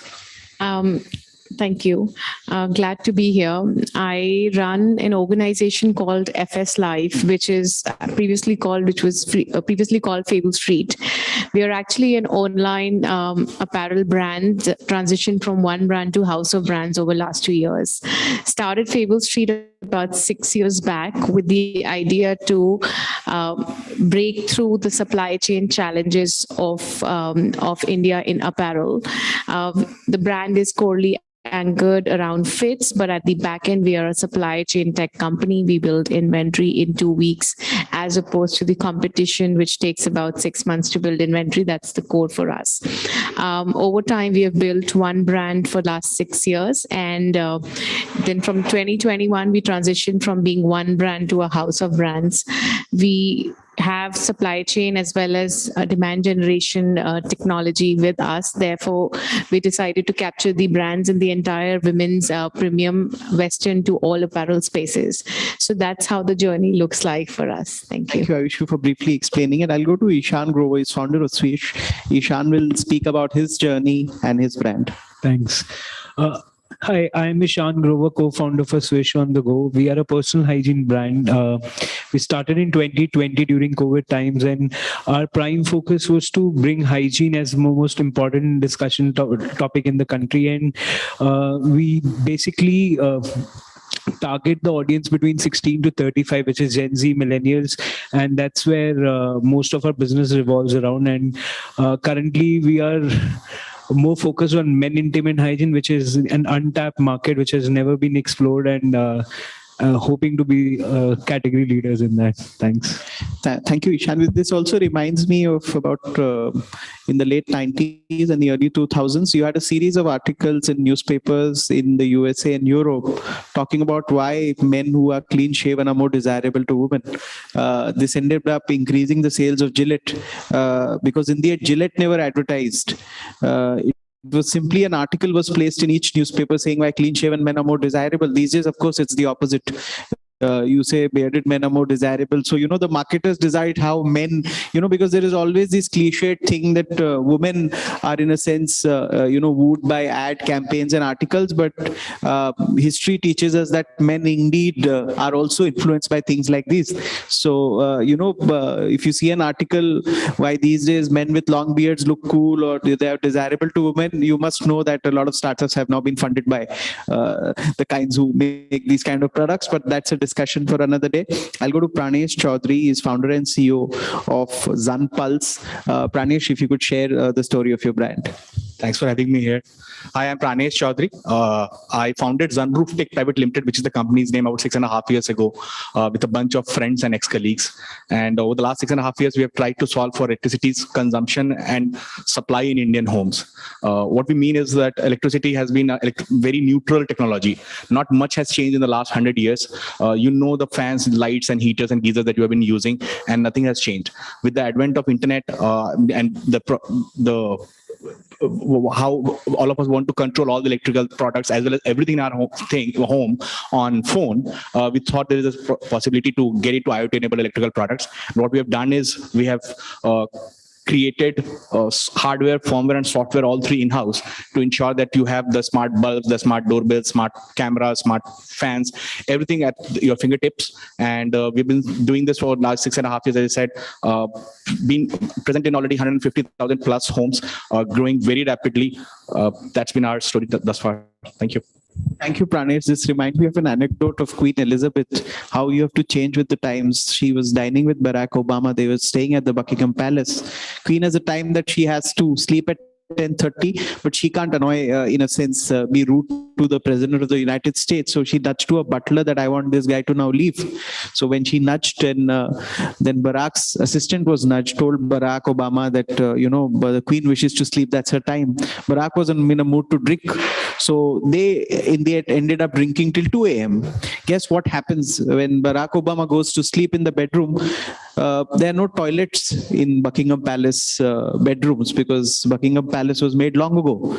Toilets are outside the room, because as the modern plumbing system is very recent, we just had a hole for whatever business we had to do is to fall down. So it is outside. So you had the President of the United States late at night making 4 or 5 trips to the loo, which would have been quite inconvenient. So, but that's how the British are. They like to keep things traditional. So that's how it is. When you move with the times, before I move on to my next speaker for the panel, I recently in a party met one industrialist who acquired a bungalow for about 160 crores. He said, Tarun, could you tell me the name of the brands where I can get all the latest electric fitments for my house? So people are curious. People have the money and now they want to go and spend on these products. So Pranesh, this gives you a lot of hope and a lot of business, I'm sure. We'll go to Dheeraj Kumar Tiwari. He's co-founder, CEO of CapGrid. Dheeraj, over to you for your comment. Thanks, Tarun. Good afternoon, everyone. I'm founder of CapGrid. We are about 2-year-old, founded in kind of 2020, right in the middle of pandemic. We aggregate automotive component manufacturing, which is kind of a complex business to be in, because automotive is a 120-year-old industry. And how manufacturing is being done hasn't really changed in those years. Manufacturers still want to go directly with the supplier who has got the plant equipment and capacity, and deal with for each and every part, whether it's a very important engine component or whether it's a bolt in the bumper. And that's where I think the role of content is coming in as well for B2B, that we are able to enlighten our supplier's factory to them. What kind of material is coming in? Is it from Tata Steel? Which grade? Jindal Steel? What kind of manufacturing processes they are following, right? I mean, they are supposed to follow. What kind of quality rejections are happening, right? And through that content, additional content, we are able to put some trust in large automotive OEMs who are kind of also listed, and where safety is very important. So that's the space we operate in. I founded it after working in automotive supply chain consulting space for about 12 years. So yeah, looking to kind of transform how automotive manufacturing is being done, not only in India, but globally. Thank you so much. It's interesting. Automotive is about 7% of our GDP. It's a very big industry, actually the backbone of Indian economy. So all the best to you, Dheeraj. We're going forward to Atul Rai, co-founder of StackU. Atul, your brand and the story. So my name is Atul Rai and I'm running a AI startup called StackU. We are using existing CCTV cameras to solve the problems of security, safety, and different kind of analytics. So broader way, we are working with police forces to catch criminals. We are the only organization which is managing 45 lakh criminal record in the country. And currently we are utilizing 22,000 cameras across the country to analyze the feed, to identify, let's say, violence is happening in front of the camera. So you need not to put a human in front of it. AI will identify there's a violence happening or there's a fire happening in front of the camera. So that's the thing we are doing. Broadly, our customer base, of course, security, we have all the police forces, 9 state police forces working with us, prominent cases like Sidhu Musewala to different other cases being resolved with that. In terms of, that is one part of the security. In terms of the retail part, of course, CCTV cameras are everywhere. When this room is also having cameras. But we treat camera as a dumb device. I mean, we don't do anything. So we are using that data for further analyzing for retail industry, let's say footfall analysis, planogram analysis, where the people are sitting, what product they are trying. So in that way, we are also working with Starbucks, Cafe Coffee Day, Raymond, Crocs. So we are like 180-degree opposite kind of brands we are working with. So that's the story, and that's we are trying to, work for this country. Solving security, solving safety, and solving also the retail problem statement. Using the cameras. I would just like to add, so I think I've got a camera in my house. My 6-month-old, when he gets up and starts moving, it gives an alert to us in the other room. So we are using that very powerfully. You don't have to continuously look at the camera, but the alert comes automatically. So I'm pretty sure there are going to be more strategically important use cases of that in future. That's interesting to know, Dheeraj. Now we go on the topic of communication to commerce. I've always been fascinated why people will pay 10,000 for a hush puppy shoes, about 50,000 for a Bally's, and about 1.5 lakhs for a Louis Vuitton. It's all about communication, the mind space you create in the mind of the consumer. Of course, the product quality is relevant, but we all know that manufacturing cost is a fraction of the price of what these products are retailed at. And that's why communication is so important. The perception you create in the mind of the consumer could make a difference between millions and billions. We'd start with Ayushi Gudwani, and she will share with us her story about how she uses communication to create a mind space in the market of the consumer. Thank you very much. We run a B2C brand, and we primarily target women in professional and overall workspaces. So for us, communication, I would say, is actually the core. As you rightly mentioned, the product has to be the hero and product has to be the king. But today, in consumers' mind, trying to capture their mind share and wanting them to believe, in your product and consistently hold them, make sure that they're buying your product over long term, you have to be their top of mind. So eventually communications, I would say, is the most critical aspect. Within that, I would say what do you communicate, which is the content, and then what is the channel of communication. Both of them are extremely crucial after you understand what your TG wants and what you want to hear. In our case, we anchored our brand around fits. From a need-based perspective of women's Western wear, the biggest challenge in the market is fits. So we had to anchor the brand around fits. It resonated so well with the target group and consumer, and that's why they love us for what we do and how they feel beautiful and confident when they wear Fable Street. So that's been our journey on communications with the consumer. Channel is equally core. When we started back in 2016, Facebook was really big. Over time, Instagram has become important. Snapchat is still not our TG. So we keep on consistently innovating and figuring out what are the newer channels to explore and go back to them and reach out to them. The communication, I would say, is an ever-evolving strategy. What's important is to stay true to the brand and core of what you're doing, ensuring you are consistent in your messaging, but at the same time being open to what's moving and how is the consumer reacting to your communication is how you typically work with it. So that's a little bit about how we do it and what we do. So you're talking of a really dynamic strategy where you alter, change every couple of months. You have to. Yeah. You have to ensure that consumers actually have very limited mind space. And in today's world, when you can barely hold their attention for 5 seconds. So it's extremely important on how dynamic you are in your approach to communicating to them so that they can remember you and ensure that they come back to you. That's interesting to know, Ayushi. We'll go to Ishan Grover, founder of Swish, for his communication to commerce strategy. So our whole company's DNA is built on advertising. My co-founder was national creative head for Rediffusion Mumbai. He's built some really large brands in this country over span of his career. We are actually an ad agency come a startup. My whole team revolves around best of the creative directors, best of the writers, and some of the greatest advertising minds probably work freelance, and some of them in our office. And I think the reason we have been able to scale so fast and so much in a short span of time, we just finished 24 months this November. It's because of the communication that we have created and how fast we have created, how relatable the content is. Because I am talking to a 16-year-old to a 30-year-old. The communication here is very different from what we usually see in a traditional advertisement. But our focus has always been one. Content is king. Let's make the best content. Let's make it relatable. I have a 45 million social media reach. I don't even spend that kind of money. My content on an average level, one of our ad goes viral, minimum 5,000 shares on Instagram on its own. So we believe in content a lot, and I think that's going to be the core focus for us as well, and that's how the large brands are built as well.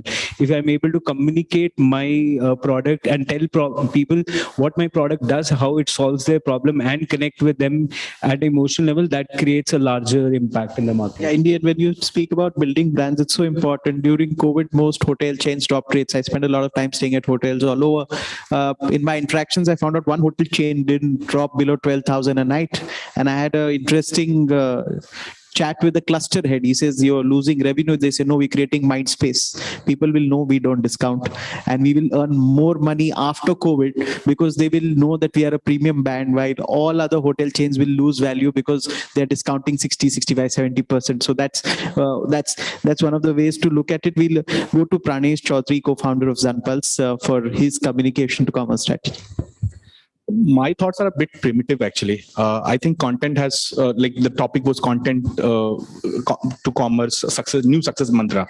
I don't think it's a new success mantra. I think branding has been around as early as you can imagine commerce, right? Somebody has had to talk about their products to explain to the customers. Like if you read about the early days of, let's say, Dabur floating a big balloon over Kolkata to explain to people what, or just grab that mind space of Dabur's name, right? Or and then it evolved over time where people became more and more subtle in their ad placements, right? Like there would be movies in which an actor or actress would work in a certain bank or a certain company, so that you just thought that, okay, this is very subtle, they are working there, and it means like if an actress is working there, it probably is a safe place for women to join that bank as well. What has changed over the last few years when we started all of us our journeys is that the channel, as Ayushi was mentioning, that the platform that we are interacting with the customers have completely changed. There are customers have very limited time now to interact with your ad. But in our case, especially the product that we are selling, these are not impulse purchases. You do not buy a solar panel or a smart lock or a smart fan because you like the ad a lot, right? So we have had to be very careful in how we position our ads. How do we ensure that the customer, because it's always easy to just think about brand, that people will remember the name and it will not convert into any commerce for you, because mine is a product which you will only purchase where there is a need. If your older fan or geyser has run out of its life, despite my fan or geyser being smart, you are not going to buy it just because the ad was really nice. So we had to be careful. We have had to be careful about that. In what do we message about it? The great thing has been with these platforms coming up is that the customer or the audience can actually interact with the ads, right? Earlier you saw an ad on TV, you did not have a call to action immediately. Now there is a call to action. So given you can measure, so it allows the advertiser also to customize the ad per the audience. Again, for our products, the purchaser could be anywhere from a 20-year-old to a 70-year-old, right? Like we were talking pre-panel as well. So now what it allows us is that we can cater to each demographic according to their needs. So let's take an example of a smart fan or a geyser. This is more about saving your electricity bill because it's smart. You can use your app to schedule it, switch it on or off remotely and all those things. Now, if it's a 60-year-old person, mostly they'll be very happy that this saves their electricity bill. Somebody in their 30s or 40s might be happy because it provides them a convenience, or as you were mentioning about the camera giving you a feed when you're worried about your kid. But if somebody is a teenage or a young adult, you need to appeal to their laziness because they might not want to get up to go to the switch. So what the new platforms allow us is to do ads according to the demographic and then target them. One more example on this. We were like in our earlier days, we were selling solar panels a lot as a way of creating a clean and smart brand around messaging around ourselves. And we tried two messages: go green and make money from sun. Given that TG is always going to be somebody who owns a house, 35-plus-year-old kind of person, Go Green did not get us any results at all. Like it was like at least 100 times better results came from make money from sun, because there the messaging was quite clear that you will make money by putting solar panels on your rooftop. So that's been our. Neeraj, your business is also very interesting because you have two addressable markets. One is directly the consumer, which is B2C, but also the seller. If you have a distributor in between, I remember of a recent anecdote where a leading brand took all of its distributors to a curated palace meal in France, which was exclusive because the palace was not open for normal tourists. That ensured that there was more push for their product at the distributor and the retailer level. So they treated the distributor and the retailer as an addressable market, and they push the product. So that's why you have your thing. What you do is interesting. I'll go to Atul Rai, co-founder of StackU, for his input.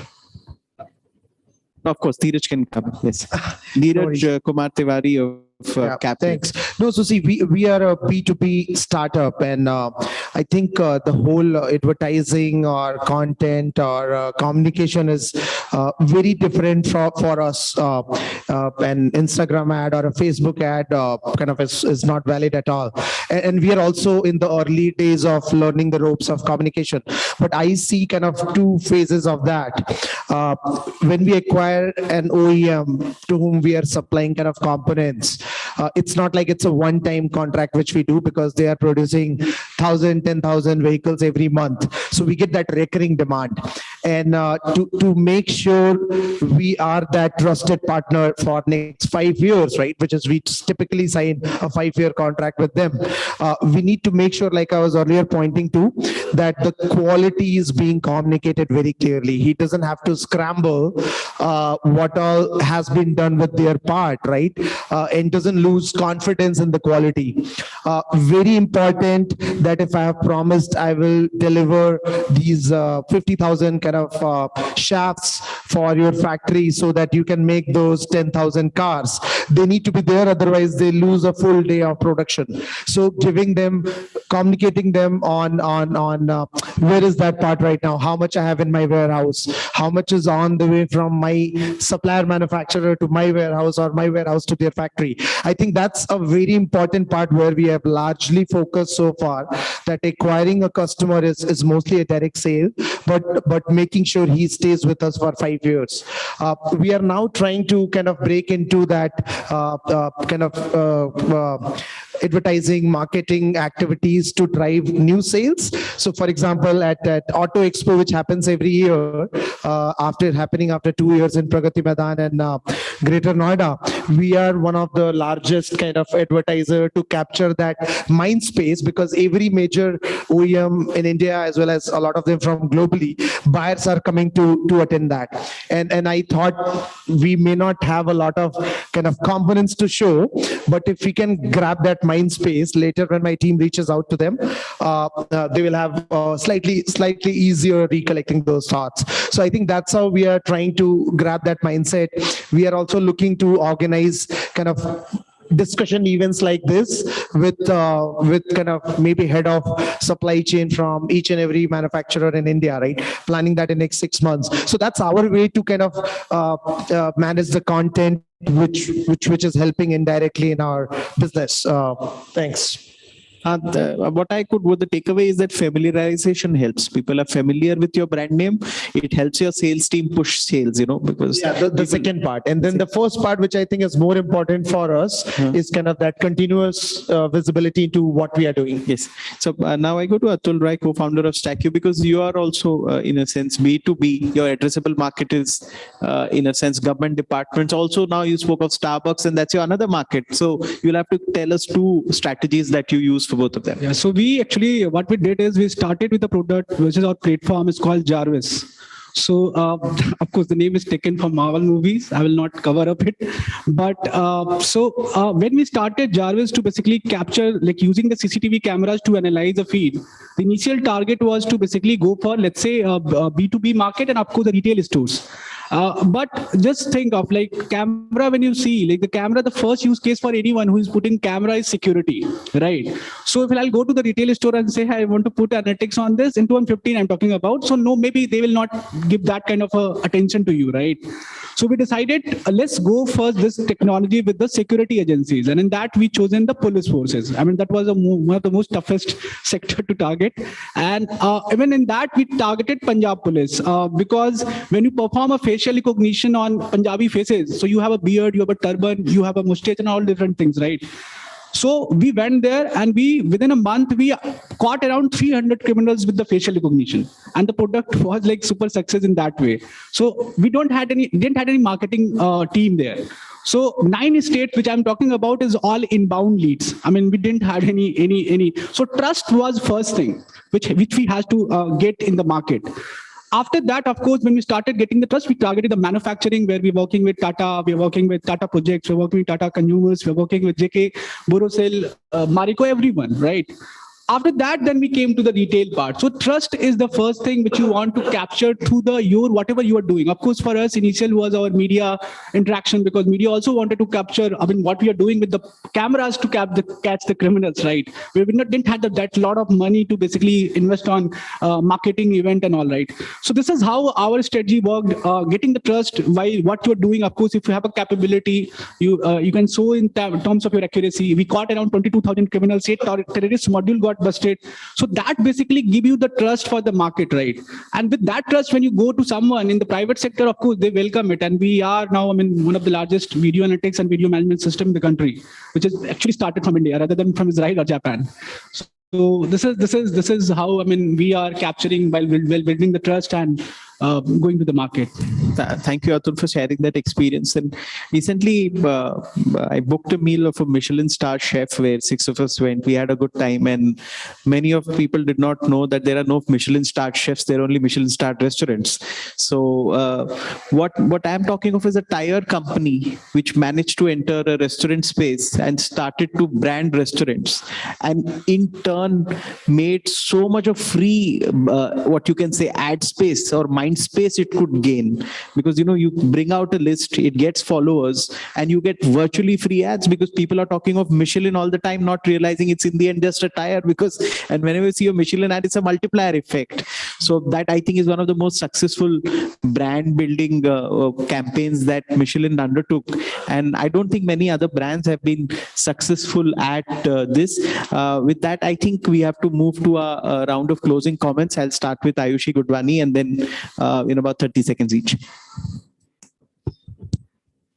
No, I think the conversation around the panel and content and communications is one of the core ways to drive commerce in today's world.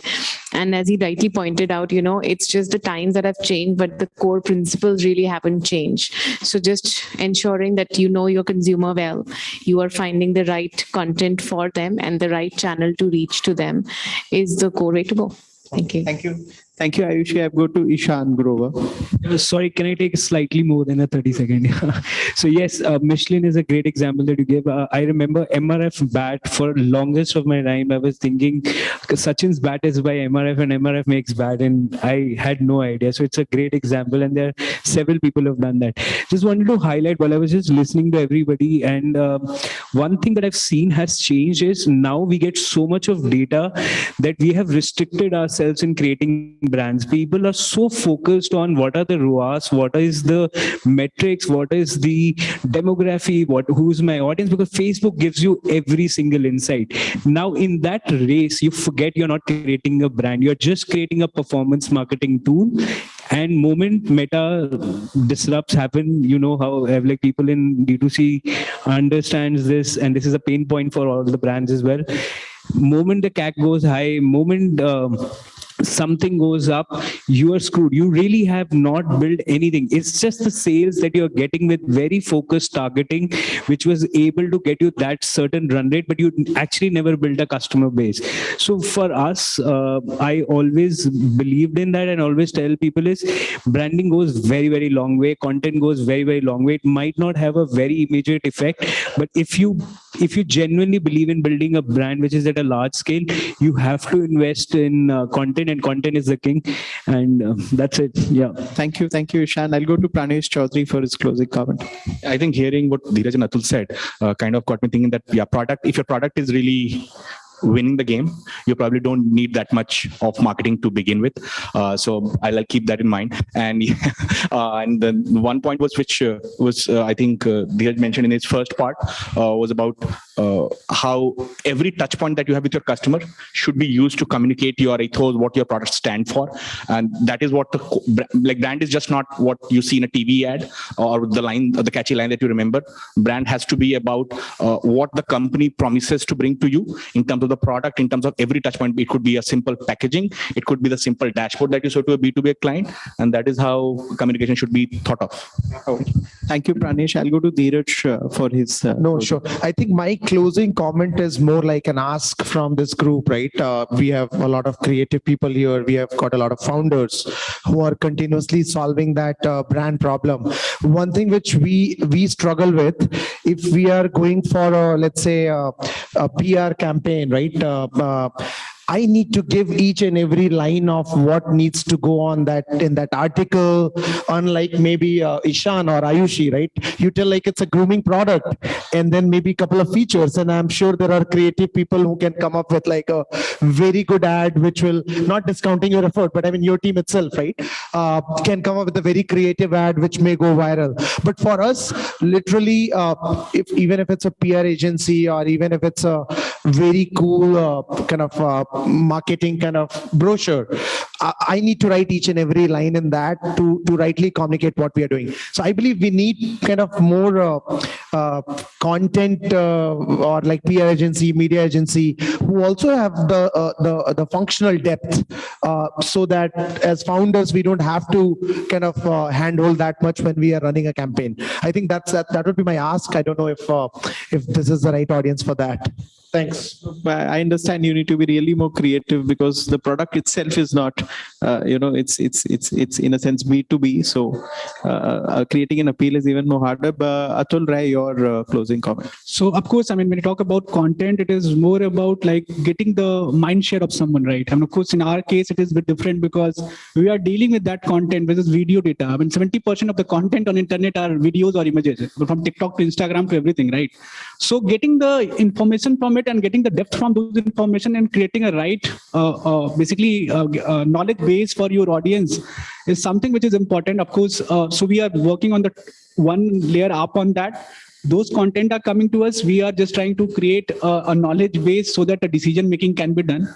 So, I mean, yes, content is good, but getting the right depth, right targeting is important. And where I think we as an AI company or many AI companies like us are working in that area to get some sense of that data. And of course, that is how, I mean, the next level of the content marketing we go. Yeah. Thanks, Atul. The two really interesting points. When many of branding studies came out with the result that a lot of people will tell you that they don't want to buy brands, they don't want to like spending money on brands. But research again showed that the moment people earn money, they want to and they afford and they buy it. Not being interested is just an alibi used to get on with the conversation. But when people can afford, they do buy. That is what research shows. So many times if you do a market survey, you get all the long results because people say, no, I'm not interested. So market surveys that time can be. And secondly, if your brand becomes a category, and I'll end with this short story. About 23 years ago, Rajiv Bajaj and his father Rahul Bajaj had a bit of a fight because they were doing very great at scooters. And Rajiv Bajaj Bajaj said that I want to see that the future is a bike future is what I see. And the father said, you're mad because we are selling the highest number of scooters. But he says that give me 100 crores and 12 engineers and only in this little budget, I will get you a bike. So out came the Pulsar. It was a groovy, sexy bike which had the girls looking at you. This was the tagline that time. They never advertised it as Bajaj. They always said Pulsar because they wanted a category which had no, in a sense, baggage of the past. You see what happened. That bike, 20 years hence is still selling. Another bike which came out during that time, which was the CBZ, is not selling anymore. In fact, it stopped production a few years ago. So when you make an attempt to make a category out of your brand, in that case, Splendor has become a category for Hero. More than 55% of sales from one single product for such a one, for India's largest two-wheeler maker. It's only one model that generates so much of sales. So when your brand becomes a category is when you end up dominating the market.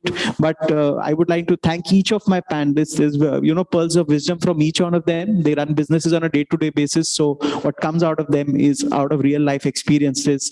So I would like to thank Ayushi, Ishan, Pranesh, Dheeraj, and Atul for their time and for joining me today on this panel. Thank you so very much. And please give them a round of applause. Thank you. Thank you so very much.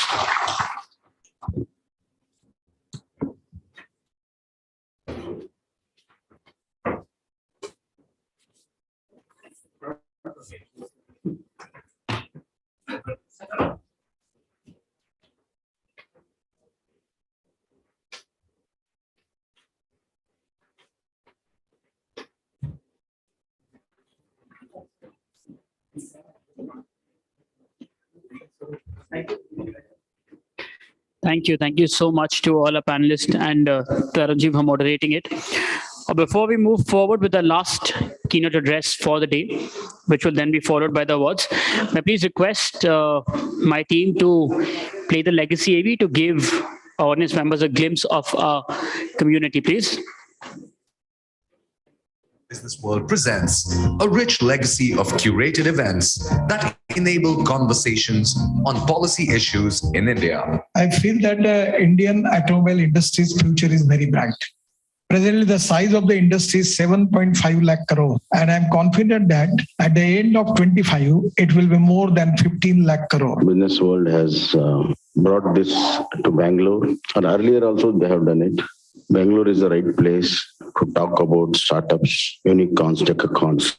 Because of the state of our cities, we have no option but to build smart and resilient cities. Their stature, their experience, and their name in their respective fields. I wish all the best and may your entire day be enlivening and fulfilling. Thank you so much. Covering a range of topics, BW Businessworld events look to create a strong narrative around smart cities, digital India, healthcare, Swachh Bharat, human resource issues, education, banking, and finance, among others. The world is fast changing. Best practices are available now on the net. Vikas development पूरी राजनीति में focus बन गया है. BW Businessworld events provide a speaking platform to the voices that matter. You don't have to be a technologist. You need to understand how technology influences the world. Mahatma Gandhi was a great man. He was the leader of the freedom struggle. We believe that e-governance and IoT will play a very, very important role.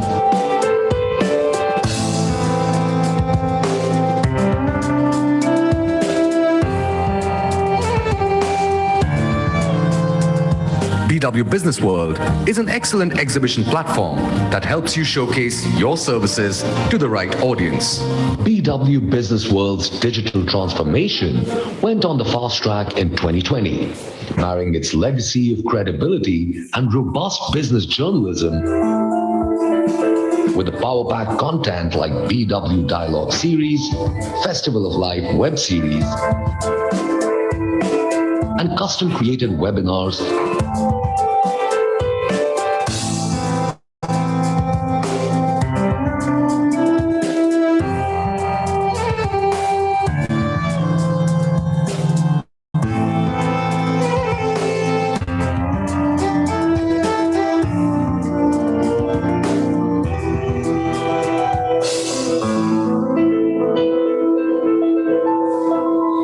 $33 million million page views on an average, multiple IPs scheduled in the coming months, BW has taken a leadership position in the business news segment. To become a part of our legacy, write to us at partner@businessworld.in.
The highest rated keyboard app on the app stores.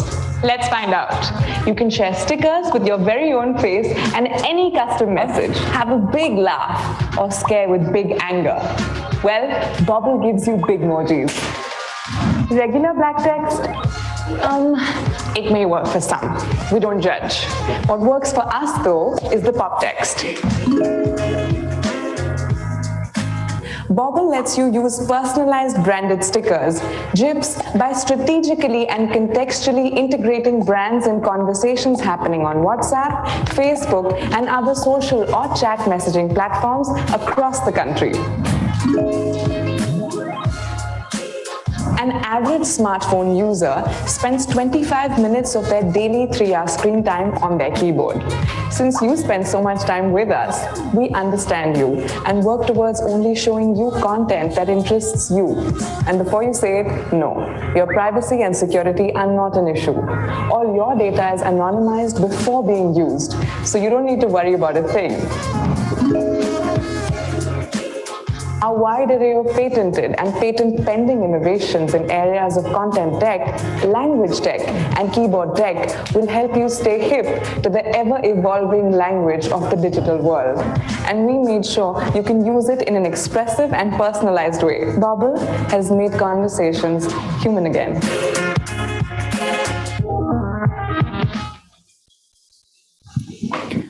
And now for our next keynote address, please join me in welcoming on stage Karan Bajaj, founder, White Hat Junior, best-selling novelist, The Seeker, joining on down and keep off the grass.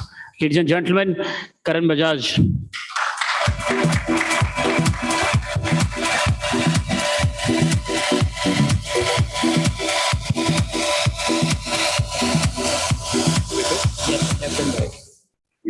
Forward. You just put it.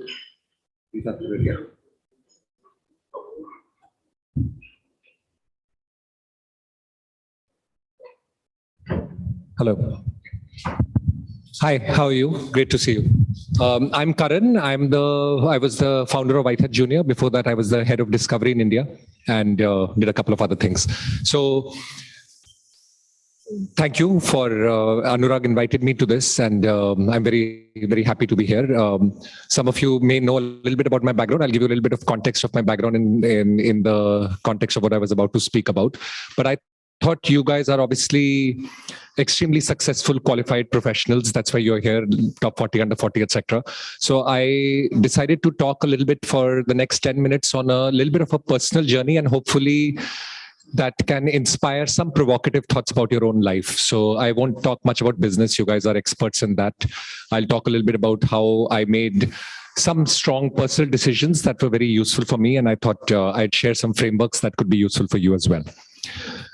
So when I thought about this event, I kind of reflected back about 10, 12 years ago. I was when I was about 28 years old.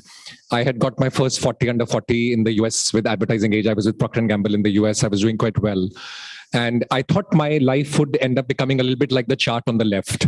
I was doing very well at my career. I thought I would keep doing well at my career and, you know, become a CEO and do, you know, like great business things. But different kind of patterns started to happen with my life. And when I was in 2008, when I was like 28, 29 years old, 40 under 40 at that point of time, I had this sudden kind of urge that my life was feeling very predictable. I thought I would live the exact life that I was living now is what I would be living for the next 15, 20 years. And something felt that wasn't quite right and that wasn't quite my destiny. So when I was 29 years old, I left my job in the US and decided to backpack for a year, travel in South America, Mongolia, Central Asia, etc., and write a novel. So it was a very random decision. I was 29. My family was saying, you obviously get married. When I told my boss at P&G that I was leaving to do this, he said, look, Procter & Gamble is actually a one-way door. If you leave, you'll never be able to get back. And I was very worried, ki kya hoga future ka, but something told me that was the right decision for me. So I went ahead. I did this year of backpacking, writing novel, etc. Came back and I actually lived the worst case scenario. So there was no glorious return in which I came back and was like, you know, I'm enlightened now and things have gotten great. When I came back after that year, there was Lehman Brothers had just collapsed. So I'd come back in October 2008, if I'm not wrong. And that was the time Lehman Brothers had collapsed and there was no job to be had at all. And so I spent a few months, like I was in pretty bad shape. I looked for a job, eventually found a job with the Boston Consulting Group and joined the job again. And then again, because I had kind of grown a lot during this trip, I started to do very well with my career again. At that point of time, I thought, look, I took such a big risk and it was a disaster. I'm never going to take a risk again. I spent 3-4 years doing very well at my career again. And then I had this sudden urge once again. And it was like precipitated with a bunch of events. My mother, who was in her early 50s, she had died from cancer. And I was very, very kind of, felt very, very deeply about that. I had a lot of spiritual questions in my mind. And I had decided then in 2012 to take a year off to learn yoga and meditation. Again, very random decision. I was in my 30s. Everybody was saying, look, my family was saying, I remember there was a dinner once where my entire family was, and I think my brother-in-law, one of my relatives said, look, I would never want my kids to grow up like you, in your 30s, just drifting, not having any anchor, no place. You don't have a place. You're leaving your job to learn yoga and meditation. And what is all this stuff, right? And I decided to do that because something in my life was telling me that this was the right decision for me. So in 2012, I took another year off to learn yoga and meditation. Again, came back and I found a job again, started to do very well in my career. I was the head of craft in the US for like a large $1 billion P&L. I did very well. And again, I thought, look, I have to stop drifting now. I have to become like, a classic corporate strong guy. I'm on the CEO path. I should do very well. But another 3-4 years later, I'd written another novel at that point of time, which had done quite well in India. It was called Johnny Gone Down. It was being made into a movie by Ronnie Screwvala. So it had done quite well. But I felt, look, I haven't achieved creative excellence in what I'm doing.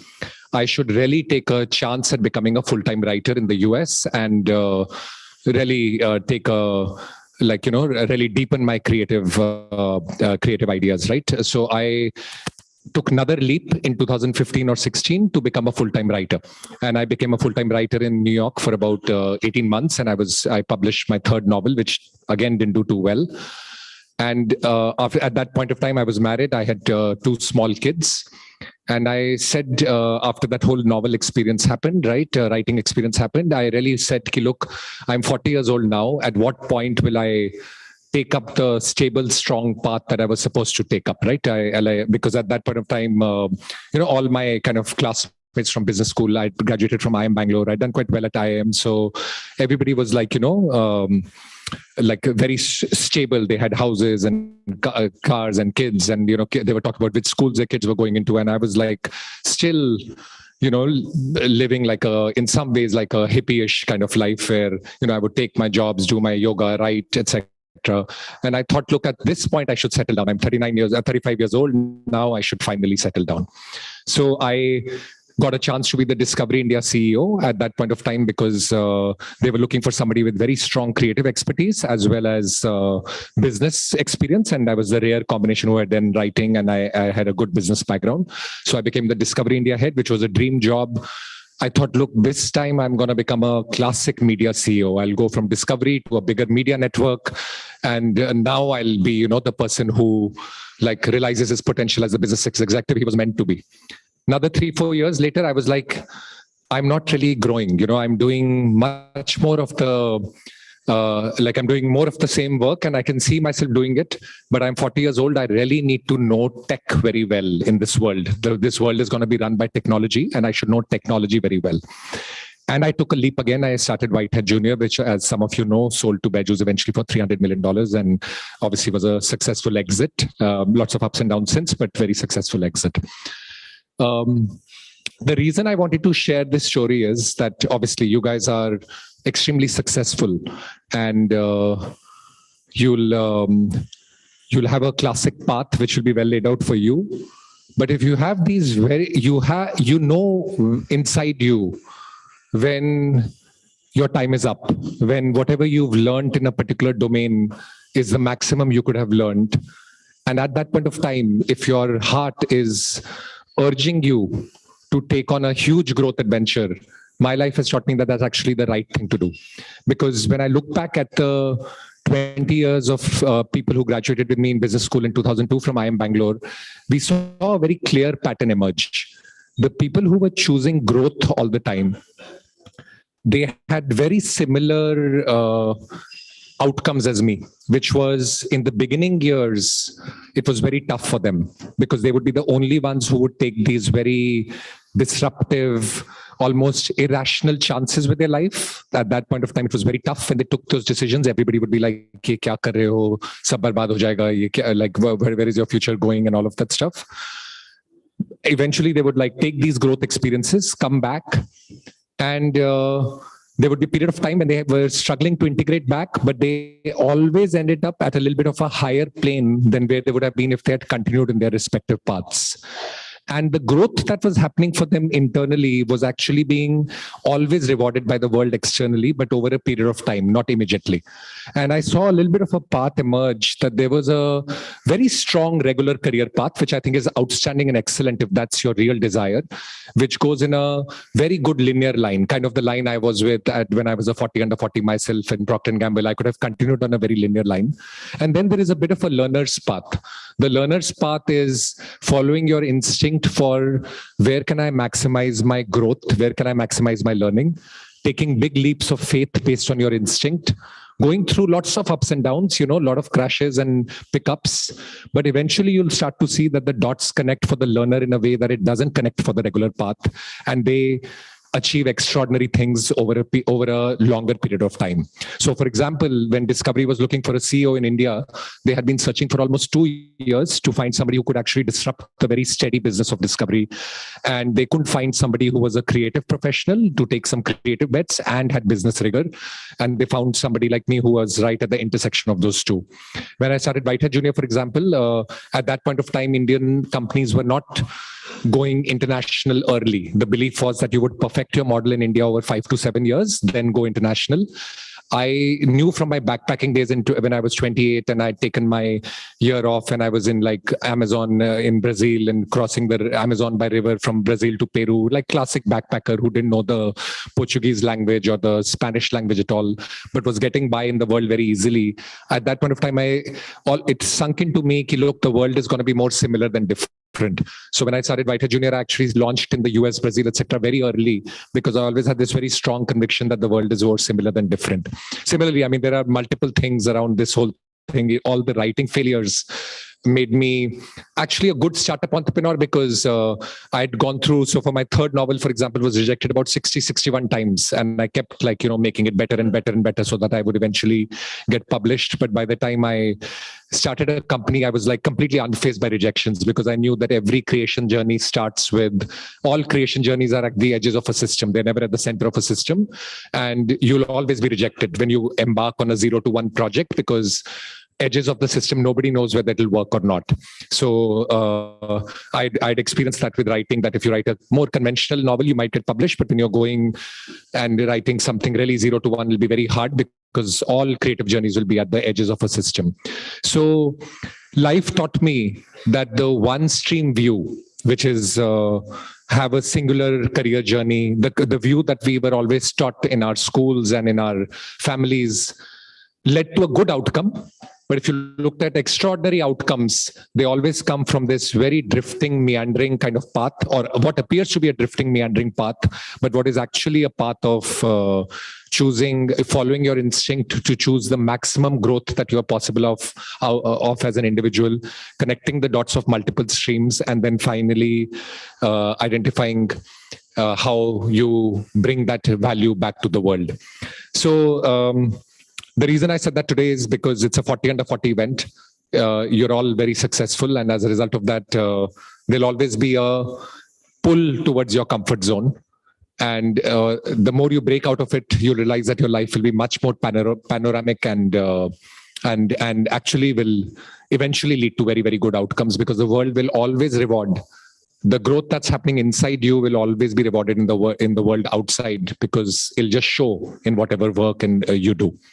So I'll end this very short kind of thought process with, because I've just written a book, which Mr. Batra has been very, very kind to, promote with his vast and wide network. So I thought I would leave you with a construct from a book, right? In books, we say, when we write a novel, for example, we say that in order for a novel to be very good, right, or a story to be very good in a movie or a novel, there is always a simple format. It's called the lock format, right? There is a lead, a protagonist who has a very, very big objective.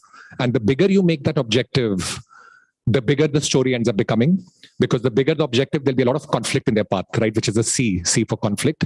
And at the end, whether they win or lose, the story is very exciting. The climax is very exciting, because they've really battled against very, very tough oppositions, right? So if you think of like movies that, 3 Idiots, for example, very classic format, right? They have a big goal that they have to make the education system better. As a result, their conflicts are much bigger.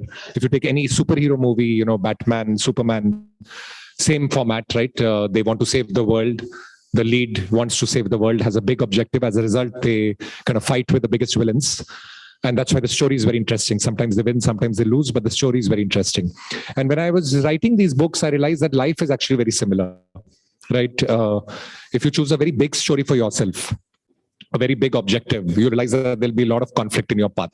If you decide to start a company, write a book, not get married and backpack for a year randomly or whatever, you'll see that the bigger your objective, there'll be more conflict in your path. And in the end, whether you win or lose, and I think you'll win, the story is always going to be a very exciting story. And that, I think, is the meaning of life in some way, right? To live very big stories. So with that, I'll end. Thank you for allowing me this random detour from your business day to talk about things that are a little bit more personal. And I hope it provokes some thought. Thank you.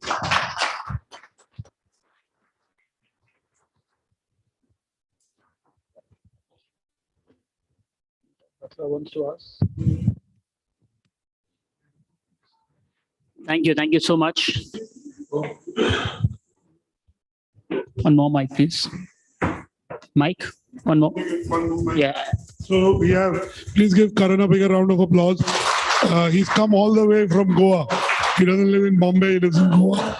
So I've had the good opportunity of meeting Karan while he was running Discovery, and he took big bets then, I promise you. I just want to give you, Noor is here, she understands media, because me and Noor built our first company, Exchange for Media. He partnered with Baba Ramdev to launch Discovery Geo, right? Jeet, sorry. Jeet. It was called Discovery Jeet. Put a lot of money behind programming. Big bet, both in terms of scale and the money, right? So I'm not at liberty. I don't even know enough to tell you what he's going to do next, but he gave me a small 60-second glimpse into it when I met him in Goa 3 weeks back. We have Karan here, and let me ask him one or two questions, but you also have him, so I can moderate, channel some questions. Karan, I know your book is out. I read the book last Sunday, which is almost 10 days back, not this. And he asked me, how's the book? And I told him, I wrote to him, it has 5 or 6 qualities. One, I said when it's very authentic because I know him. Second, he's put data, research, and tried to build theories, right? When should you start a business? How much money? He asked me that question. When will you retire? The answer is never. Okay, but how much money will you have in your bank? Or how much did you have? So I said, I enjoy working, but I get your point. So he's put formulas in the book saying how much money should you have to be able to turn an entrepreneur. So I said to him that the book has 3 things. One, it's a personal memoir. It is waved around him. Second, it's a startup book. It talks about when to exit, when to raise money, how to value in some way, what to do. And third, it's a self-improvement book because it talks about the importance of yoga, lifestyle, sleep, cycling, so on and so forth. So I said, your book will do well, and I know a bit about book. Of course, it's well produced. It gets launched day after tomorrow. And can we show the IBLF posters at the end? It is our Business Lit Fest, which I talked in the morning. But Karan, let me ask you, in some way you're a business person, but I would say you're a more creative person, not to take away your business. You're a restless person to create something in that sense. What are you going to do now? You have money, you have fame, both as an author, as an entrepreneur. What next for Karan Bajaj? A very good question. So the typical pattern I've seen, like I'll tell you about the general pattern. I would want you to be in the center, me on this. I'm the sideshow, I'm the mini-me. So the general pattern I've seen is that when I've ended one journey, I take a period of time off to follow an instinct and then dive into something. So the instinct I had after finishing the startup journey was that I would do large-scale public sector stuff. So my original thought was that I would actually join Indian politics and be a politician and try to have a large-scale effect on India. As I went through that journey, did a little bit work for Aam Aadmi Party. I'm also in Goa. I'm the special advisor for the chief minister, etc. I kind of started to, through that process of following that instinct, I realized how big a role tech could play in public infrastructure projects. Because what happens is that we as entrepreneurs can sometimes get very micro with our upper income segment bias. And, just think of I would say smaller problems of society, like social media apps or payment apps, versus the role of tech in really completely transforming public sector utilities. So I'm going after tech and public sector utilities now, and using some of the work that I've done in the government to really be able to kind of create a startup in that space, if you will. And you launch your venture next year. Huh? You announce and launch your venture sometime next year. Yes, early next year. Yeah, I've been very second-time entrepreneurs are quite fortunate that fundraising, etc., is quite easy, and I just kind of started to get into that in the market in just the last week, and very good interest. So I'll pretty much started. He just mentioned to me, and I want to ask you that question that he mentioned. I will not give away the domain, as you know. I've not talked about it. That whenever it happens, you talk about it. But he said to me, I asked him, "So how much money are you raising for your venture?" So he said to me, "I'm raising close to 150 crores, right?" Yeah, like the goal is to go from a seed raise directly to an IPO. So and because of his track record, he has interest. His past investors made money, so of course they would be happy to bet him. Prateek is here from Ascendo. Are you using your money as seed capital? Yeah, so I'm doing with a bunch of co-founders. As a result of that, we'll do a cap table without that, but then I'll put my money on. So you're putting you're investing money in yourself. Yeah, that's the best investment. So And so, Karan, what have you done with the rest of the money? No, it's again a good question because I've set up a framework to dispense it in a way that I can control the outcomes. So let me put it this way. My dive into the Indian non-profit sector taught me a lot about the inefficiencies because there is a lot of passion and desire to do the right thing. But the non-profit sector cannot probably attract the tech and operations talent that it requires to actually cause a transformation with the high level of operational efficiency that you see in the private sector. So I want to control the operation, if you will. So that's why I'm doing an NGO that I can basically I'm betting on myself that my ability to run operations and tech with very high level of efficiency will allow me to invest the money that I do in public good in a much more efficient way than giving it away. Not very without the discipline of operations behind it, sort of a thing. Yeah. And Karan, I must say that there are other people who are also trying to make social impact. First generation entrepreneurs made a lot of money, but one I've been interacting over the last 2 months is Ashish Dhawan. Yes, of course, Ashish is he talks like you talk like him, whatever. I mean, when I see you talking about it, I think both of you, we have a social impact initiative. We'll invite you on that. It's India's top 10 in that kind of pecking order are there at that event. But Karan, let me ask you, these young achievers, they come through a jury process. In the morning, Ghazal was talking about how our 40 under 40, in 2019, we did a physical jury. It was fun. I like physical jury, physical event. We did the event at Taj Palace. It was almost 4 times the audience than this. And it was so she talked about how it helped her. Clearly, our 40 under 40s have done very well because that jury process is it's a very honest process. So what is your advice beyond what you've given to them? That get out of your comfort zone, learn something, take a leap, so to say. That's what I inferred. What is your advice to, especially in terms of capital raising, exit, scale up?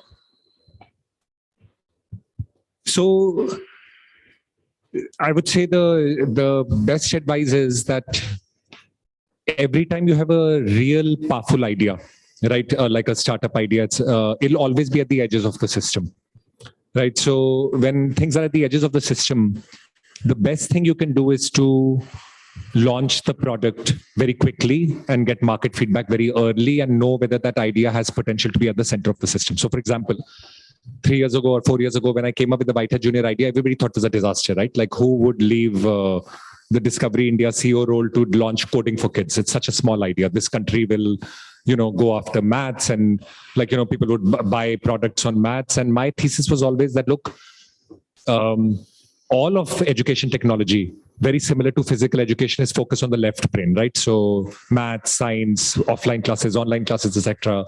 There has to be space for the right brain development, right? There'll always be 15% of people who would want their kids to be, as developed on the right brain as they were on the left brain. And there is no player at all anywhere in the world for that. So for me, the thesis was that coding for kids, music for kids, making kids express their creativity through technology, building things with coding, learning to play music, that will always have some kind of a market. But when I started pitching that idea, I remember Rajan, who's like a very close friend, Google CEO, he was a close friend. He said, and Kalyan Krishnamurthy, Flipkart CEO, those were very, my personal friends. And I told them, they were like, ye mat kar. After Discovery Head, you can't do this, right? You should do Flipkart. At that time, Kalyan told me, look, I have this thing for you. And Rajan was like, you could do this, you could do that. And I was like, no, I have an instinct, this is the right thing to do. And rather than taking the no's from people like even Rajan and Kalyan, right, who I respect a lot, I was like, I just have to execute this quickly. So I just did a quick test immediately, and you'll realize that once you start executing something and you simplify, all ideas can be executed very quickly, very fast to get a run from parents or run from, your users. So I did the Whitehead Junior idea within 30 days. I had the, demo version up, right, with using freelance designers, etc. And then I got my first 4 to 5 paying customers. The moment you're getting 4 to 5 paying customers, you can create a category all over the world with millions of customers. You have to follow the same funnel. So my general advice on this is that your idea will always be at the edges of a system. The no's from experts means nothing. Launch it as quickly as you can with the barest, simplest version. And immediately after that, test for yourself whether there is a predictable pay funnel that you can scale, because if you can get 6 users in India, you can get 6 million users all over the world. That's what I learned. Yeah. And I've seen this. I talk to my friends who they say how Indian companies are going global. Yeah. And you rightly said earlier, Indian entrepreneurs would think of doing well in India and then kind of scaling up globally. And in some way you reverse that, right? And I do remember calling him for a discount for my children, right? I don't know he remembers or not. I do remember. My wife told me, call him. Get me a discount, I mean, it's a good thing. I save money, but I called him because I knew I was very reluctantly. I called him. If I was buying a private jet, I would not call, but for such things, it's okay. So tell me, do you see that in global play? Today, when I talk to entrepreneurs, a lot of them are talking about global play. There's Pratik Gauri of Fire here somewhere. If not, Chetan, you may want to get him. He's talking of disrupting the blockchain space globally. He's not talking just India, right? Many others, So tell me, is that sustainable? Is that profitable? And if you had not sold, would it still be a profitable business? Because it requires a lot of investment. You mean edtech in general, or generally if you have to do global markets, even if you're using India as the talent base and remote working and all that, but you need people to sell there. You need to invest in marketing there. So how, especially SaaS products, so it's because you did it, it's easy for you. No. But point is, it's difficult as a concept. That's why I'm asking you about this. So my conclusion has been that if your product is 10 times superior to the alternative, very simple logic. If your product is 10 times superior to the alternative, then actually you'll need very little money to grow it. So at Whitehead Junior's case, for example, not very well-known fact, but I'd raised about $11 million, $1.3 million in seed and $10 million in Series A. $11.3 million at the time of the acquisition, 18 months later, I had $14 million in the bank. So I had not used the money at all, actually. And there was a $300 million kind of cash exit, and Beju got $14 million, which was lying in the bank.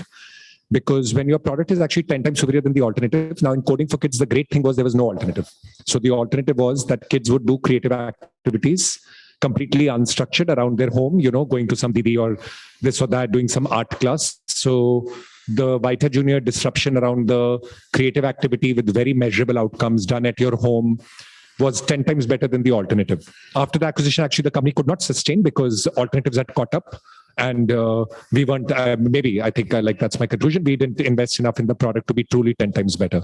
When you're not 10 times better than your alternative, then you get into a very vicious cycle in startups of using money to acquire users, telling them that you are better, losing the funnel because somebody's going to come up with a cheaper version of your product, constantly being in a narrow pond, battling it out. So I think if you can keep that discipline that I'm 10 times better than the alternative, if there's a competition, because competition will come, right? After Whitehead Junior Coding, obviously everybody went into coding, right? Huge coding expansion. And if you keep that discipline, look, versus the competition, I'm doing 10 times, I'm 10 times better because, and the users have judged that we are 10 times better through, there's so many tools, net promoter scores, feedback, etc. Then actually companies need very little cash to grow. So for my new company, for example, I'm raising a seed round of $15 million to build out the product and have some buffer.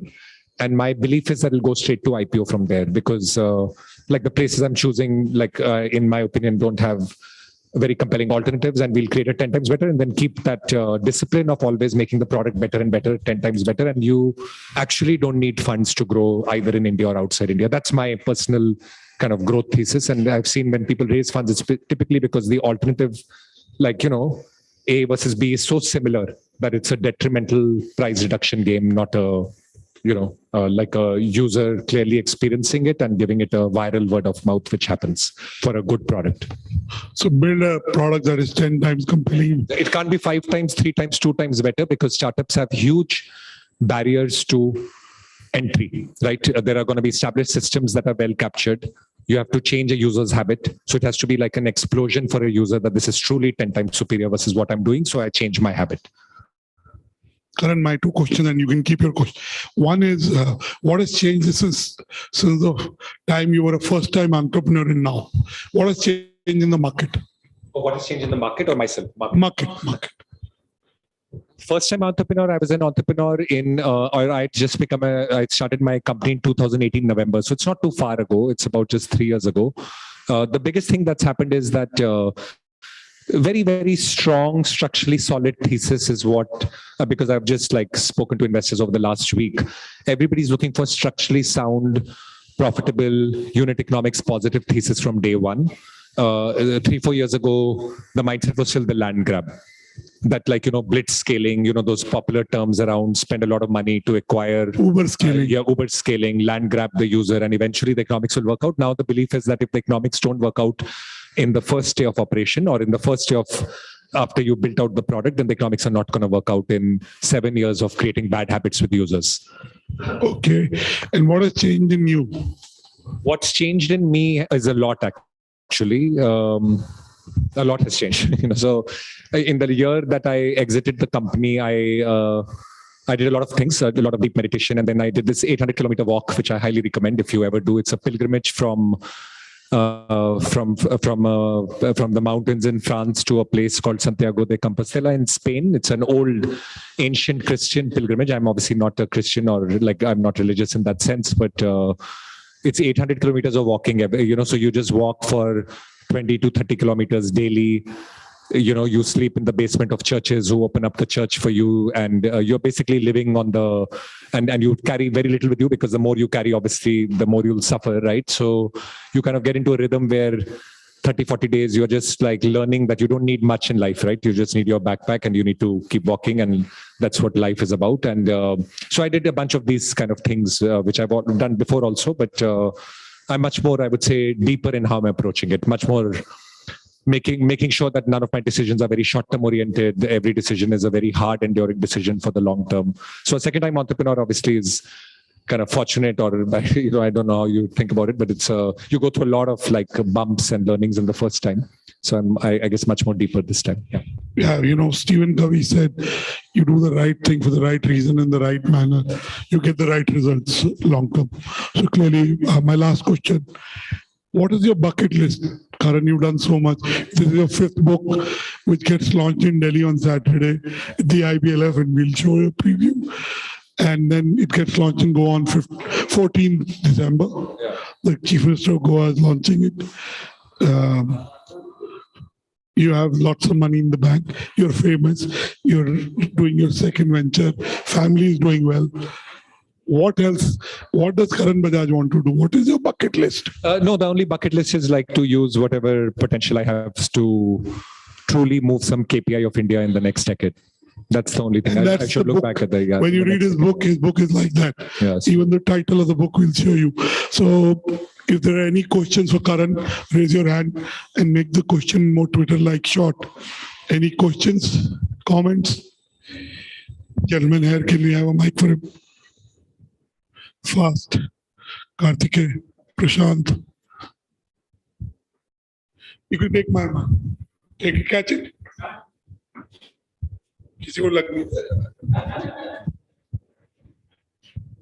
Hi Karan, congratulations for your book. Thank you. Okay, just to let you know, I'm your junior. Yeah, so you may not be a super senior. Oh, wonderful. Yeah, and so you're from Bangalore. Yeah, no, I'm from IMC.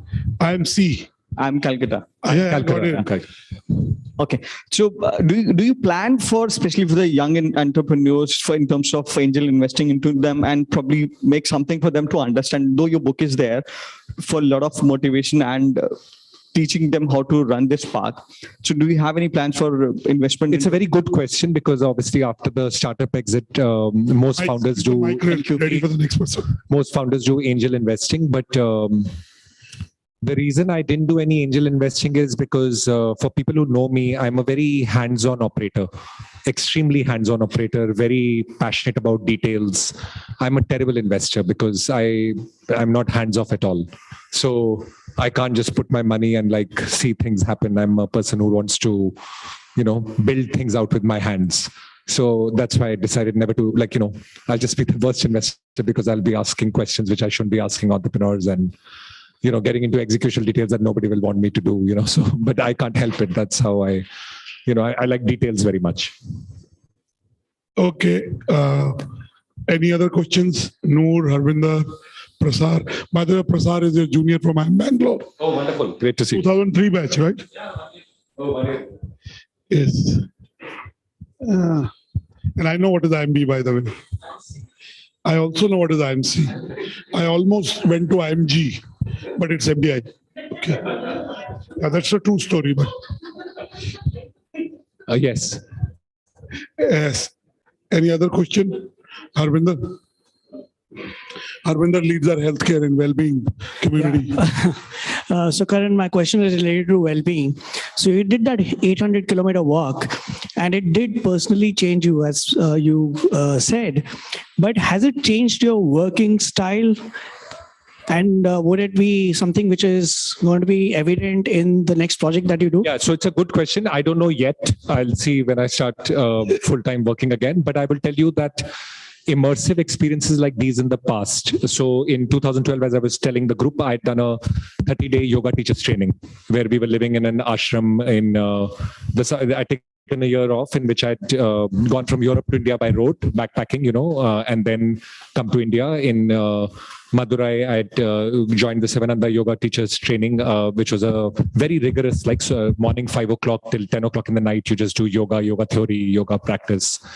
And I'll tell you what happened after that. After 3 months of backpacking Europe to India by road, and then 8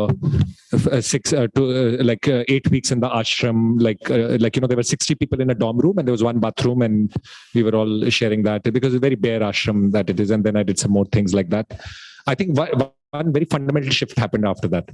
When I came back, I had this very strong conviction that you need very little to get by in life. Everybody talks about the money that I have and all that stuff now, but at that point of time,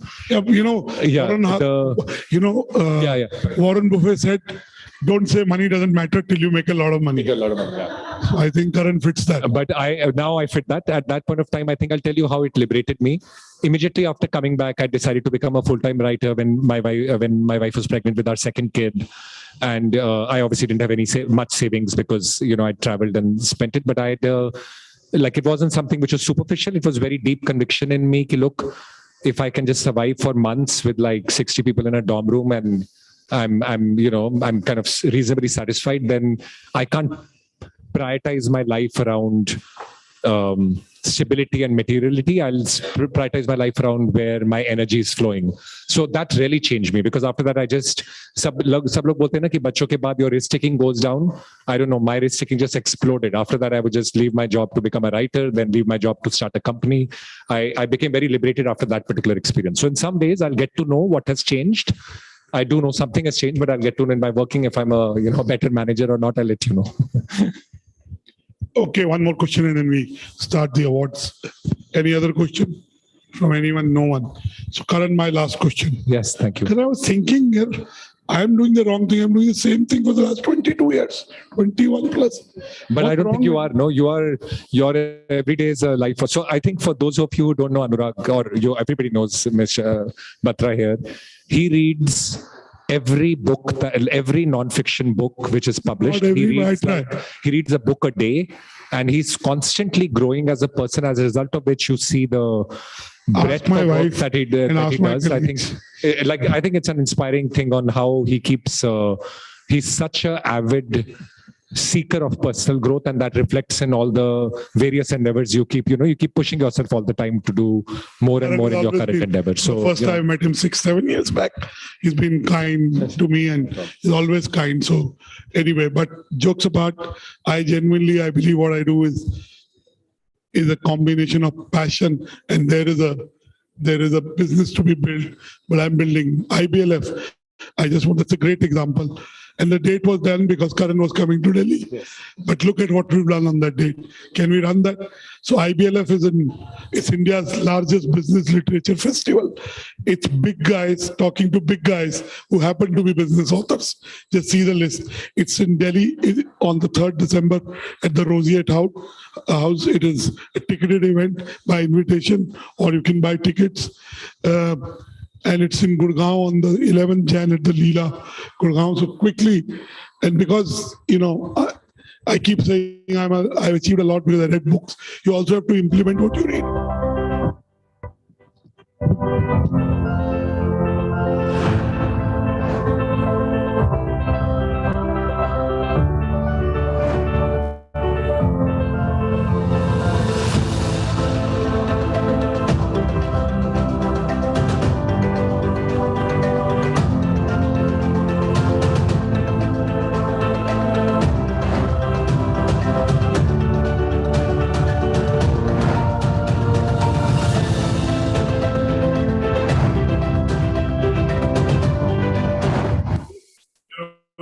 I just want to say that books is his passion too.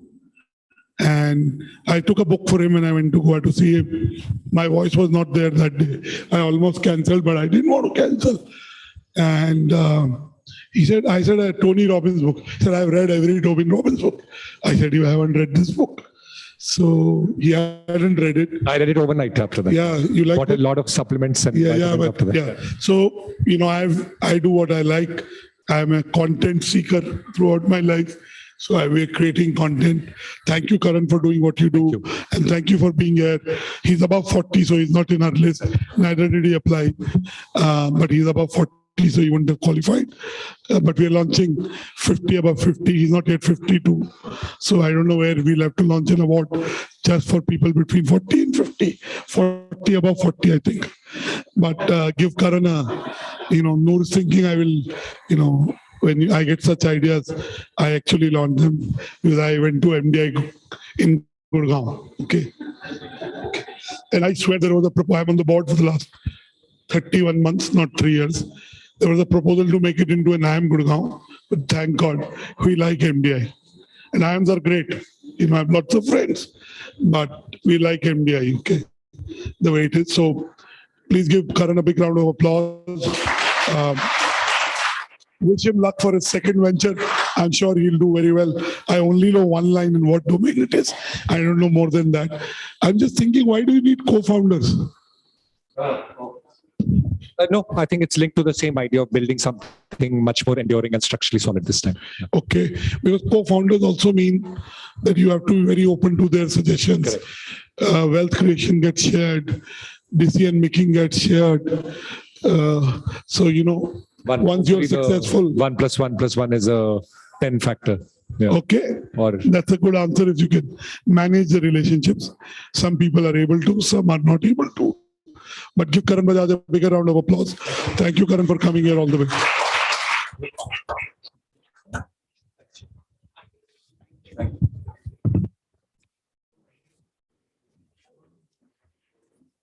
Thank you, Dr. Batra and Karan. People that outcall these things for you.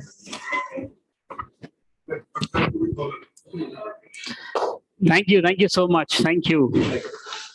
And now, ladies and gentlemen, moving forward from the enthralling discussions that we witnessed today to the evening's celebration, I welcome you all to the 7th edition of BW Disrupt 40 Under 40 Awards, a celebration of top 40 brilliant disruptors and innovators under the age of 40 in our country in the year 2022.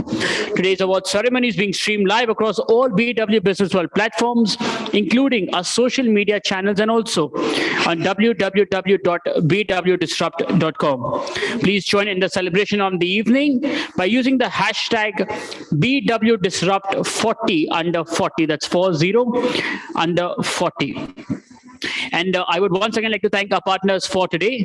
Our awards partner, Bob AI, a knowledge partner, Resurgent India, our outreach partner, MASH, and Primus Partners, a travel partner, Joy Travels Private Limited, our digital media partner, IWM Buzz, a fan partner, Fandrum, a beverage partner, the Thick Shake Factory, a coffee partner, Beanley Coffee, and a media partner, Exchange for Media.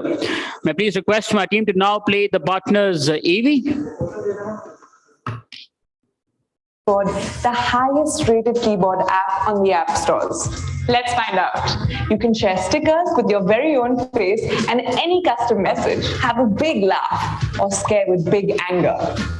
Well, Bobble gives you big emojis. Regular black text? It may work for some. We don't judge. What works for us, though, is the pop text. Bobble lets you use personalized branded stickers, GIFs, by strategically and contextually integrating brands and conversations happening on WhatsApp, Facebook, and other social or chat messaging platforms across the country. An average smartphone user spends 25 minutes of their daily 3-hour screen time on their keyboard. Since you spend so much time with us, we understand you and work towards only showing you content that interests you. And before you say it, no, your privacy and security are not an issue. All your data is anonymized before being used, so you don't need to worry about a thing. Our wide array of patented and patent-pending innovations in areas of content tech, language tech, and keyboard tech will help you stay hip to the ever-evolving language of the digital world. And we made sure you can use it in an expressive and personalized way. Bobble has made conversations human again.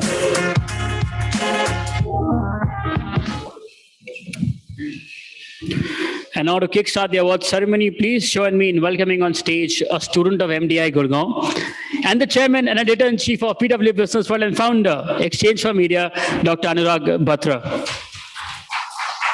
You know, I'll always be a student of MDI, and I'll always be a student because I read books. And I'm on the board of MDI, but I behave like I'm a student. Very few times I behave like a board member. You know, I'm very light about that.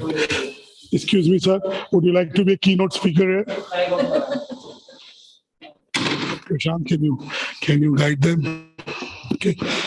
I just want to use this opportunity. I said it in the morning that the 40 under 40 franchise that we do is an editorial product for us. Ms. Noor Fatima Warse and her colleagues are here.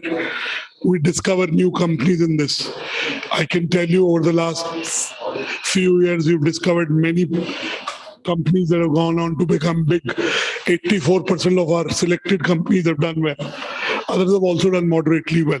So really the process works. The quality of the jury and the quality of applicants really results into the kind of list you'll see today. Lots of winners today represent sectors that are very hot. The jury process is an honest process. No jury process is perfect. It's human beings judging human beings. It's an honest process. And we look at, the shortlisting is the most fun job that I and the editorial team have, because we discover new companies, new founders, new people in every sector. So that's the fun. Our job is to discover new companies, new founders. So I hope today we do bring forth some or almost all the companies, except maybe one or two which are very, very big and they applied and won. Others are on the way of becoming, on the cusp of becoming big. I don't want to stand between you and the awardees. I just want to say that if there is one thing that is common across the awardees is they're all dreamers, they're all doers, and they're daring big things. They're daring big scale. And of course, as I said, I like virtual jury meets, but I like physical jury meets more. So hopefully from next edition, the jury meets will also be physical. I remember Ghazal came. She was a winner of her 40 under 40. It was early October in 2019 at the Taj Gurgaon. We had the jury meet. And what an eclectic jury board. And again, I now know that jury members reach out to winners or applicants. I tell jury members, your ROI is to meet great founders and companies. There's no other ROI. So clearly, we're very proud of what we do. We do it with integrity. Nothing is perfect in life except Lord Shiva and my wife. Okay. These are two perfect people. Rest are imperfect. So nothing can be perfect. It's honest. Because there are a couple of my friends, I will call them my friends because they are my friends, who I requested to apply, and some of them haven't won. And some of them I coached for half an hour, 1 hour, how to present, because I normally sit on the jury meets. I have one vote, but this time I even sit on the jury. So some of them didn't make it, and some of them are very upset about it, but I can't do much about that. I wish them luck. Some of 37, 38, so I tell them, you can win next year's sum of 39 or almost 40. So, maybe we'll launch a 40, above 40 for them and give them a chance. But it's a very honest list. We don't ask for advertising from you. I may not even know 90% of you. I may have met you for the first time today, our editorial teams. But from now on, we'll track you. We will chronicle your journey as a media product, as an editorial platform. It's our job to look at new sectors. So we're looking at them, and the best of Businessworld is yet to come. We have a long way, so all the best, and we are very proud of awards. Somebody who's very close to me, the founder of a very successful company. He's now a co-investor with me in one company, and he called me 3-4 weeks back. He texted me, he didn't call me, and he said somebody was saying, "Oh, Businessworld get too many awards." I said to him, I take feedback. If you have to improve, you do. But also, if I tally with the person, I tell them what I feel without buffering at all. Okay. And that guy I really love the guy. He just did a 200 crore exist from his first company. I met him 17 years back. And for the last 10, 11 years, he's been a good friend. And he's invested in Beanly with me. So you can guess his name. And I said, do you know, I was about to give his name. Do you know that we have 27 communities, and every community will have some award, some initiative? We're very proud that we discover people. In a world when people discourage you too much, entrepreneurs need encouragement. I am one, I know it. My parents are academicians. I started with Exchange for Media. And again, sometimes today Ghazal's story, what she said on the stage, warmed my heart. That's the biggest reward for what we do. All my editorial colleagues and teams are listening. We had a CFO awards. There was a guy who came from London and he started crying. He said, when I first won the BW award, I got a promotion. Of course, it was not because of just the BW award. It is never just one thing that gets you ahead in life. But we do it with high integrity. And we are not apologetic about our awards. Nor should you be, because you won it through the right process. So we don't sell our awards. We don't like people canvassing for. MDI is my family. It's a community. Some of my friends from MDI applied. They're juniors to me. 10 batches, 5 batches, 7, 12 batches. Some of them haven't won. And they're very nice guys. They're very good friends with me, some socially. But I can shortlist them. I cannot do anything beyond that. So I'm giving this story. A lot of people say, oh, awards. I think awards are needed. Recognition is needed. And Karan is out, but I wanted to ask him. I'm a big movie buff, content buff. So books, movies, magazines, newspapers, television, any content. I watched this movie, and it's one of the few movies I've watched twice, called Devil's Advocate. How many of you watched Devil's Advocate? And Noor, I know you watch movies. Ved has also watched it. It says life is dependent on only two things, guilt and vanity. And a lot of awards are vanity, we have depth. Awards are also vanity, let me not say that. But the fact is, it is the right kind of vanity. It's an oxymoronish term. But what it matters is we encourage you to one day. If you feel good about yourself and then do the right things, as Karan said, you will be successful. There's no question. And where we have, and also Chetan knows, we look at the people we have rejected. Okay, who are we to reject? they didn't make it to the list. I don't like the word rejection, okay? I feel rejection is a redirection. No means next opportunity. And I really believe it. I never say never. Never said I'm at it, whatever comes to my mind, and God helps me. I met Karan and he said, I requested him to come on the first. He said, I'll come. I said, why don't you launch the book at IBLF? I said, come. So he said, third is okay. I said, third is okay. And, we've done IBLF. We've been talking to do it for 6 months. We did it in Pune so clearly, if you have good intent, which we have, we want to see all of you do well. You are our 7th cohort of BW 40 under 40. So I wish you luck. I hope you build sustainable companies. I wish you're happy. And if you're happy and centered, you will anyway to go on to do good stuff. So we salute your spirit of entrepreneurship. We encourage you. And a lot of my editorial colleagues are around. We'll be able to help you. There is a special issue of BW Businessworld. Noor is there. She's a group editorial director. I was thinking when Ghazal was talking, is there a product to make white hair black? Noor joined me 19 years back and she had black hair. She has white hair now. Some of my colleagues don't have any white hair. I suspect they don't work, but that's a joke. Don't take it too seriously. You don't know what you get trolled for these days. I don't want to stay between the awards and Mr. Malik's address and the jury members, AV. Give yourself a big round of applause. Give all the applicants a big round of applause. God bless you.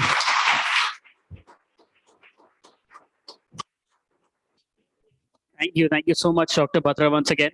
And Dr. Batra, of course, he put a lot of stress on the jury discussion. And when disruptors like you send in your entries, and of course, it becomes a lot more difficult for them. So before we move ahead with the awards, I would like to show all of you what really went or happened during our jury discussions. May we please have the jury, AV?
Businessworld 40 under 40 was extremely a learning experience to be a member of the jury.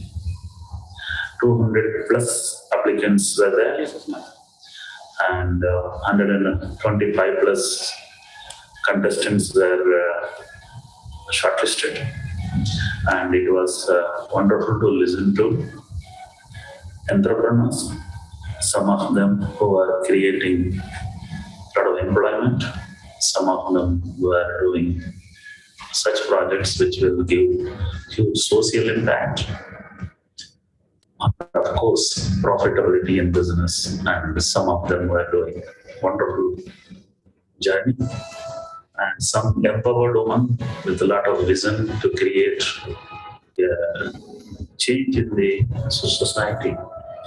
So it was a tough competition. It wasn't easy to evaluate every entrepreneur just 2 to 3 minutes time. I'm thankful to all jury members who were actively involved for the entire day to screen and take out the best.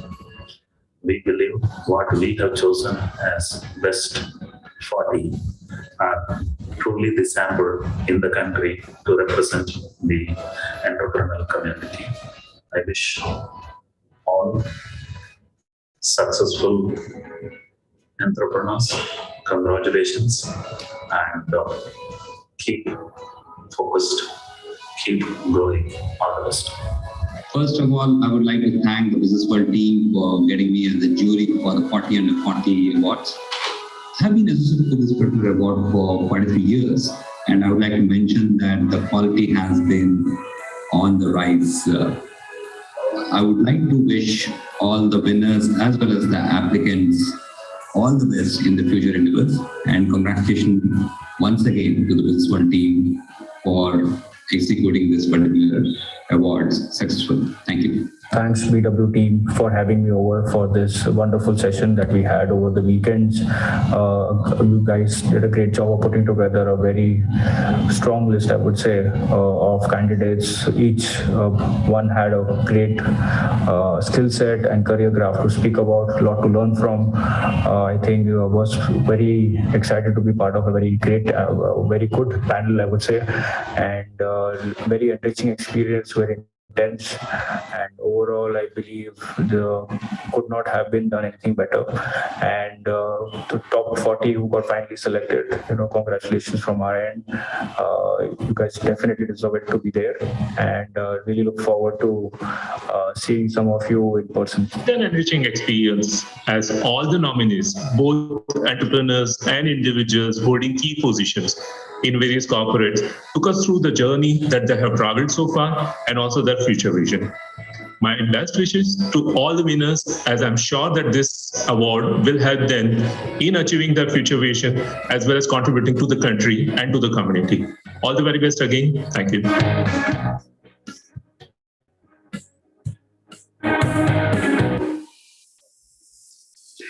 Today's award ceremony is being streamed live across all BW Businessworld platforms, including our social media channels and also on www.bwdisrupt.com. Join in the celebrations of the evening by using the hashtag BWDisrupt40under40. And now, to felicitate our first set of winners, may I please call on stage Dr. Anurag Batra, Chairman and Editor-in-Chief, BW Businessworld and Founder, Exchange for Media, Karan Bajaj, Founder, White Hat Junior, and Ashish Agarwal, Director, Resurgent India.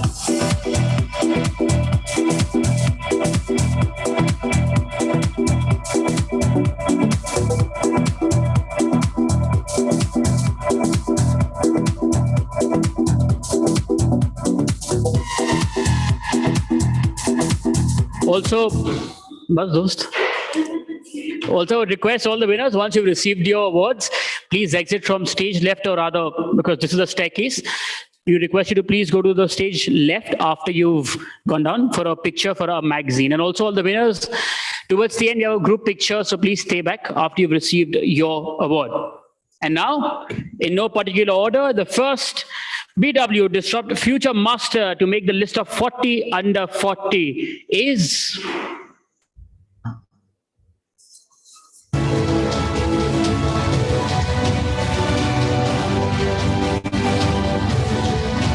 It's not coming. Shraddha Agarwal, co-founder and CEO, Grapes.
Hello. Working. Congratulations. We love your smile. How does this one feel? Actually, it feels really great. Just, it makes you feel that you're turning 40 very soon. But otherwise, it feels really great. Well, this is something that we heard. You're turning 40. Now, congratulations. And we hope you don't turn 40 at all. Congratulations. Okay, next member to be joining the BW Disrupt Future Master 40 under 40 list is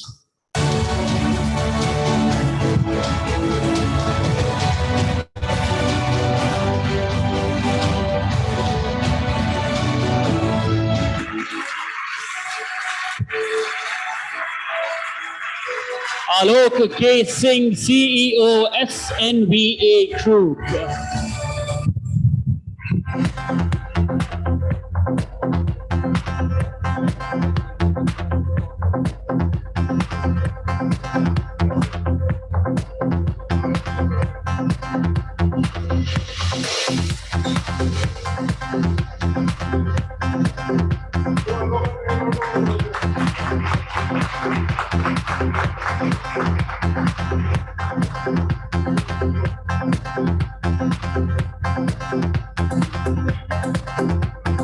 Alok, your entire team is here, I believe. Congratulations. How does this one feel? It feels good.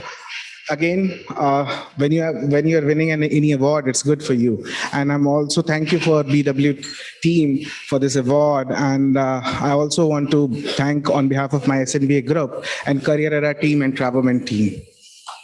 Congratulations to you and the entire team. Can you speak louder? Your team has come. What happened? Thank you. And the next BW Disrupt Future Master to make the list of 40 under 40 is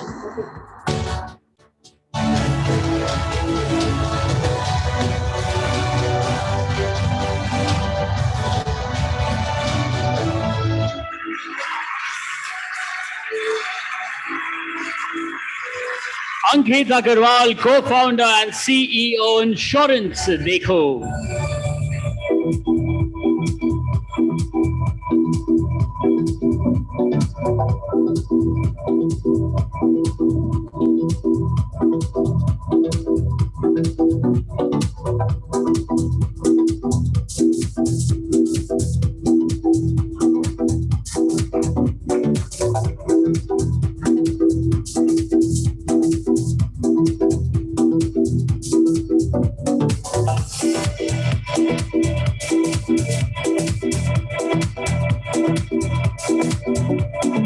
Ankit, congratulations. Something you wish to say? I was just telling Anurag, आप insurance देखो, बाकी हम देख लेंगे. But it really feels great. Thank you, Businessworld. This one is for my family. Thank you so much for always standing by me. Thank you so much, everybody.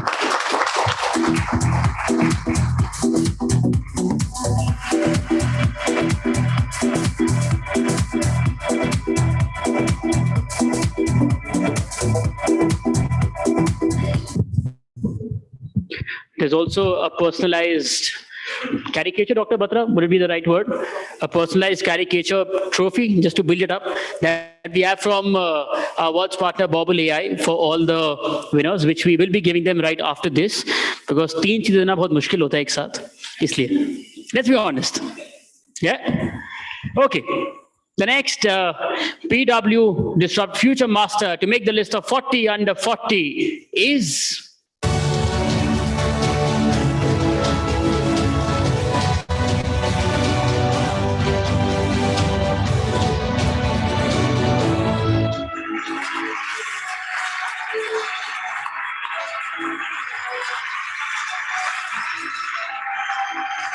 Ankit Mehta, co-founder, Mentefe Private Limited.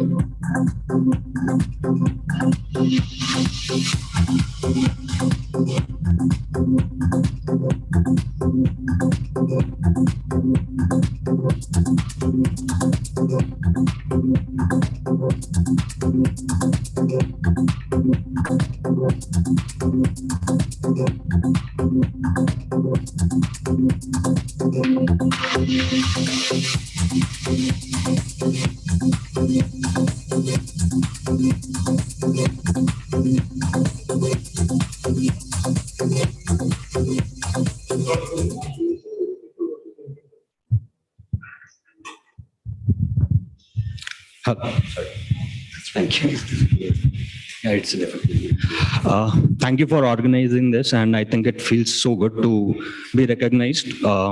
Thank you for having me here. Mintify is trying to transform the SME lending space, and over the past 6 years, it has been a great journey. And I believe we are one of the few lending companies who are profitable in a very, very short time. And we're going to disrupt this entire SME space in next couple of years by being the #1 lending company in SME. Thank you. Thank you, everyone.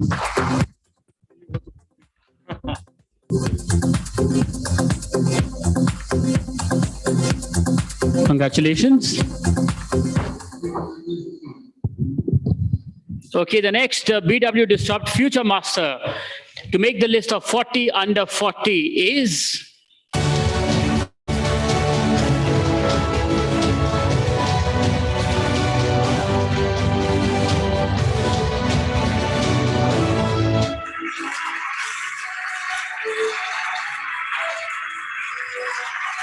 Ankita Sheth, co-founder, Stay Vista Private Limited.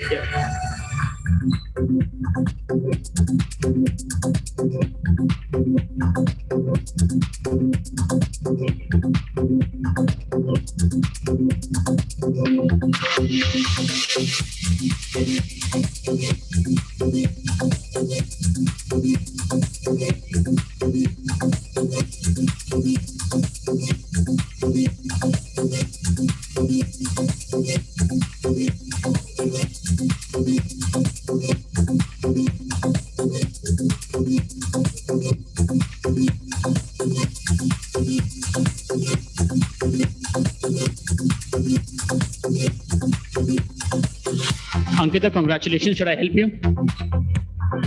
Yes. How does this one feel? It feels really good. This is just in time. I'm turning 40 in Jan. So this was really nice, very encouraging, motivating for most of us. We keep working very hard, and these little things really make you feel that, wow, you're doing something good. So thank you so much from my team at Stay Vista and myself. Thanks.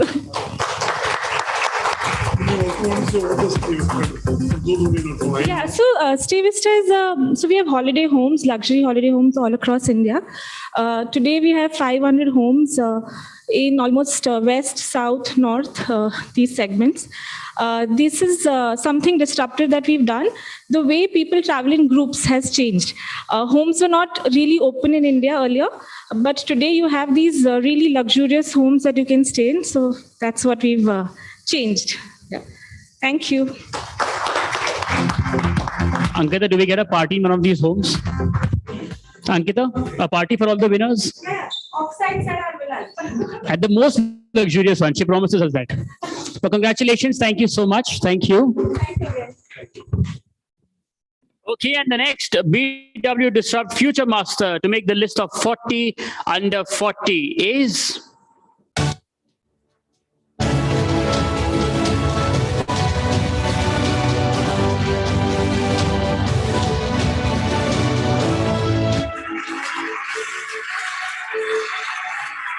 Ayushi Gudwani, founder and CEO of Able Street Lifestyle Solutions Private Limited.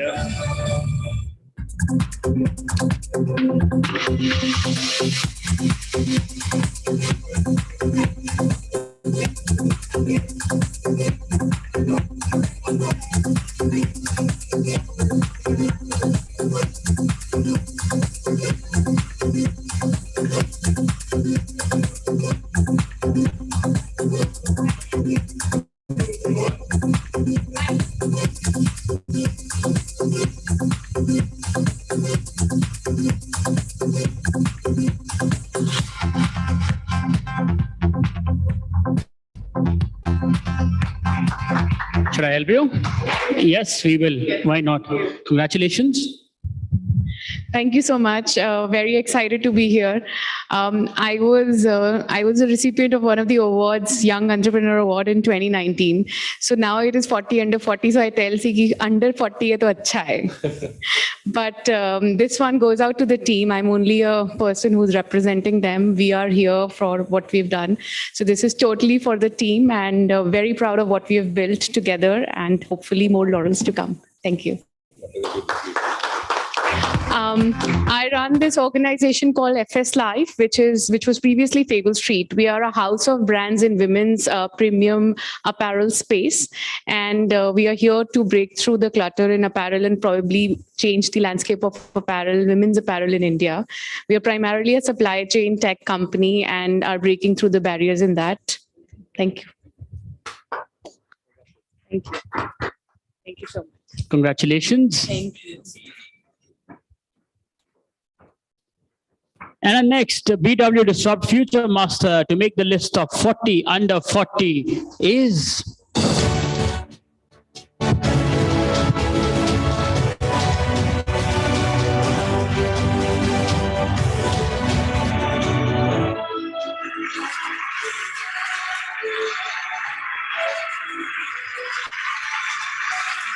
Ankit Kandan, Global Chief Business Officer and CEO, Southeast Asia and Middle East. Oyo.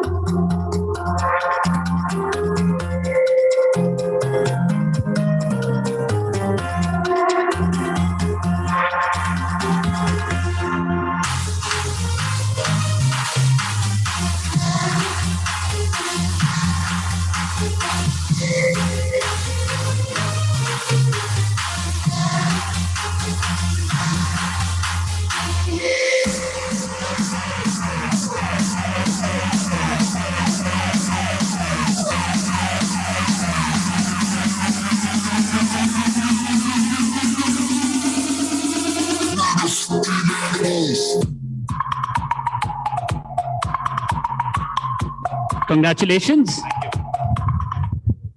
Thank you to Businessworld for the recognition. It feels great to be in the company of so many entrepreneurs as a non-founder winner. I think I would like to thank everyone at Oyo who works with me and makes me look good, and also my family for supporting me. Thank you, guys.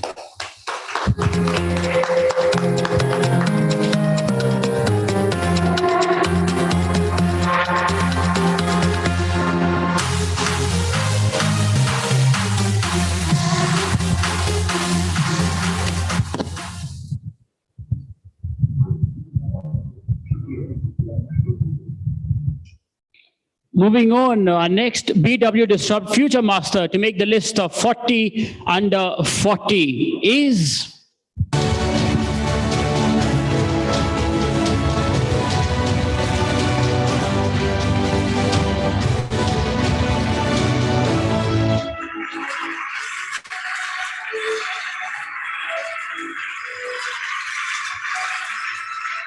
Dipesh Karki, co-founder and CTO, Innofin Solutions Private Limited.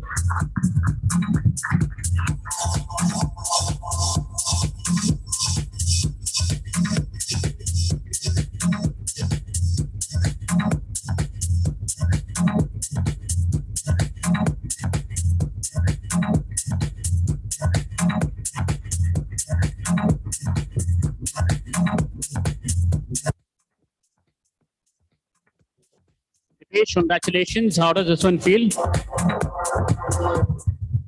Right. So first of all, thank you so much. It feels really great to be, receiving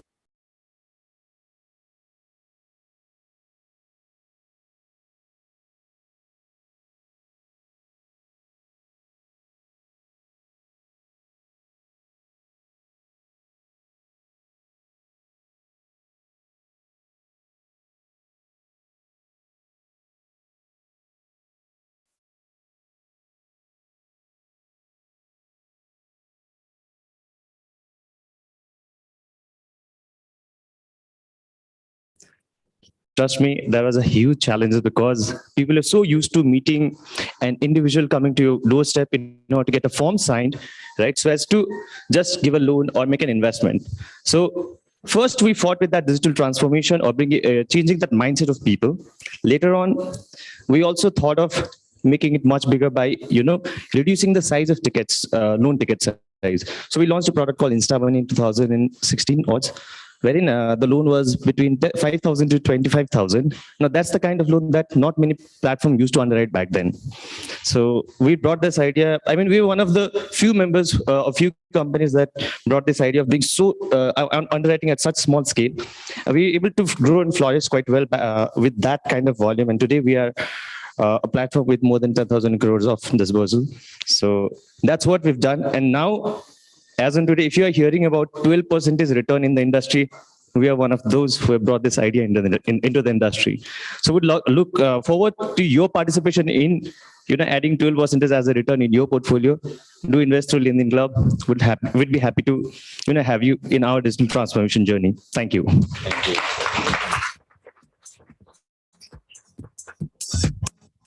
Congratulations, Zabesh. Moving on, the next, I'll use this. The next BW Disrupt Future Master to make the list of 40 under 40 is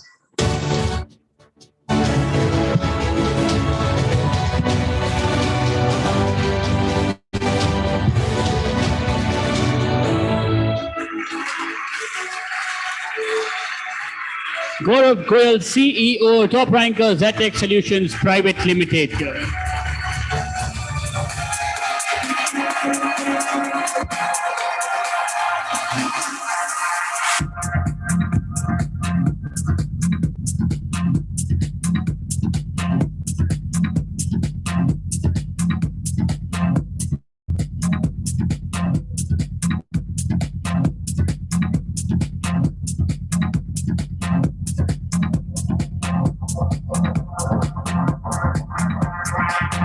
Gaurav, congratulations. Were you also top ranker? That's the first one, and then of course.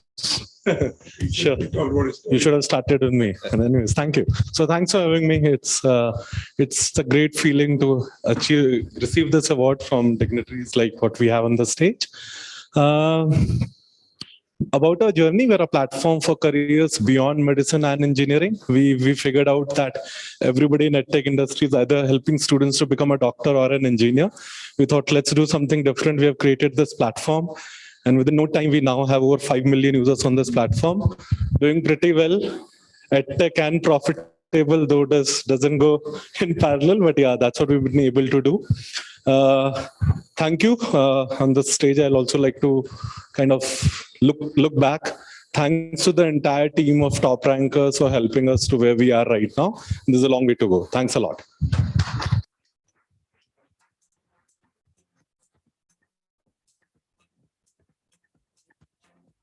Congratulations, Gaurav. Thank you so much, Ashish, for helping us with the awards. Thank you so much. Everybody once for him, please. Also request Ankit Prasad, the founder and CEO of Formula AI, to please join us on stage to present the award to our next set of winners. Okay, the next BW Disrupt Future Master to make the list of 40 under 40 is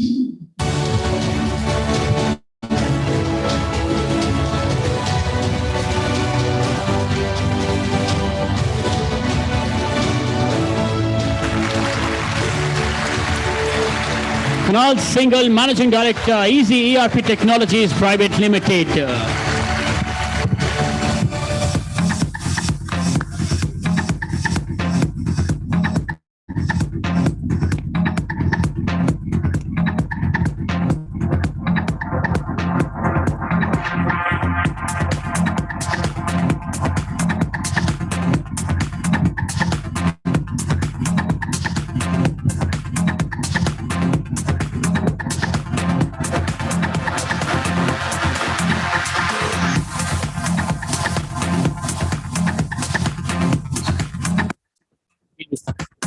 Congratulations, Kunal. Thanks, BW. Thanks to the jury. We are practically a software company. We started doing with ERP solutions with the difference of creating a Tally integrated ERP almost 15 years back. Today, we do fairly largely in the distribution management space, helping companies track their secondary sales network. We also entered into EdTech last year by starting one of the first online school for India. So not an extra education, but a school, which will always remain online. Let's see where that takes us.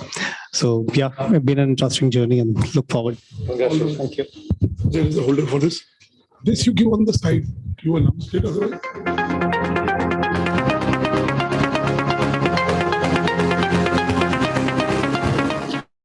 Okay, moving on. The next BW Disrupt Future Master to make the list of 40 under 40 is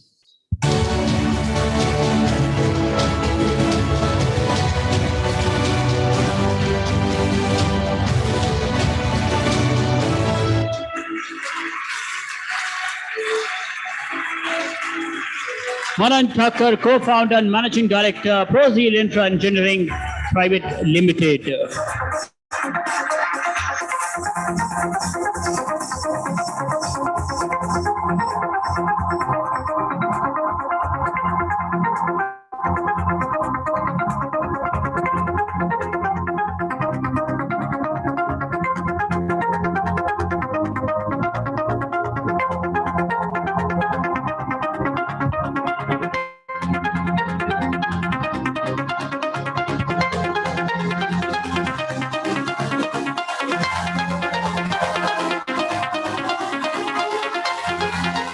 Manan, congratulations. How does this one feel? Thank you, jury, and BW for giving this award. Finally recognizing a clean energy company in the words of .com and the tech. So we do tech. It's not that we don't do tech, but it's in electronics. And what I would say to the young age entrepreneurs, because we are now a 10-year-old company, and initially when we go to, so everybody would say it's a normal contracting business. You're doing a solar and now EV charging also. That time we were disheartened, but it's not about funding. We never diluted the equity. We are raising a pre-IPO fund. We already signed the term sheet, and most probably by next year we will have an IPO. So just to, it's not about everything about funding and thing. It's to make a profitable business.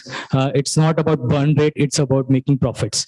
That is what business, I'm a Gujarati. So what is, I learned that it's not about a top line, it's about bottom line. Thank you. All the best. Congratulations, Manan.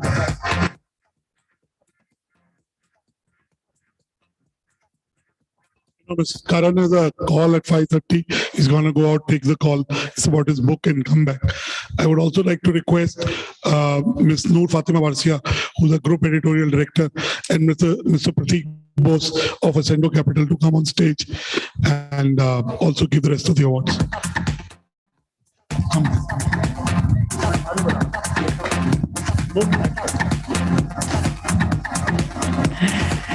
Thank you so much, Karan, of course, and Dr. Batra. Moving on, the next BW Disrupt Future Master to make the list of 40 under 40 is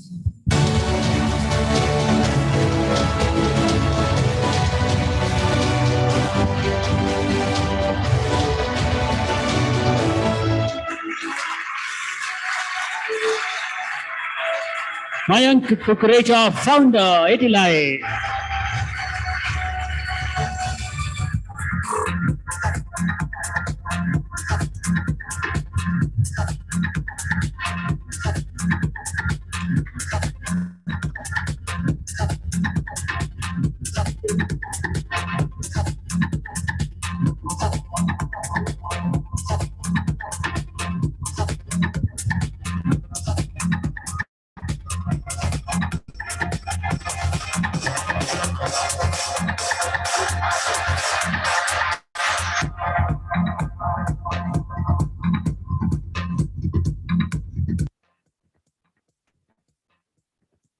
Mayank, 40 under 40. Congratulations. How does this one feel?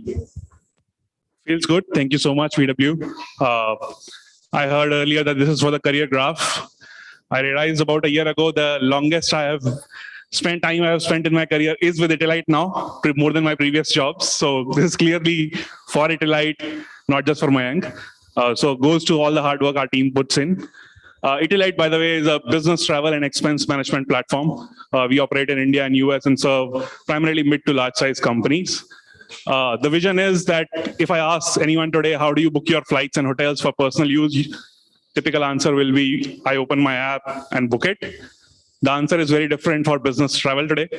You are using travel desks and emails and calls. We want to change that to the same answer, that I am booking it online and not using a travel desk. So we are taking business travel online.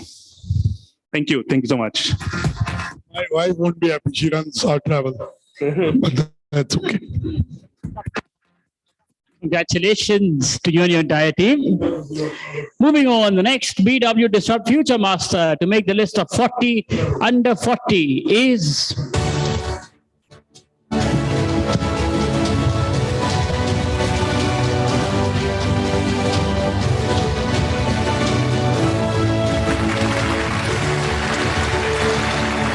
Prabhu Gandhi Kumar, founder and MD, TABP Snacks and Beverages.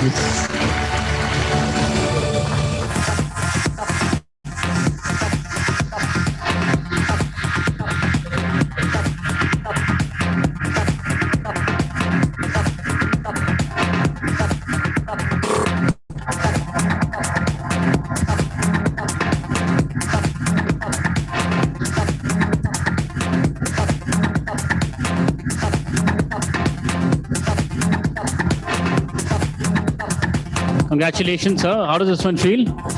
It feels very good to be recognized. Thank you so much. This is for my parents and my co-founder wife, Brinda Vijay Kumar, and for the entire team. Thank you so much for having us here. Thank you. Congratulations. No, Dr. Batra had asked that, how do you manage with your spouses, the co-founder thing, sir? Moving on, the next BW Disrupt Future Master to make the list of 40 under 40 is...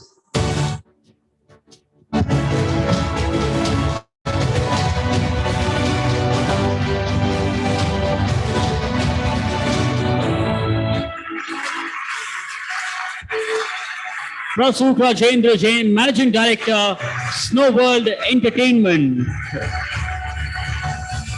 What happened to all the talias, everybody? They disappeared. Thank you.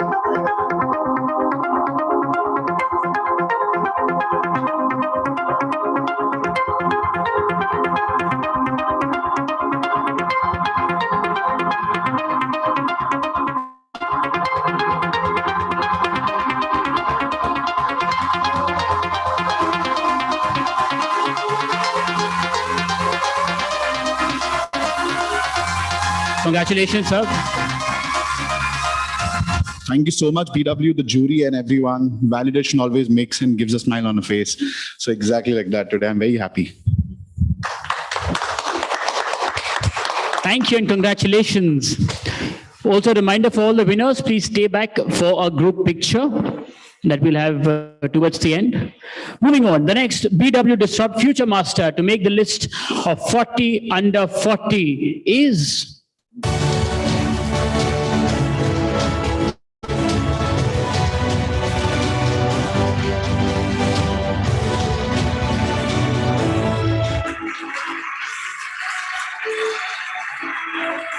Pratik Gauri, founder and CEO, Fire.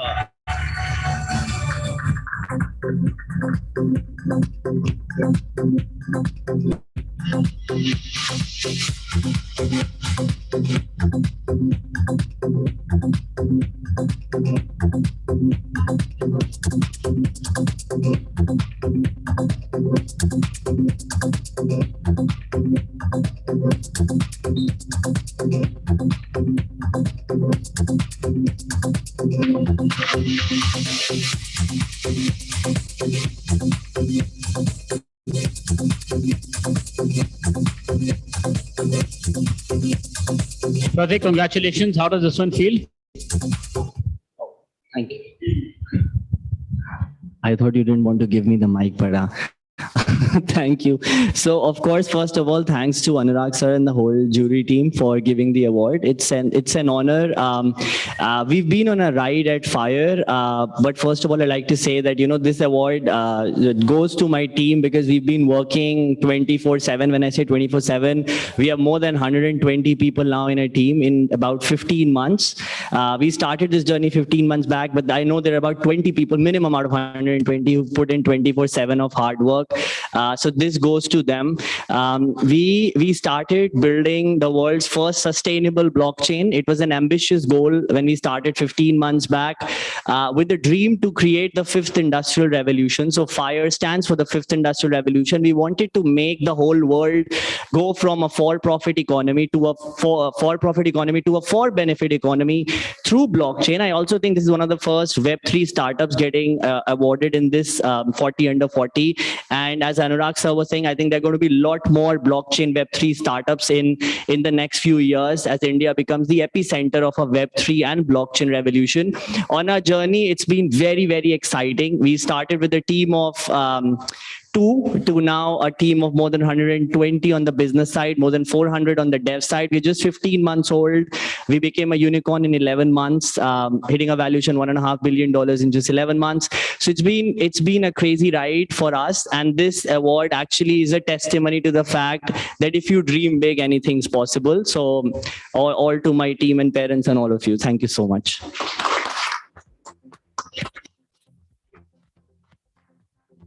Congratulations to you and your entire team. Moving on, the next BW Disrupt Future Master to make the list of 40 under 40 is...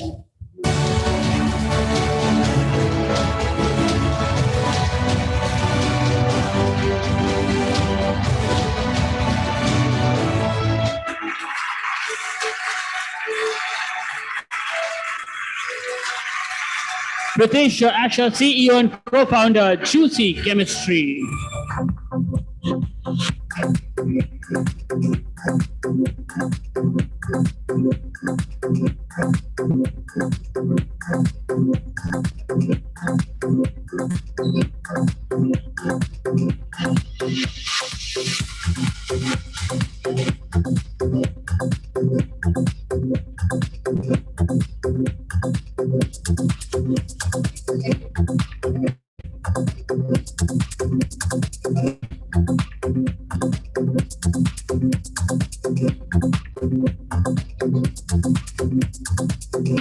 Pritesh, congratulations. The name sounds very interesting.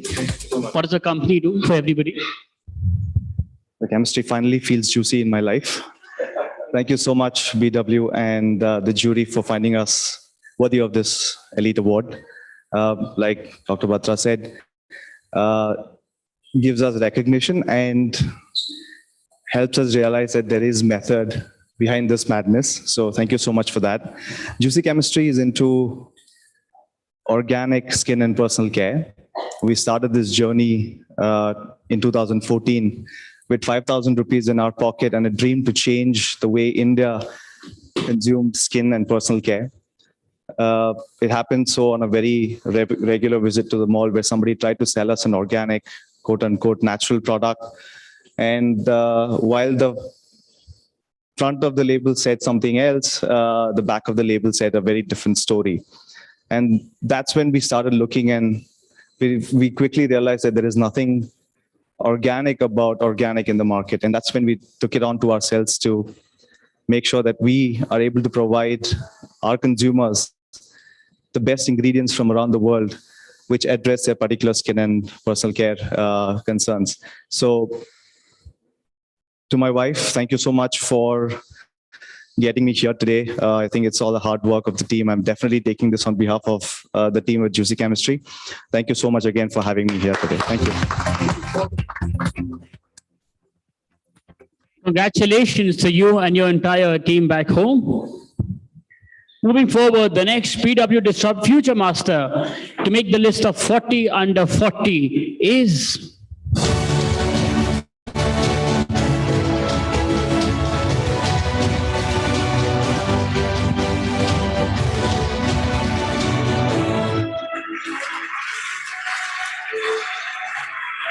Priyanka Salot, co-founder, the sleep company.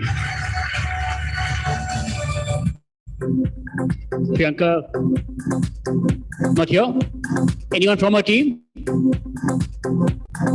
No? Okay, congratulations to her. Let's move to the next one. The next BW Disrupt Future Master to make the list of 40 under 40 is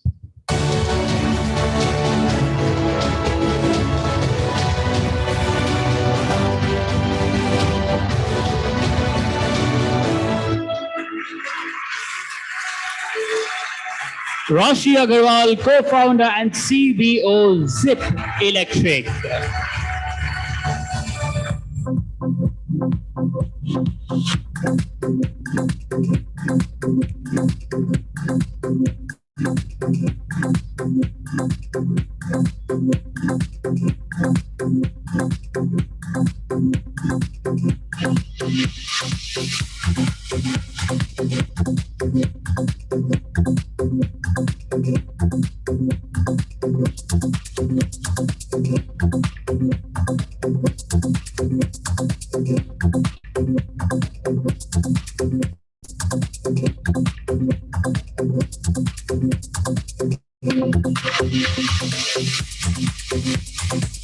Rashi, congratulations.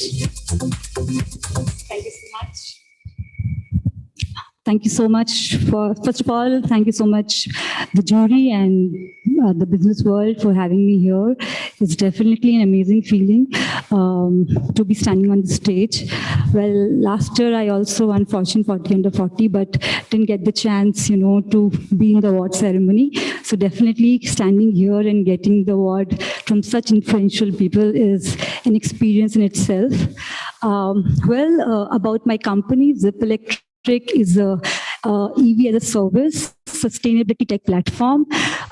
Today we have some 88,000 scooters running on the roads of Delhi, NCR and Bangalore. And our vision is to have 100,000 scooters running in the next 2 years. Let's electrify India. Let's electrify mobility. Thank you very much. Congratulations. Let's electrify mobility. Moving on, the next BW Disrupt Future Master to make the list of 40 under 40 is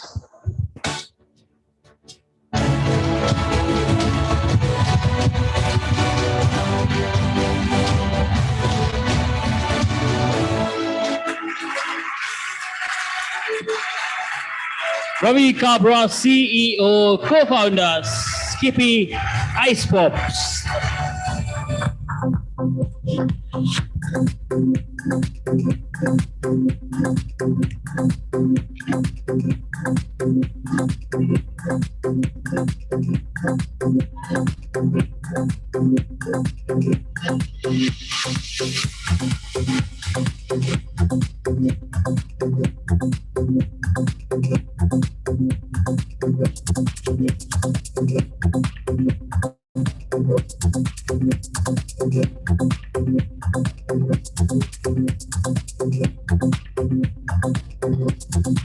Congratulations, Ravi. How does this one feel?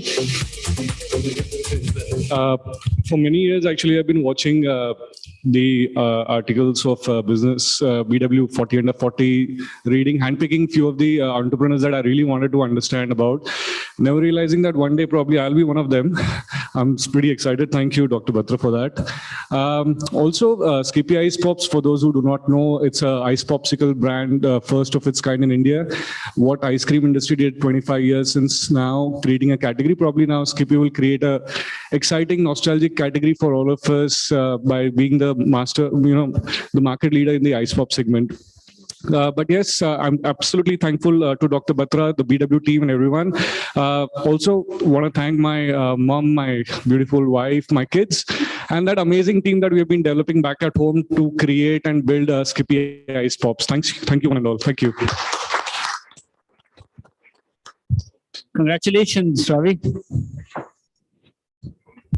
Winners, please remember, stage left after you receive your award for a picture, and then towards the end, a group picture. The next member to make it to the BW Disrupt Future Master List of 40 under 40 is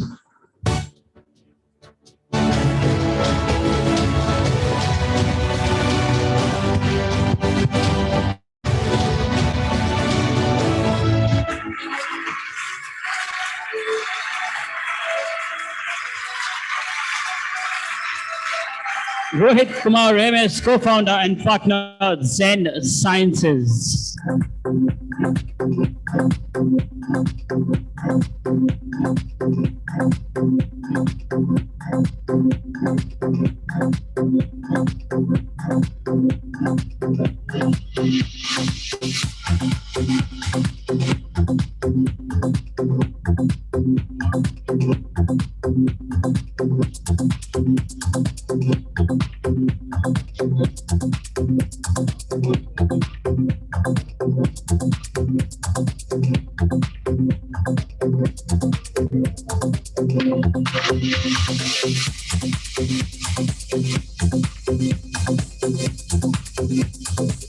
Congratulations, Rohit. How does this one feel? Should we help you hold this? Looks like we've done something right. Rahul, my business partner at the very end. Thank you so much, Dr. Batra, team at BW. Phenomenal recognition for us at Zen Sciences. We're creating and we are today India's largest B2B marketing agency. So this is a special one for us. Thank you so much. Congratulations. You know, as I mentioned before that our awards partner, Bobble AI, they're giving our winners a lovely caricature, a sort of a trophy. And because giving out 3 gifts together in your 2 hands is a little difficult, so we'll have them given to you right after the awards ceremony. Now moving on, the next BW Disrupt Future Master to make the list of 40 under 40 is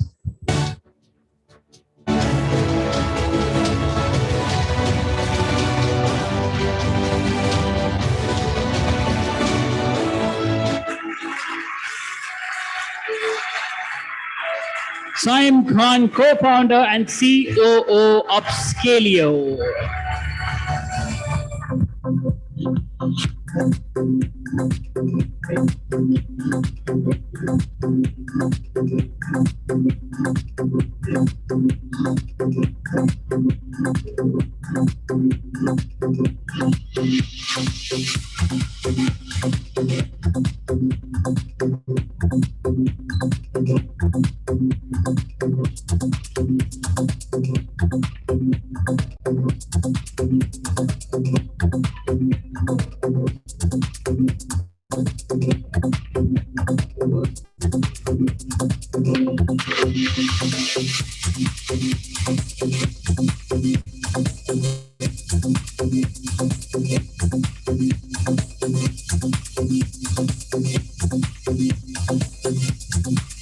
Sam, congratulations. Should I?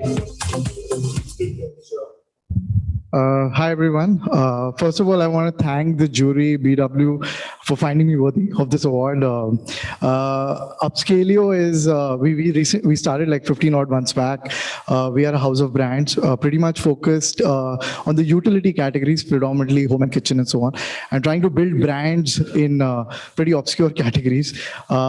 We've partnered with 13 odd brands and growing the business pretty phenomenally. So thank you so much. You're a Thrasio model, as they call it. One of the Thrasio models. I have a friend from MDI again, Rishi. Oh, yeah. Yeah. Sorry. All the best. Congratulations, and thank you so much. Moving on, our next BW Disrupt Future Master to make the list of 40 under 40 is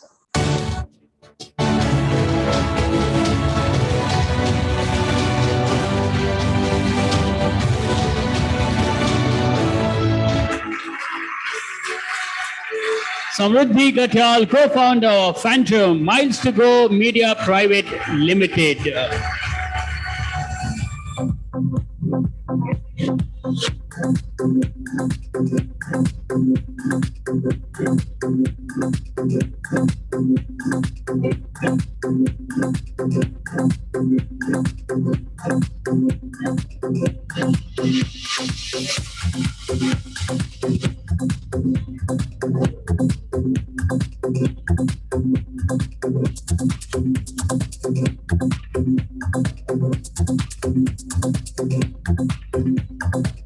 Samriddhi, congratulations. Hi, thank you so much, Anurag sir. Thank you, and Babul also. I've been chasing. I'm very nervous to take this award. It means a lot, though. It's very often said that behind every successful man there is a woman, right? For me, behind me are two very, very important men in my life who are my co-founders. One is my husband, Vipul, and second being Love Ranjan, who's the who's the director, producer for Pyar Ka Panchnama and various other movies, who believed in me and took me up as a challenge to make me fulfill my dream. So what Fandom does is basically we are the first people in the industry who are wanting to celebrate fans, right? The fans are not celebrated. We are fans of movies, content, stars, and celebrities. We make celebrities, but at the end, if there is no fan, there is no celebrity, there is no content. It's a platform where we give fans a real-time opportunity to have a lifetime experience and celebrating and validating them for being a fan. So Anurag sir, thank you so much. You were the very few believers in us, and thank you for everything and believing in us. And my sister is here who's recording. Thank you for also your belief and going through my tantrums. Thank you so much.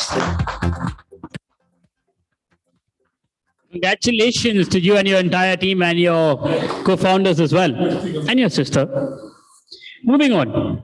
The next BW Disrupt Future Master to make the list of 40 under 40 is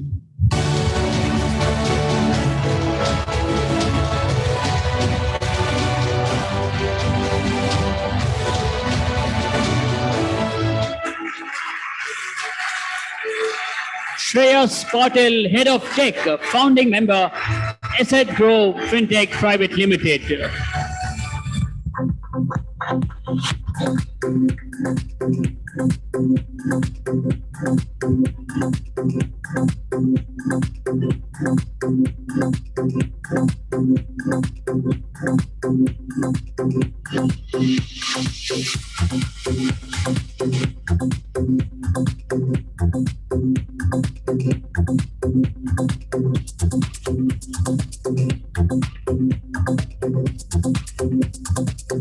Congratulations. Well, firstly, it's an honor to be recognized and rewarded at such a platform. So thank you so much, BW and the entire team. So Asset Grow, basically you will find us at Stock Grow, which is our product which we build at Asset Grow. It's a platform where we are building this platform to help the early stage investors who start trading in the market or who are going to invest to kind of have a taste of the market without investing their real money or risking their capital, hard-earned capital, because all of us know we lose money at this time. So that's what we are doing right now. Found a lot of love, 20 million plus downloads and all. And yeah, so that's basically our journey. Been there for 2 years. I would just like to say one thing, like all the people who have come up here, they have mentioned it, but I would say we are here because of the team. And my team could not be here right now, but I know they are watching live. So guys, this is for you. This award belongs to us. Thank you so much. Stock market अगले week क्या होगा? Election पे depend. Election तो BJP in Gujarat will win 125 plus seats, right? So don't worry.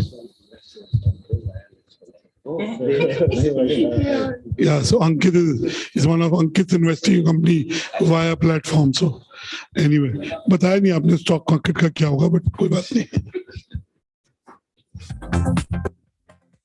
Congratulations, Shreyas. Moving on. The next BW Disrupt Future Master to make the list of 40 under 40 is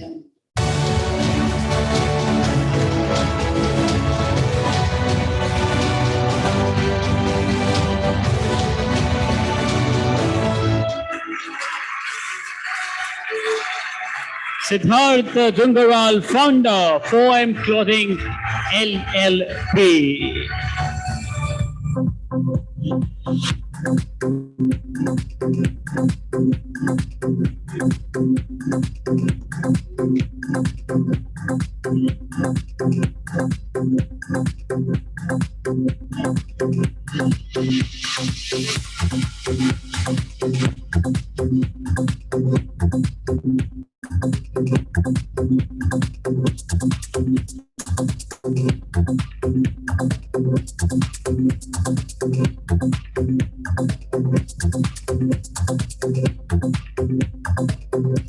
Siddharth, congratulations.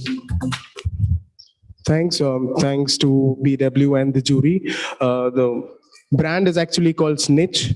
We are about an 18-month-old men's fast fashion brand, growing strongly. One of the only D2C brands, bootstrapped, going to hit at least a 140 crore plus ARR. Yeah, I mean, this one's to the entire team at Snitch.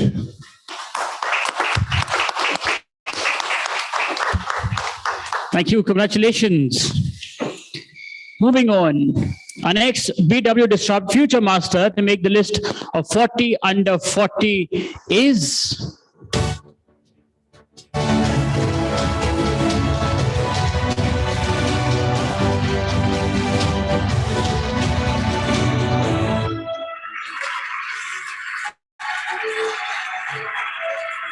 Siddhartha Laik, founder and editor-in-chief, IWM Buzz.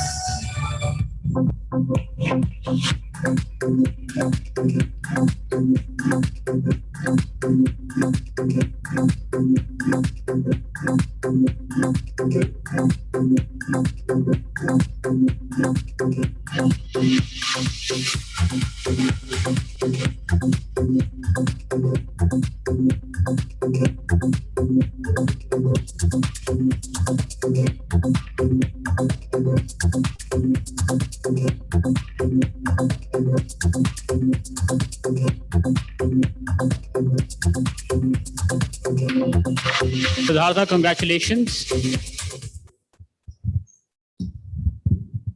Thank you, BW Disrupt. Thank you, honorable jury members, for showing faith. With your permission, sir, if I can call my co-founder also on the stage, because Franklin, if you can come on stage while I speak. Yeah. So I want to thank my co-founders, Sri and Franklin, who decided to sail along. IWMBuzz.com is a media entertainment company. We are into internet publishing and we are into innovative IPs. We are one of the topmost read in the country as per ComScore. We are the only independently owned in the ladder. I want to thank my team. I want to thank all my partners, well-wishers for the advertising monies which help us sail through. And I want to thank my family and wife who did not decide to throw me out of the house when I said that I'm quitting my job and starting this. It's not easy, but thank you for the recognition. It means a lot. Thank you, everyone. Congratulations to you, your team, and of course your wife as well. Moving on. The next BW Disrupt Future Master to make the list of 40 under 40 is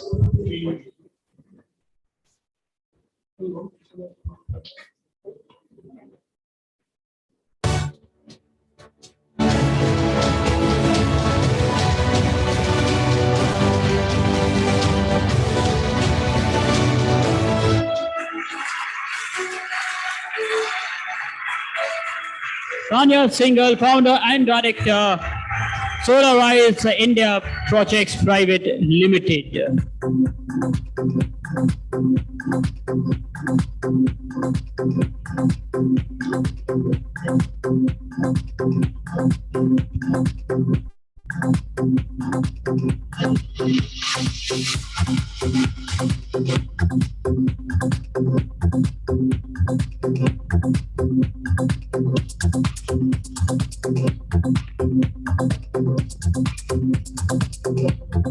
Tanya, congratulations. Thank you so much. Really feel honored and humbled to be here, specifically after 13 long years trying to save our planet and doing something in climate. As the name of my firm, Solar Rise, says, I actually build solar plants and supply power to the grid. I started this with the vision that every day, the light that you have in your home and the lights that you have here are powered by solar.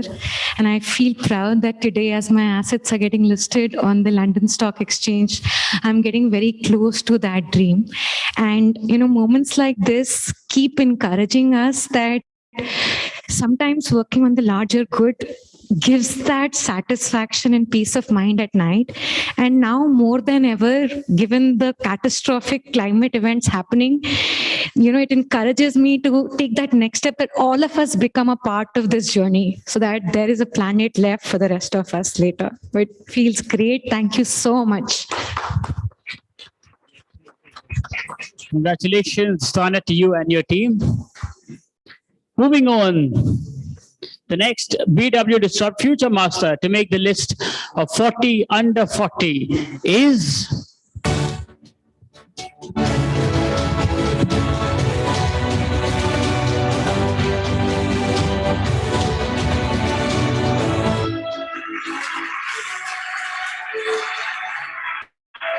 Radisson Blu Plaza co-founder, All Things Baby India Private Limited.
Congratulations, Tejal, please. Good evening, everyone, and thank you, Businessworld, for the recognition and the platform. This is the first of hopefully many recognitions, so I'm going to take a minute to share our story. The struggles of motherhood made me an entrepreneur, and over the last 6 years, we have been building All Things Baby as an ecosystem, as the name rightly suggests, on a mission to simplify parenting. We do this via 4 verticals that we run. We have a distribution business where we represent 25 international baby brands in India, a private label called Brainsmith, where we make toys and nursery furniture for little children, a community called the Mommy Network, which is a mother's community, and a D2C platform, which is allthingsbaby.com. I have many people to thank, so the recognition is not just mine, but very proud that, as a bootstrapped venture, we're perhaps the fastest growing baby company in the premium segment, which is rather underserved. And, I must also mention my co-founder, Akshay Jalan, who's taking all these pictures today. He's been the rock at All Things Baby, holding the business together all through. My husband, Amit Bajla, a serial entrepreneur, really somebody who fueled us to take that risk, help us set that vision. And my mother, who watched my child while I could watch business. So, and of course, the wonderful team at All Things Baby, without whom, we wouldn't be here. They really work very passionately. So thank you to all of you.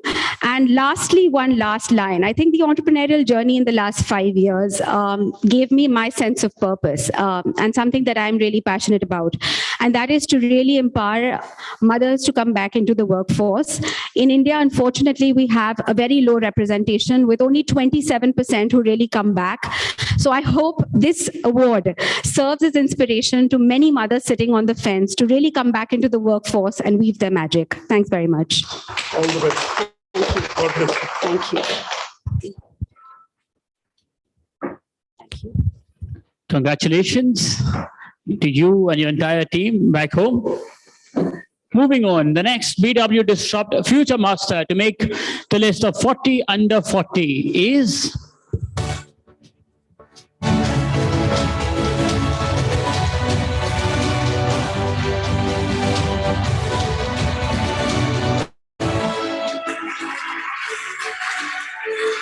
Ghazal co-founder, The New Shop. We have Abhinav Garg, the head of food and beverage, coming to receive the award on behalf of Asta and the entire team.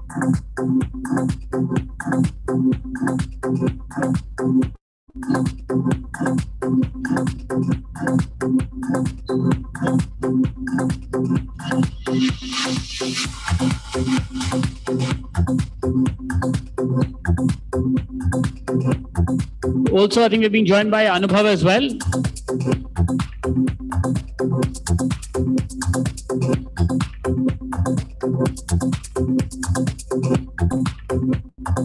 Congratulations. Thank you. So, good evening. I'll just take about 30 seconds to introduce myself and the company that we represent. First and foremost, thank you so much, sir. Thank you to the jury and to you, sir. Thank you. I don't look like Asta anymore. So my name is Anubhav Madan, and I manage the leadership development and training for the organization. Our company is known as The New Shop. We open convenience stores, okay? We are in a revolutionary mode to open the convenience stores. You would have heard a lot of stores, but this is 700, 800 square feet of space where we do retailing and cafe. Currently, we got about 75 stores running, and we plan to do close to about 10,000 in the next 6 to 7 years. That's the breakthrough we are talking about. We are next 7-Eleven of India, made in India, by India. Okay, so that's what we are trying to do. Okay, so thank you so much, and see you at the stores. Hope to eat burgers and pizzas with you. Thank you. Thank you so much. So now we have a luxury house to party and burgers and pizzas added. Let's see what do we have now towards the end. Okay. The next BW Disrupt Future Master to make the list of 40 under 40 is...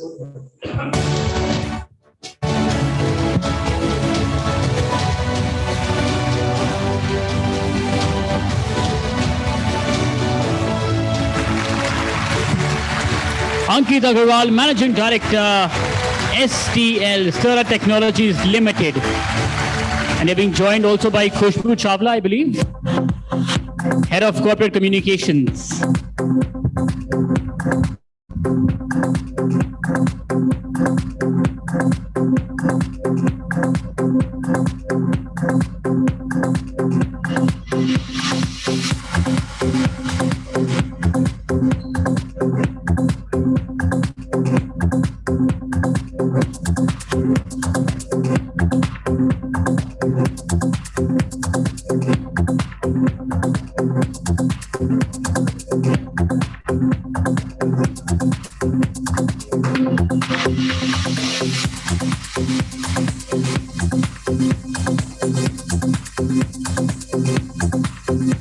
Congratulations. How does this one feel? Well, I'm receiving it on behalf of Ankit, who is always timely. This is his birthday today. He's enjoying his 40th birthday as we take this on his behalf. So this is a lovely gift. Thank you so much. Speaking on behalf of Ankit, he is one of the people who has absolutely transformed our company from an Indian producer of optical fiber to a global company with about 140 countries where we send optical fiber. Your country is actually connecting the internet. All the wonderful startups we are hearing about today are utilizing some of that, and Ankit is behind that. So he's our leader, and we are very proud to receive this on his behalf. Thank you so much. Congratulations and happy birthday to him as well. Moving on, the next BW Disrupt Future Master to make the list of 40 under 40 is...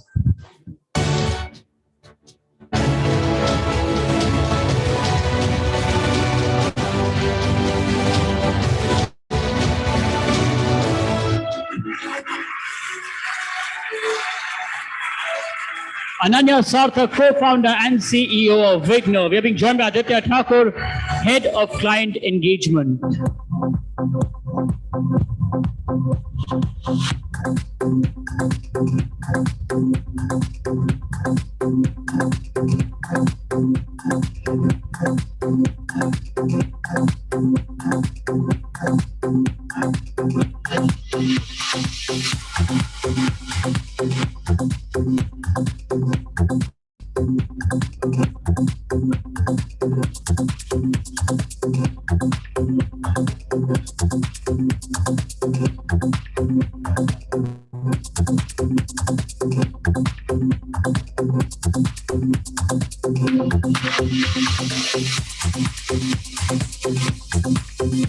Aditya, you wish?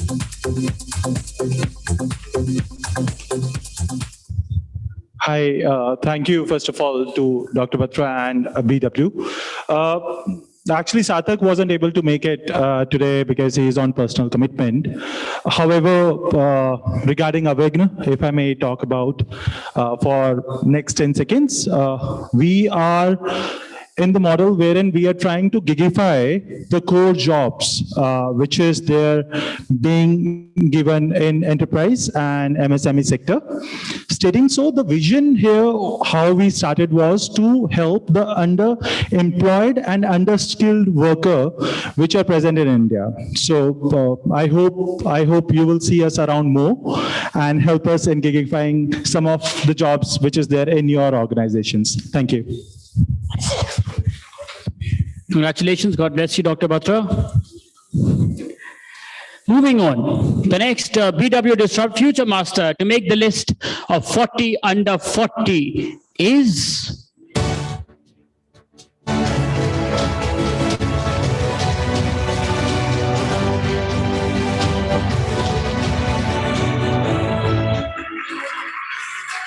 Arjun Nair, co-founder, Create Learning. They're being joined by Navami Ajayan, leading strategic communications.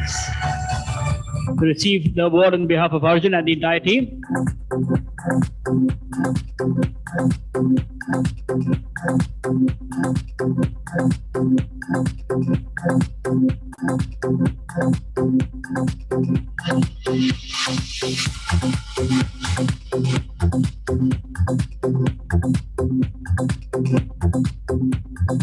Navami, congratulations.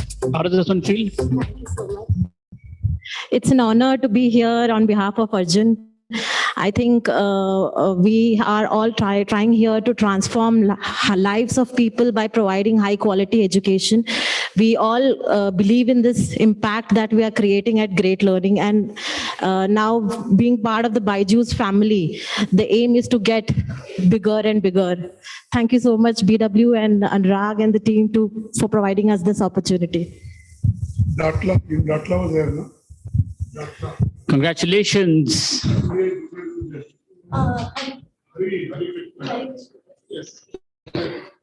Okay, moving on. The next BW Disrupt Future Master to make the list of 40 under 40 is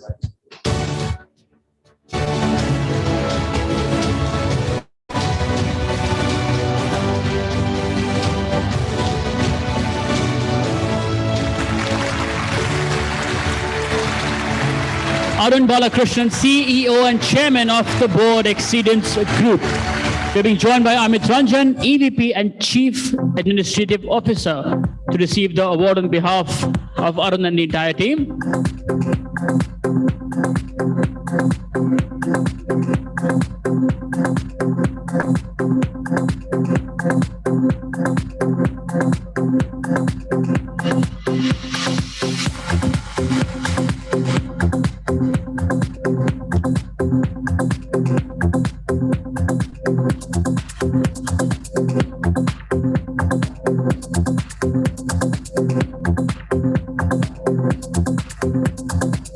Amit, congratulations on behalf of the entire team. Yeah, thank you. I really want to thank BW team and jury. I'm taking this award on behalf of Arun. We started this journey 10 years back when we thought of we were thinking about building something for insurance industry, and that's how we started our journey. We are currently around 3,000 plus people in India and US, and definitely we've got global. And the idea is to help insurance industry to do better, and we try to build a lot of applications, tool, or consulting services for them. Thank you. Congratulations. Moving on, the next BW Disrupt Future Master to make the list of 40 under 40 is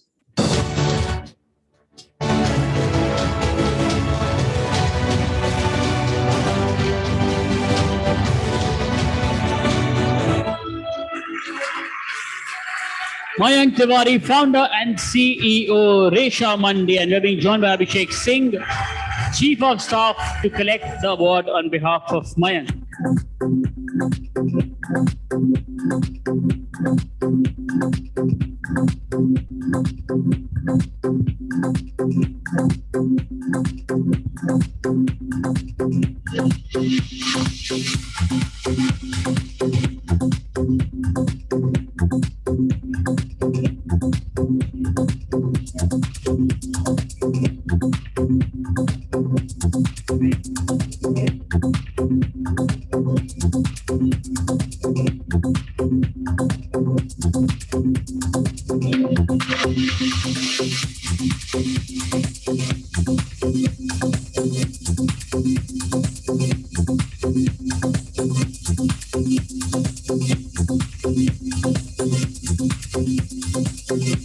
Congratulations, Abhishek, to you, Mayank, and the entire team.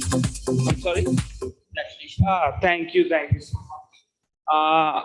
Unfortunately, Mayank couldn't make it here himself today. He does have a short thank you note for you folks, right? Basically, a big shout out and a thank you for recognizing the efforts, right, to the Businessworld team and the jury members for recognizing the efforts of the stakeholders that we have on our platform today, all lack of them, right? And the 550 employees that work at Resha Mandi, right?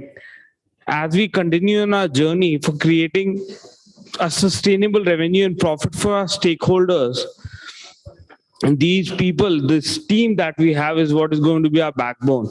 And this award actually goes out to the team and their families who have consistently stood behind us as we continue to make an impact and make a difference. Thank you. Thank you so much. Congratulations. Moving on, the next BW Disrupt Future Master to make the list of 40 under 40 is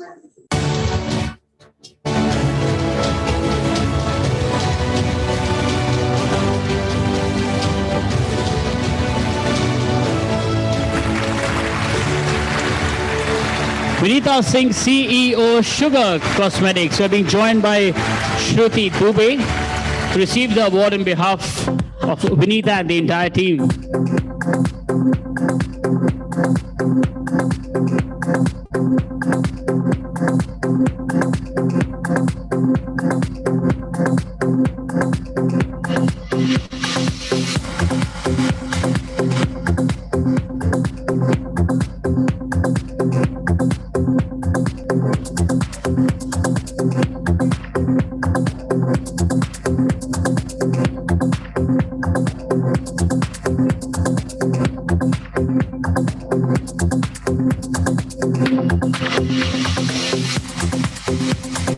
Shruti, congratulations. Thank you, Businessworld and the jury for selecting Vinita. And it's a privilege and honor to stand here on her behalf because at Sugar, we believe that, Sugar was built in 2015 with a vision to build India's long-lasting makeup brand that caters to the demand of young Indian women. And we proudly at Sugar say that we are building something really big. And in the future, everyone can just say, Shukar hai, sugar hai. So thank you. Thank you so much. Congratulations. Moving on, the next BW Disrupt Future Master to make the list of 40 under 40 is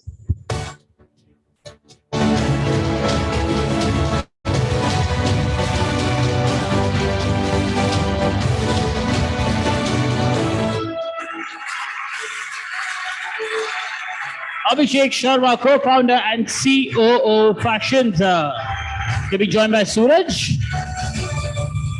And also we have Abhishek with us virtually. Hi Abhishek, can you hear us? Yeah, I can hear you very well. And unfortunately, I couldn't join you. I'm out of India for business. I wish to be present there face to face. But I think Suraj is accepting on my behalf. And it gives us an immense pleasure to accept this award. We are a fashion supply chain tech startup, and we are building B2B manufacturing platform for fashion brands and provide end-to-end design to delivery solution. Today, we have a presence in 5 countries. And I would say that I am accepting this award on the behalf of my team, who is doing a real hard work and equally ambitious to build global business out of India. Congratulations, Abhishek. Congratulations. Thank you very much. Congratulations, Suraj. All the very best for the future. Moving ahead, the next PW Disrupt Future Master to make the list of 40 under 40 is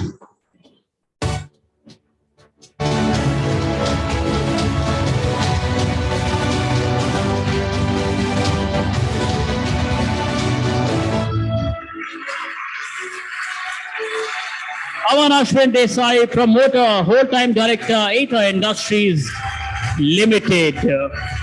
Aman's joining us virtually. Is he there? Yes, I'm here. Can you hear Aman, me? can you hear us? Yes, I can hear you. Can you hear me? Can you hear me okay? He's there. I'm there. Can you hear me fine? Aman, you're on mute, I believe. The phrase of 2022. You're on mute. Can we show it there? Yeah, can you also? Can you hear me I now? thought so. There was Showing here is not showing there. Can you hear me now? Okay. Yeah. Can you hear me okay? Aman, congratulations. Thank you. I don't think, can you hear me okay? Yes, loud and clear. Okay, well, thank you very much. It's an absolute pleasure and a privilege. And thank you, Businessworld. And unfortunately, I'm very sorry I couldn't make it there. Ather Industries is a specialty chemical manufacturer. We are probably one of the fastest growing specialty chemical manufacturer in the country today, focusing on core competencies of chemistries and technologies. And I think doing good work. So thank you very much again. Absolute pleasure, absolute privilege. Thank you very much.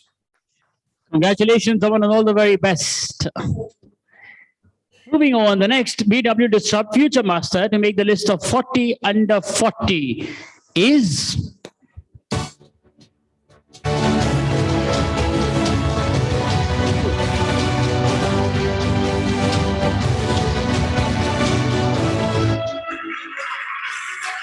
Ankit Garg, CEO and co-founder, Wakefit Innovations Private Limited. I think Ankit also joining us virtually. He is not. Congratulations to him and his team. Moving on. The next BW Disrupt Future Master to make the list of 40 under 40 is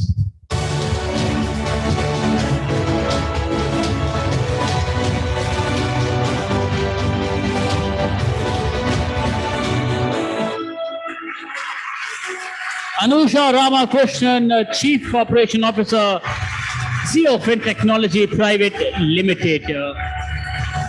She has joined us virtually. Anusha, can you hear us? Yes, I can. Am I audible? Yes, ma'am. Loud and clear. Congratulations. Great. Thank you so much. Thank you so much, Businessworld, for this honor. It's an absolute pleasure. I'm extremely sorry I couldn't be there in person. I would like to extend a huge thank you to my family because nothing is possible without their support. And more importantly as well, the support of my co-founders, Anisha Dosa and Aditya Mehta, who have really helped me and the rest of the team build Jiffy and bring it to where we are today. Just a quick 30-second background on what we do here at Jiffy. We're trying to revolutionize the space for financial wellness for employees.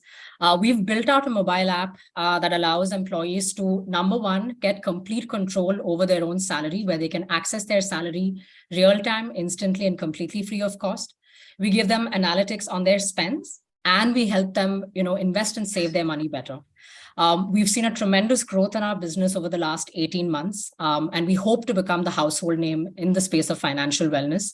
Thank you once again to everybody for giving us this recognition. Thank you. Congratulations, Anusha, and all the very best for the future. Thank you. And with that, we come to an end of the awards ceremony of VW Disrupt 40 under 40 for this year.